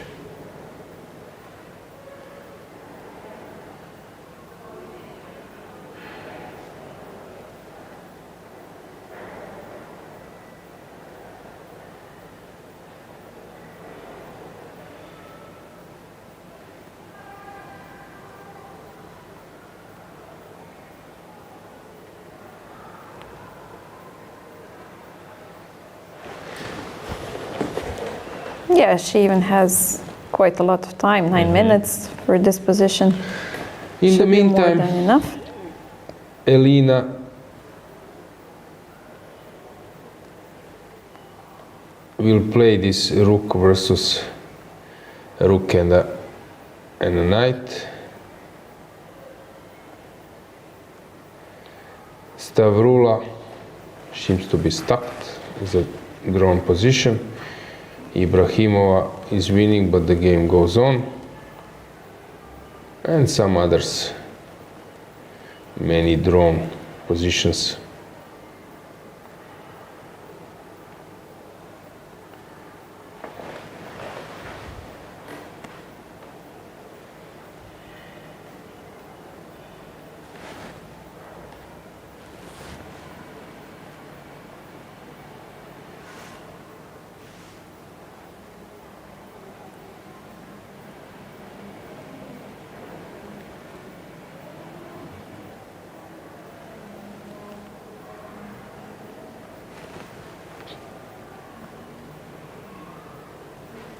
After this win, Irina will come to 6.5 out of 8, right?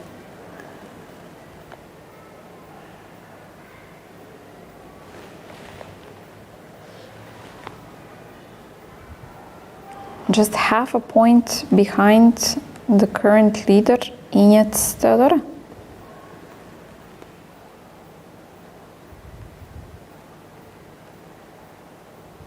Basically clinching spot number 2, if I'm not mistaken.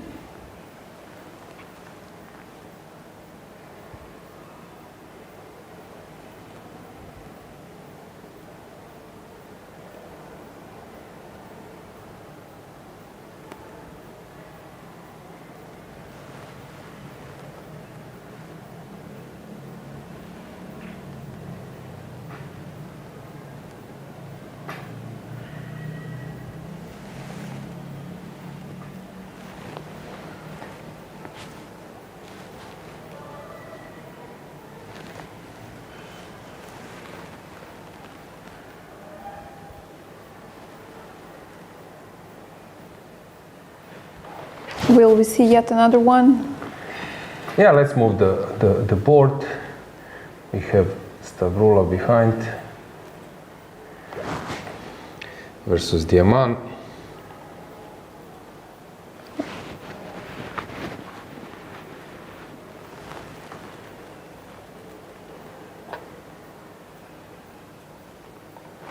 I wanted to say, will we see two endgames with rook and a knight against rook? No chance for that. Black won't exchange. Yeah, I believe so. Stavroula on her pawns. last seconds. Oh, let's go to Stavroula. Let's go with the camera because we can zoom it a bit because she just played a move on last 3 seconds.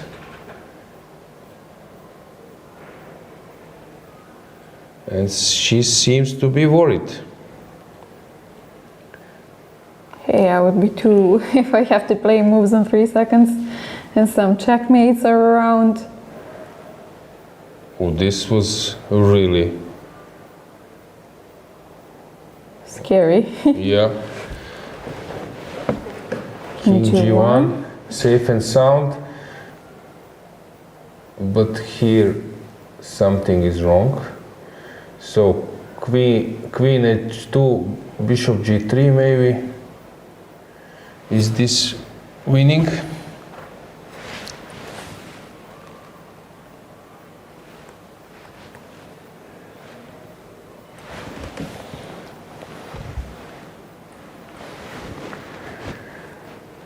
Very tense moment. The round is not yet over. No. So many things. What a game.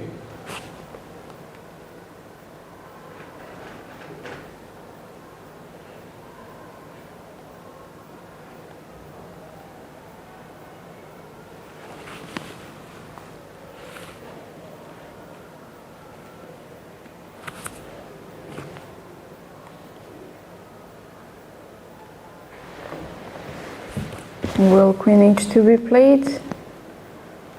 Seems like the most natural move, but is there a way to create maybe some more threats? Don't believe. Queen H2 should be played and then Bishop G3. This is really a move to make. Where else she can go? I don't see it. Okay, she can go Bishop F4. She's maybe thinking about that. But in the end, another left-handed player.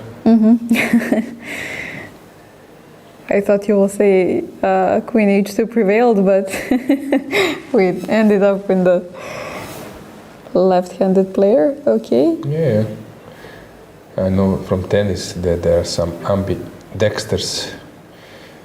That means that you can play with both hands.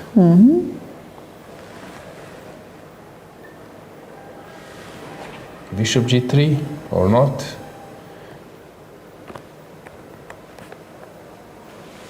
Why Bishop G3 is not immediately winning? I don't know.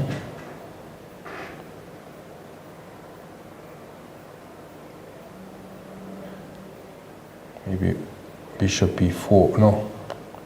Maybe Bishop E4 and then running with the king. So Bishop G3, Bishop E4, and king runs. No, but I have check and D3. Ooh, that's nice. Let's give it a board. And Bishop G3 on the board. And now if you play Bishop G3, if you play Bishop E4, I give you check and D3. But engines say no. Rook D7. No, hang on. I was thinking about this, and this, Rook D7. But I can take on E4, no? Yeah, that's what I spotted. Because here, maybe you can just run. You run to E3. So I don't know how. How do I win? Now I need to play something subtle. Yeah, spotted by...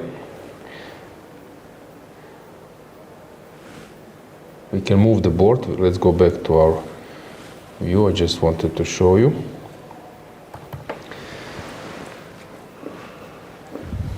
Maybe to zoom it a little bit, yeah.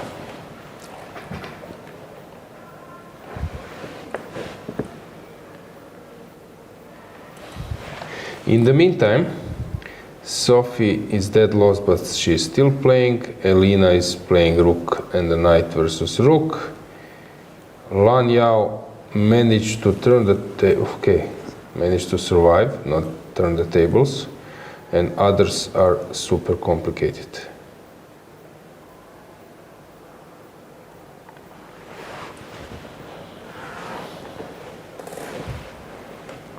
So how to win? Do you see it? I'm not sure. So d3 is probably wrong. So maybe she should rewind. But it's very tempting, yeah?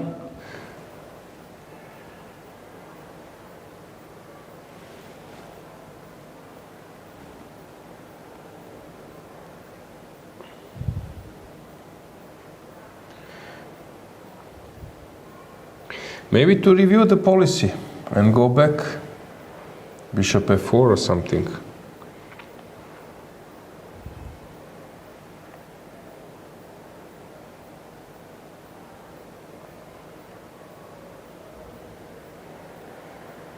Can I take on h3? I guess it's not the best, but...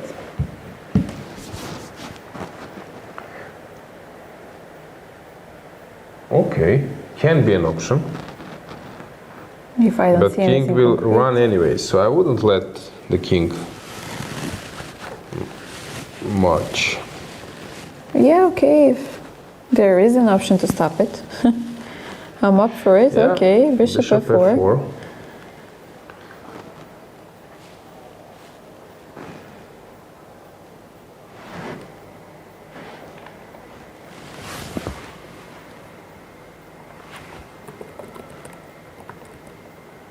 Probably a good move.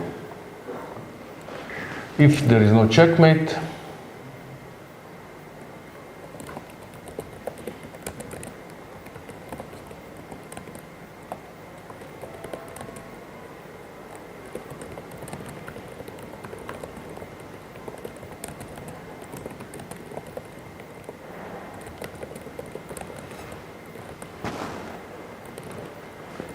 rook d1.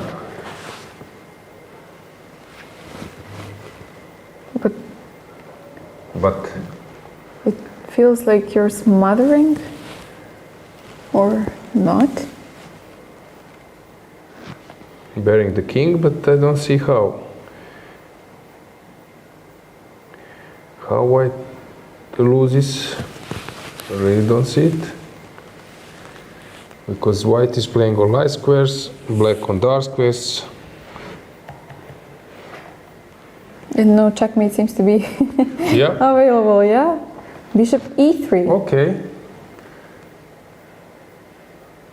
But still, queen g1 is only just a check. Hang on. I cannot take on. Can I take on e3? And rook d7? Yeah, Okay. probably not. But with only 40 seconds to calculate it. No, that's not an option.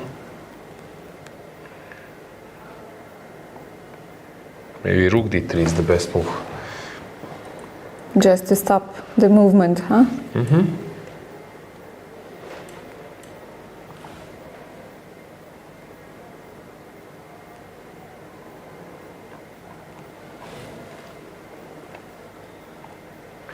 So Stavroula, Last 15 seconds. 14 seconds. Rook b1. Sit and wait strategy. Yep. She's happy with the draw in this position.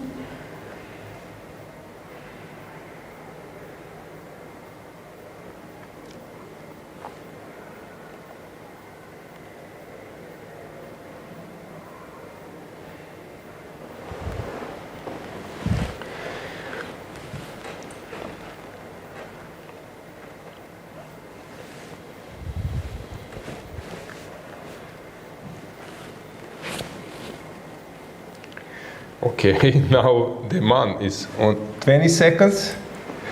King d6. Okay. But where is that king going? I don't Can know. you enter? I don't know. She has some idea, I believe. But also you cannot go far since you have this e6 pawn. Don't know really. Or maybe she's just trying to make a few What moves a game, and yeah, what a gain game. some time. Stavroula is Rook d1. waiting. Yeah. Played And? on the last 4 seconds. Aha, maybe there is some combination. No, I don't see it. What a moment.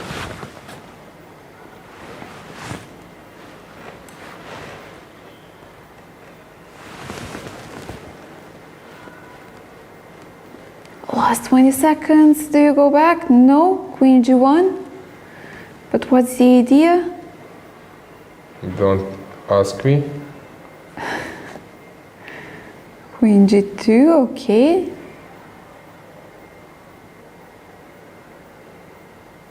Don't see it. King d3. And then, what's the point? Ah, she's tapping bishop Queen d5. b2. So this is the point. King d3, queen b2. Very well played. Then you cannot protect with the bishop on d5. So king d3, queen b2. And you cannot play bishop d5. Very well played by Last Diamant. 15 seconds.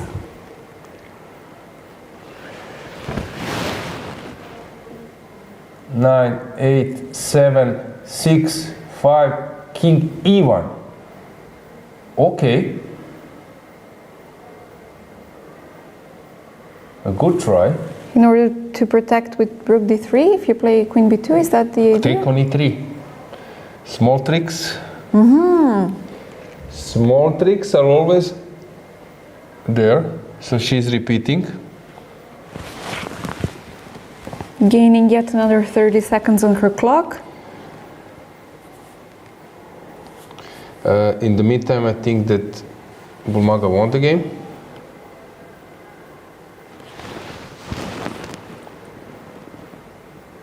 Exactly. 3 decisive games on first 3 tables. The round of the tournament. I don't think that we had decisive on top 3. All decisive games What's so the far. point here? Why queen? H2. I don't get it now. Maybe she wants to repeat but doesn't want to end up in repeating 3 times the position, so she's 15 seconds. changing. King e1 back. And what now? Some queen e5. No, rook e3 always. So what is now the winning method?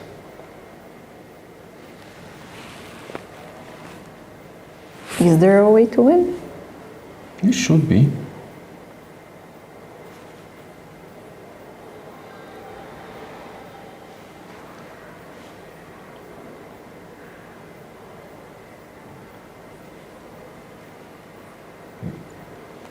Queen d6, yeah, coming back. Adventure is over. In the lack of Yeah. some new ideas, you try not to blunder something.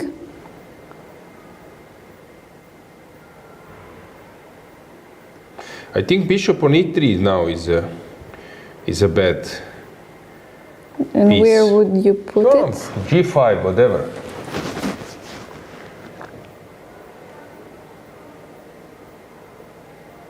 What a position. White is playing with all light squares. Pieces. And black only of Yeah. black squares. When I was playing a not simul, but like blindfold game versus tennis player Ivan Ljubičić, he was world number 3, coach of Roger Federer, and Silvio Maric, he played for Newcastle, Panathinaikos, Dinamo Zagreb, Porto, and so on. And then at some stage I'm playing blindfold, and then I said to them, I was watching some tennis, and okay, they are solid for like athletes, professional, they're really playing chess well. And then I said at some stage, but guys, you have all the pieces on light squares. And then they were like shocked how you even know the colors of the squares blindfold. Yeah, and guys, if you want to, you can take a screenshot of this position, because Yes. now we have exactly white pieces on white squares and black pieces on black squares.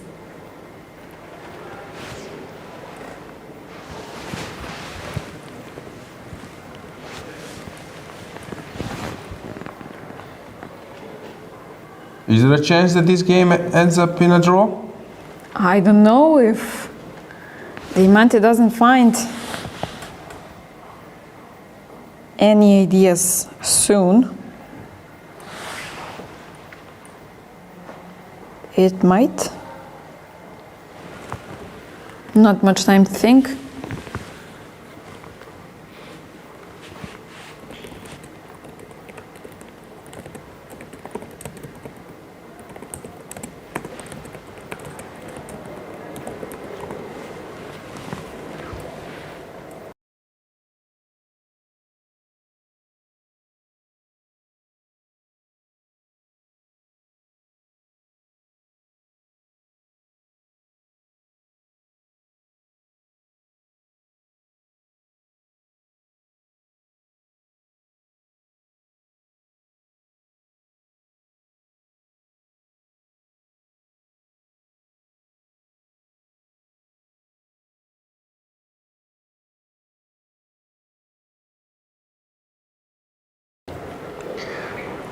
Yeah, crazy situation. Really, yeah, this is memorable. Chess is so beautiful. And the engine says that it should be winning, but I really don't understand how it's so hard, especially if you have only 1 minute on the clock. The king cannot be improved. It's somehow dancing around the dark squares feels not to be enough. And they are repeating, and I feel like this might end up in a draw. I think it was even a draw offer.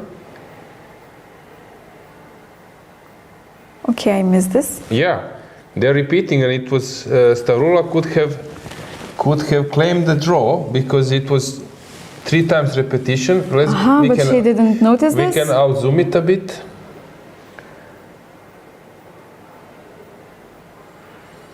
Did she not notice, or did she not want to claim? But I don't know, she didn't. She just mentioned I offer a draw. But it's really shocking.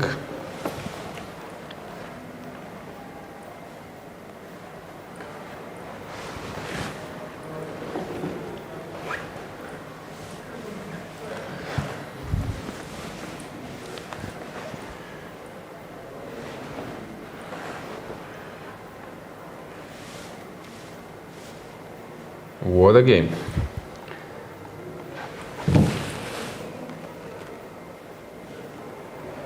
At the same time, practically all the games are finished. Elina Danielyan is still playing.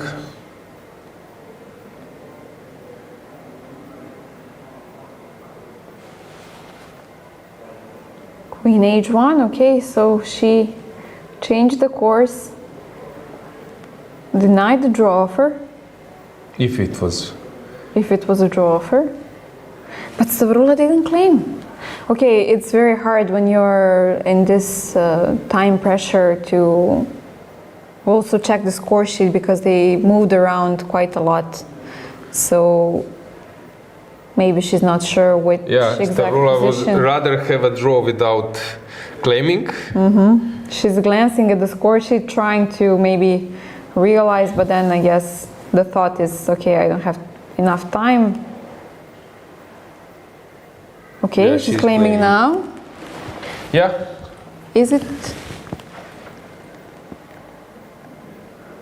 3 times repetition? it should be. So once, I think it is. I'm not sure, but so yeah, it should be a draw. Damon is not agreeing We can with go this. broad view to see what's going on. Yeah, they will go to some other board. Yeah, you can see to them on the left. reconstruct, Marco Biagioli, chief arbiter, is there and they to will. reveal.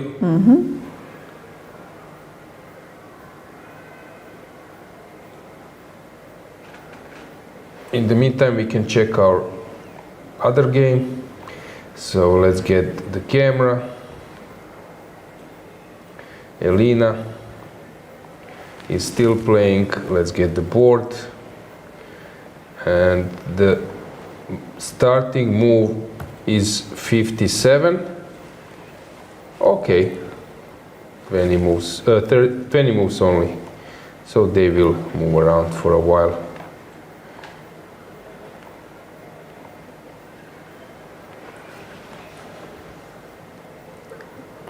Kasparov won versus Judith Polgar. I think it was Vajkadze. Can you check, please, Dragana?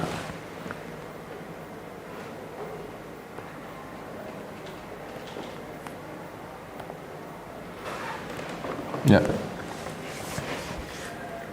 I think it was, I can do it even.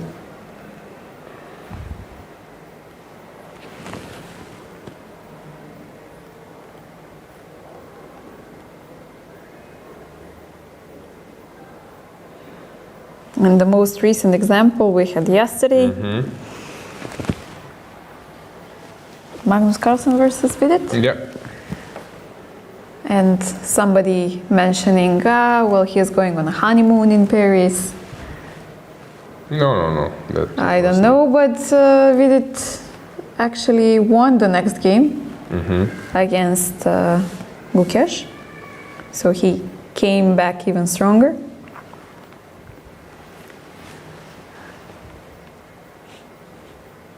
It was Dos Hermanos.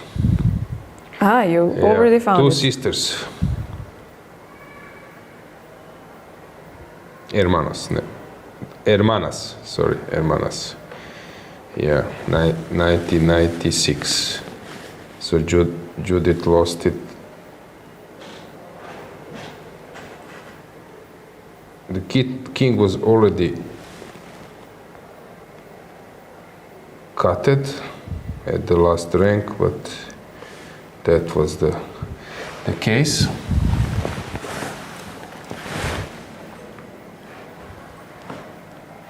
Let me search something else.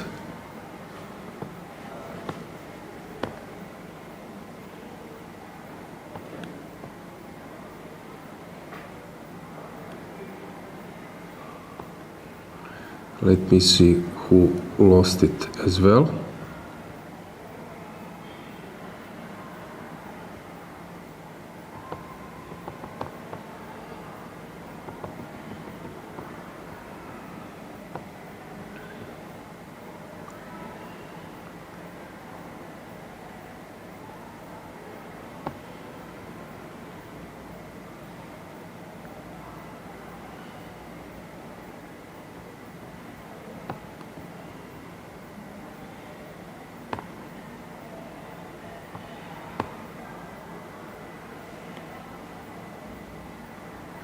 So, Batsiashvili wins versus Vaganyan.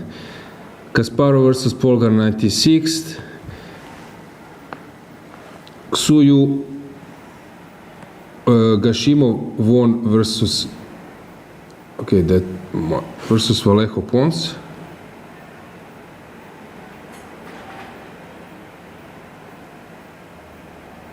Yep, same thing like Magnus did. Karyakin versus Shimanov, Navara versus Hammer, VI versus Hari Krishna, Vtachnik versus Ponomaryov, Onishchuk versus Dominguez, Jones Gavin versus Le Kwang, Rapport versus Yakovenko. So it's possible to lose it. Ivanchuk versus Karpov, 2000. Yeah. but it was some kind of blunder. Okay, yeah. So it's possible to lose it. Actually, quite a few games. I'm surprised. Wagner Dinara is here as well. Against, no, not Dinara, Denis. Against Mamedyarov.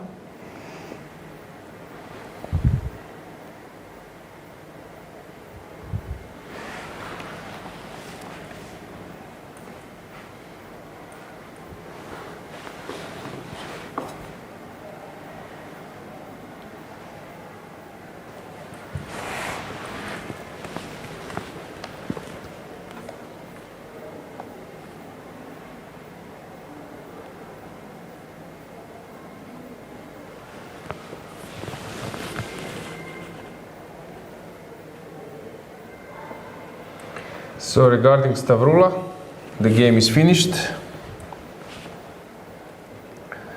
So the claim was correct, I believe. Yeah, we have a draw on that board, so basically this is the only game left from Let's this round, zoom right? this one a bit without the board.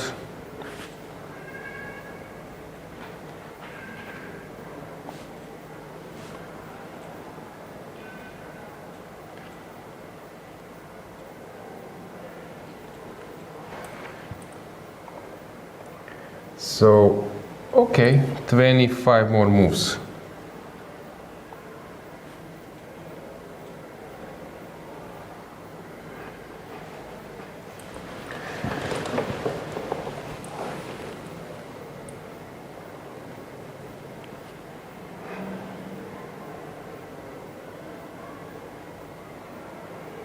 Rook a4 check or rook e8? Rook e8.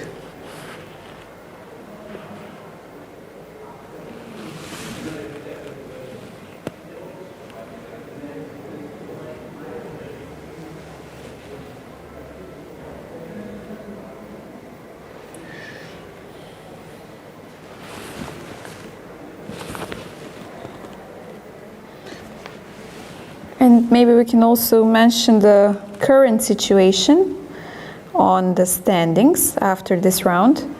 So Teodora emerged as a sole leader with 7 out of 8, excuse me. Then we had Irina Bulmaga clinching the second spot. She's sharing the second place with Lilith Mekrachyan with 6.5 out of 8. Anastasia Kirtadze has fallen back to sharing the fourth place with 6 points, and she's sharing it with Lela Javakhishvili and Anna Ushenina. While we have Meri Bella Khotenashvili, Stavroula Tsolakidou, Gulnar Mamedova, Alexandra Moltskaya, Sophie Millier, and Meri Arabidze and Victoria. Okay, many players with 5.5.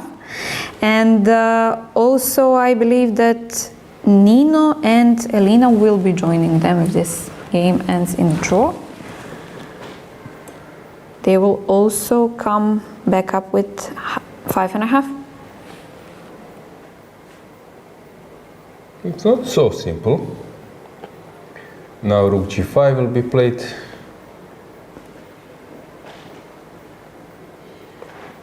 And the king will end up at the last rank.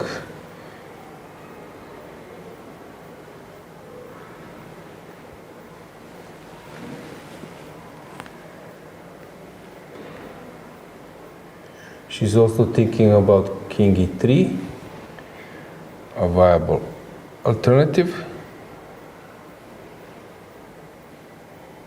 I don't know, now those electronic boards, they don't have notation. I'm not sure that, yeah, because it can be switched, who is white, who is black. But okay, let's say that we know that. Nino is black, yeah? Yeah.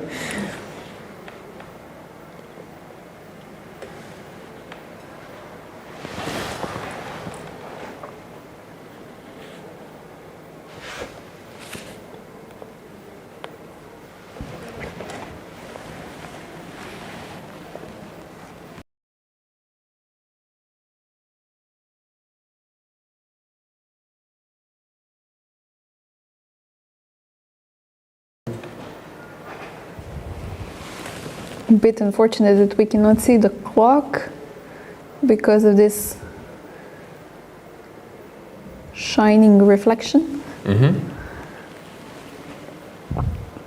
But we can update you on this one. So Elina is on 45 seconds, while Nino has 6 minutes and 23.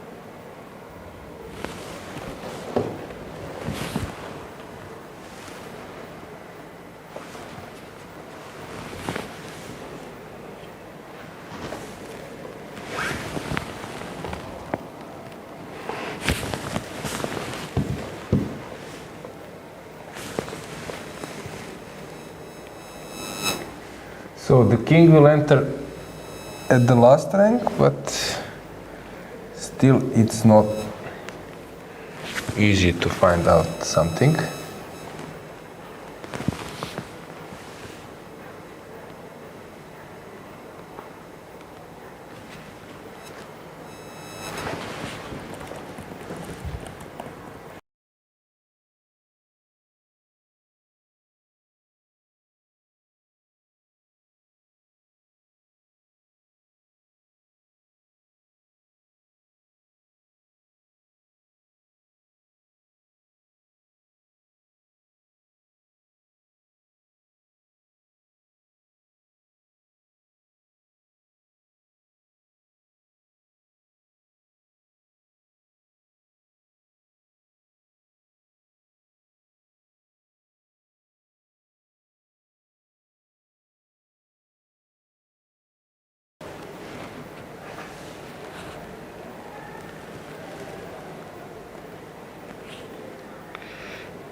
Will she go to the edge of the board? Not so simple.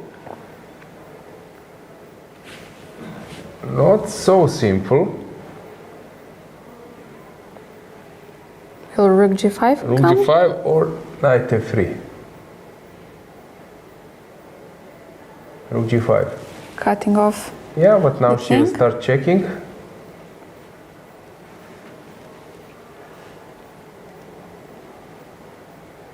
And how many more moves? What did we mention? It was from move 57. And now it is 86, so still a long way to go.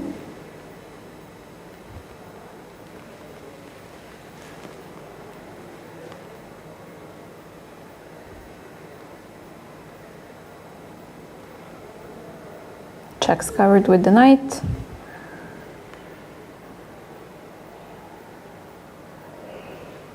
Elina still under a minute. Okay, it will be tricky.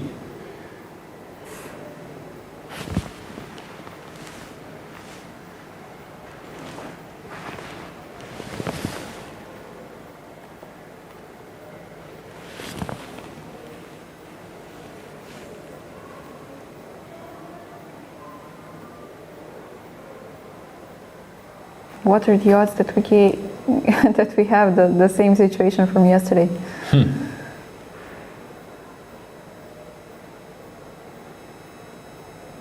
20 more moves, something like that.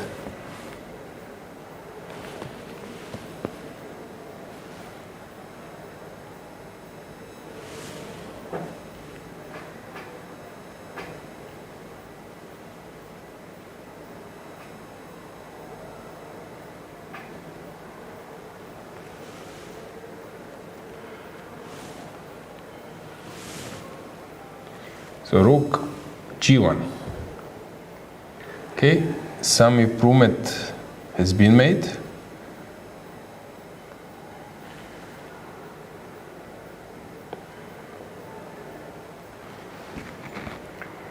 So what do you do? Do you run? Do you capture or you let it slip? starting to quote some I famous know that you like Eminem. yeah.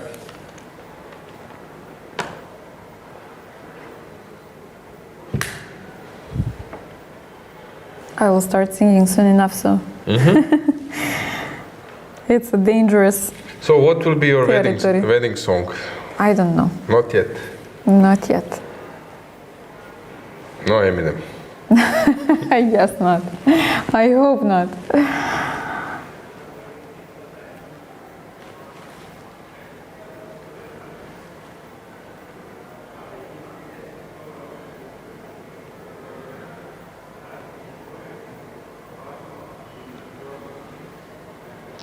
Yeah, actually, checking all those games I've mentioned, it's possible to find some patterns. But I'm not a pro any longer. But that would be my advice for, like, players: rook and a bishop, rook and a knight. You have options to check, like, lost games, and then to find the patterns behind them.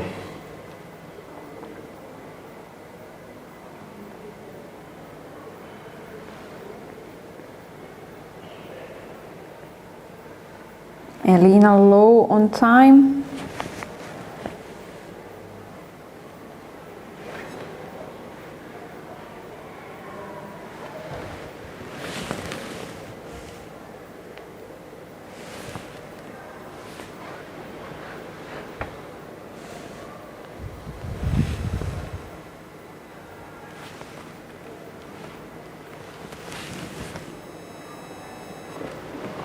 But unfortunately, I cannot see how much time she has.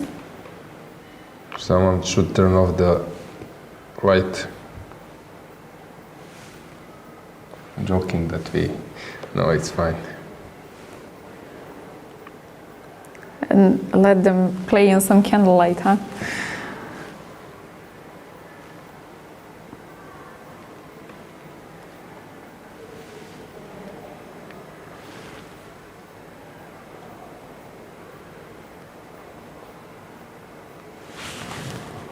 Okay, if I'm not mistaken, she's under a minute, but still.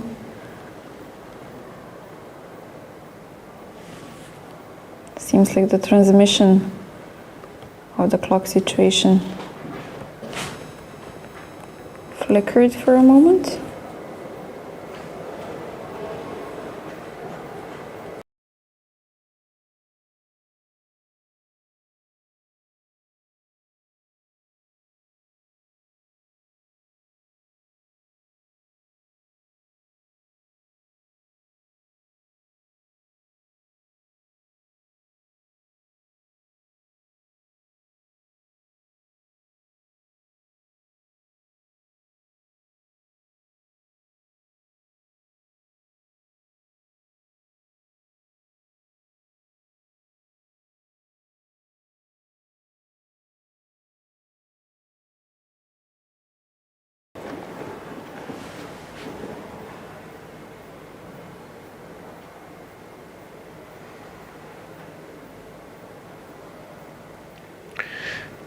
So, tense situation.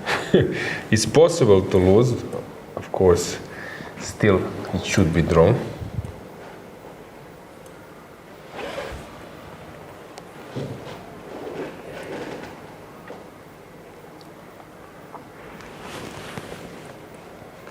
So, 20 more moves. It's a lot.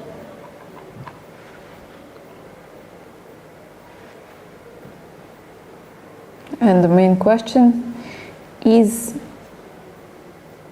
it possible that Nino manages to get some threats in this position that are not able to be stopped?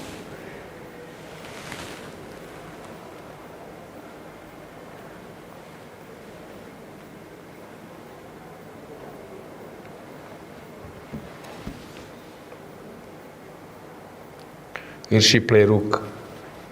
No, rook g2 loses, knight g5.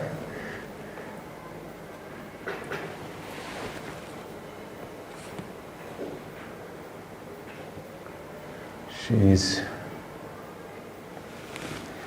tense, really tense situation. It's still drawn, but yeah, unfortunately the sun is shining and we cannot see the clock.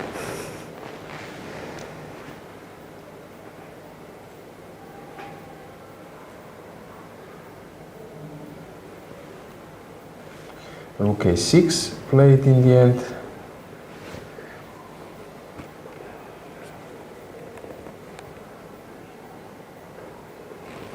Some checks will be incoming. Yeah, heroic defense, but also tremendous effort trying to win this one.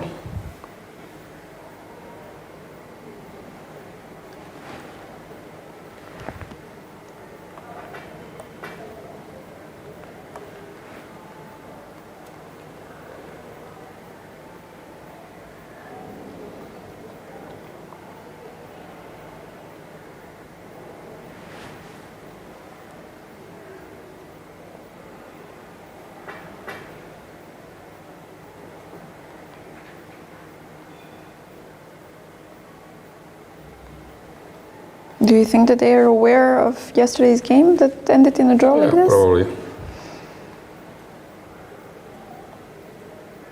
Yeah, for example, maybe if you're playing and you want to isolate yourself from social media and most of the news.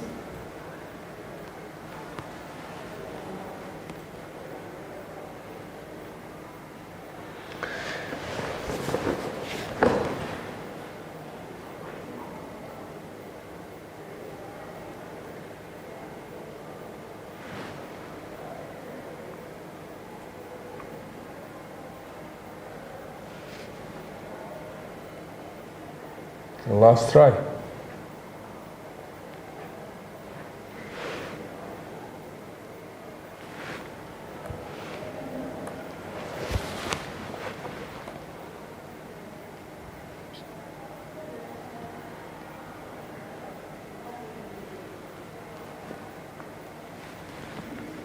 Where? F4.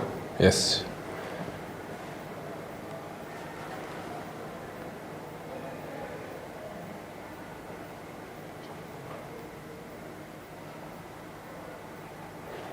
And Nino is keeping her pressure also on the clock. She doesn't let Elina think for too much. She's also playing fast.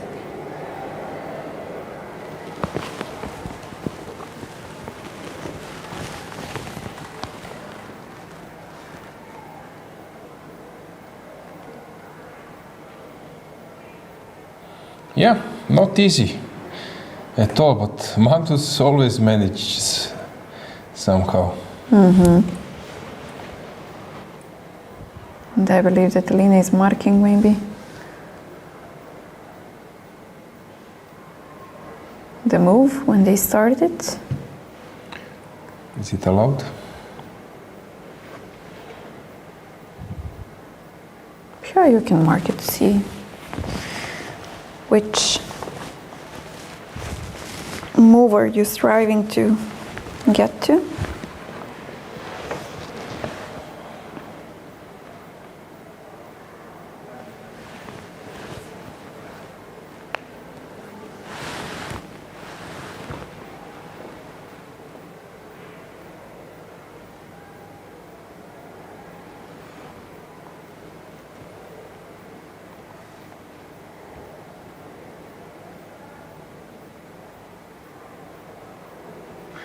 Yeah, not many ideas left.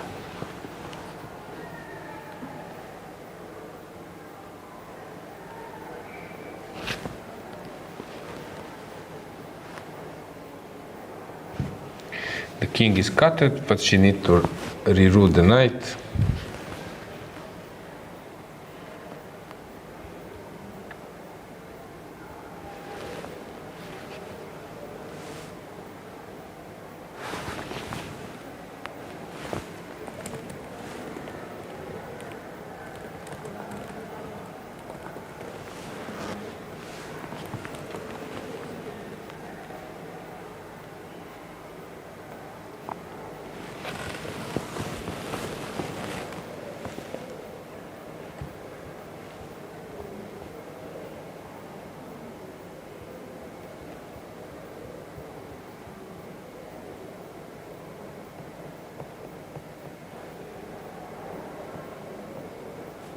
some rook before maybe, or?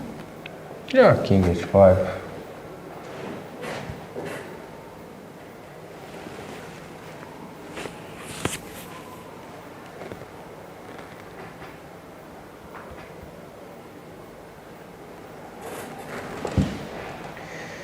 So, as we mentioned, in case of a draw,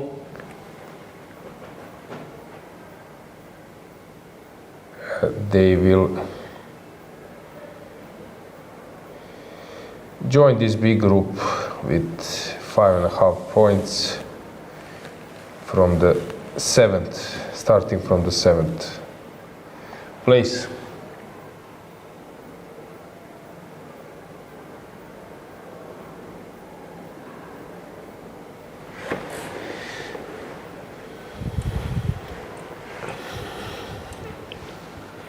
As I mentioned, I played it so many times.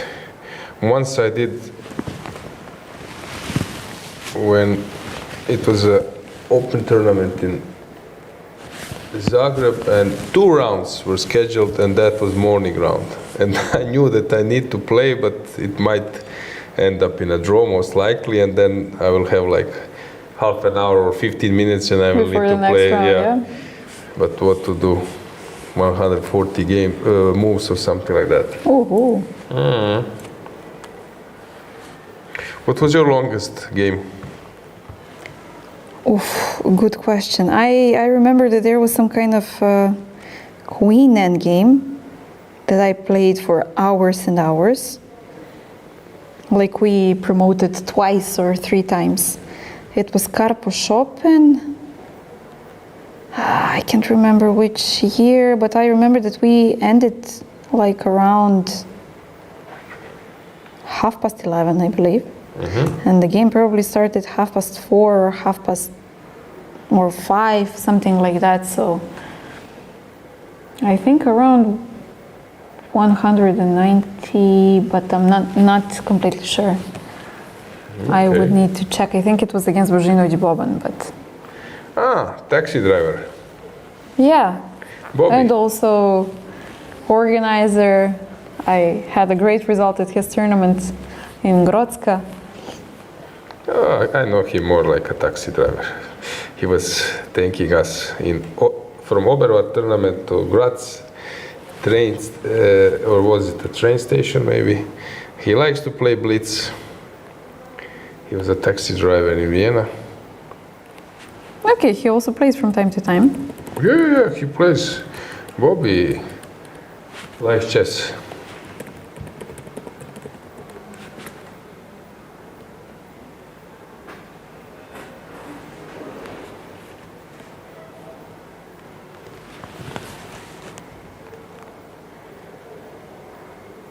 Okay, we will wait here for a few more moves, but I believe that they are now finishing. From my feeling, now it's quite close to 50 moves, maybe 10 more maximum.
They're playing way faster now.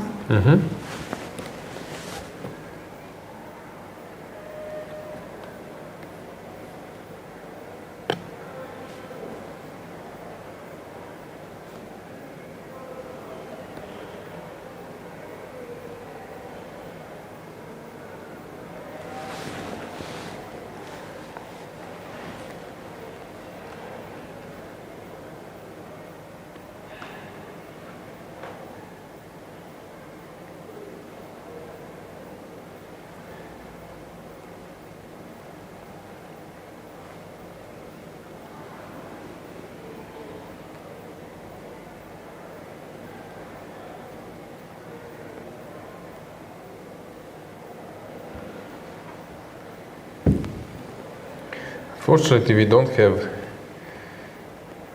the info about the number of moves. So we do know. But she's checking now, Elina. We do not know exactly which I think we move it can is. zoom it out a bit, because I do expect now that that's it.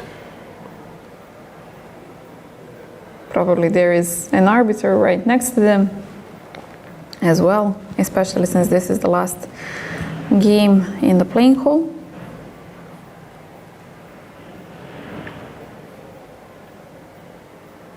Staying hidden right behind the camera.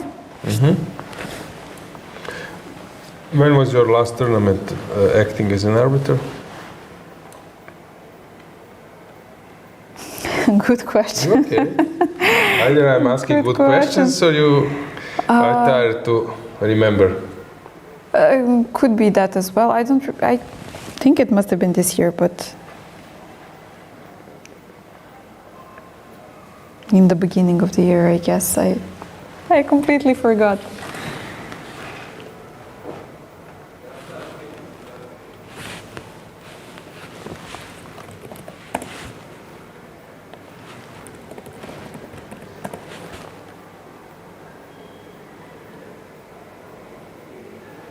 Yeah, no, it's hard. You need to memorize all those variations for preparation. Yeah, keep on joking with me. Oh, okay, so...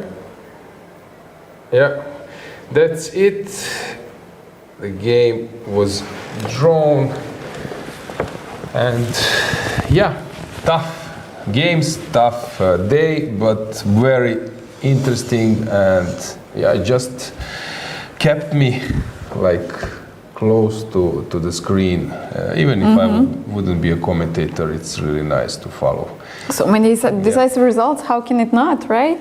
Yeah, Teodora, story of the day, story of the tournament so far. We will see what will Injac do tomorrow. Same time, same place. Make sure that you come back. Yeah, as long as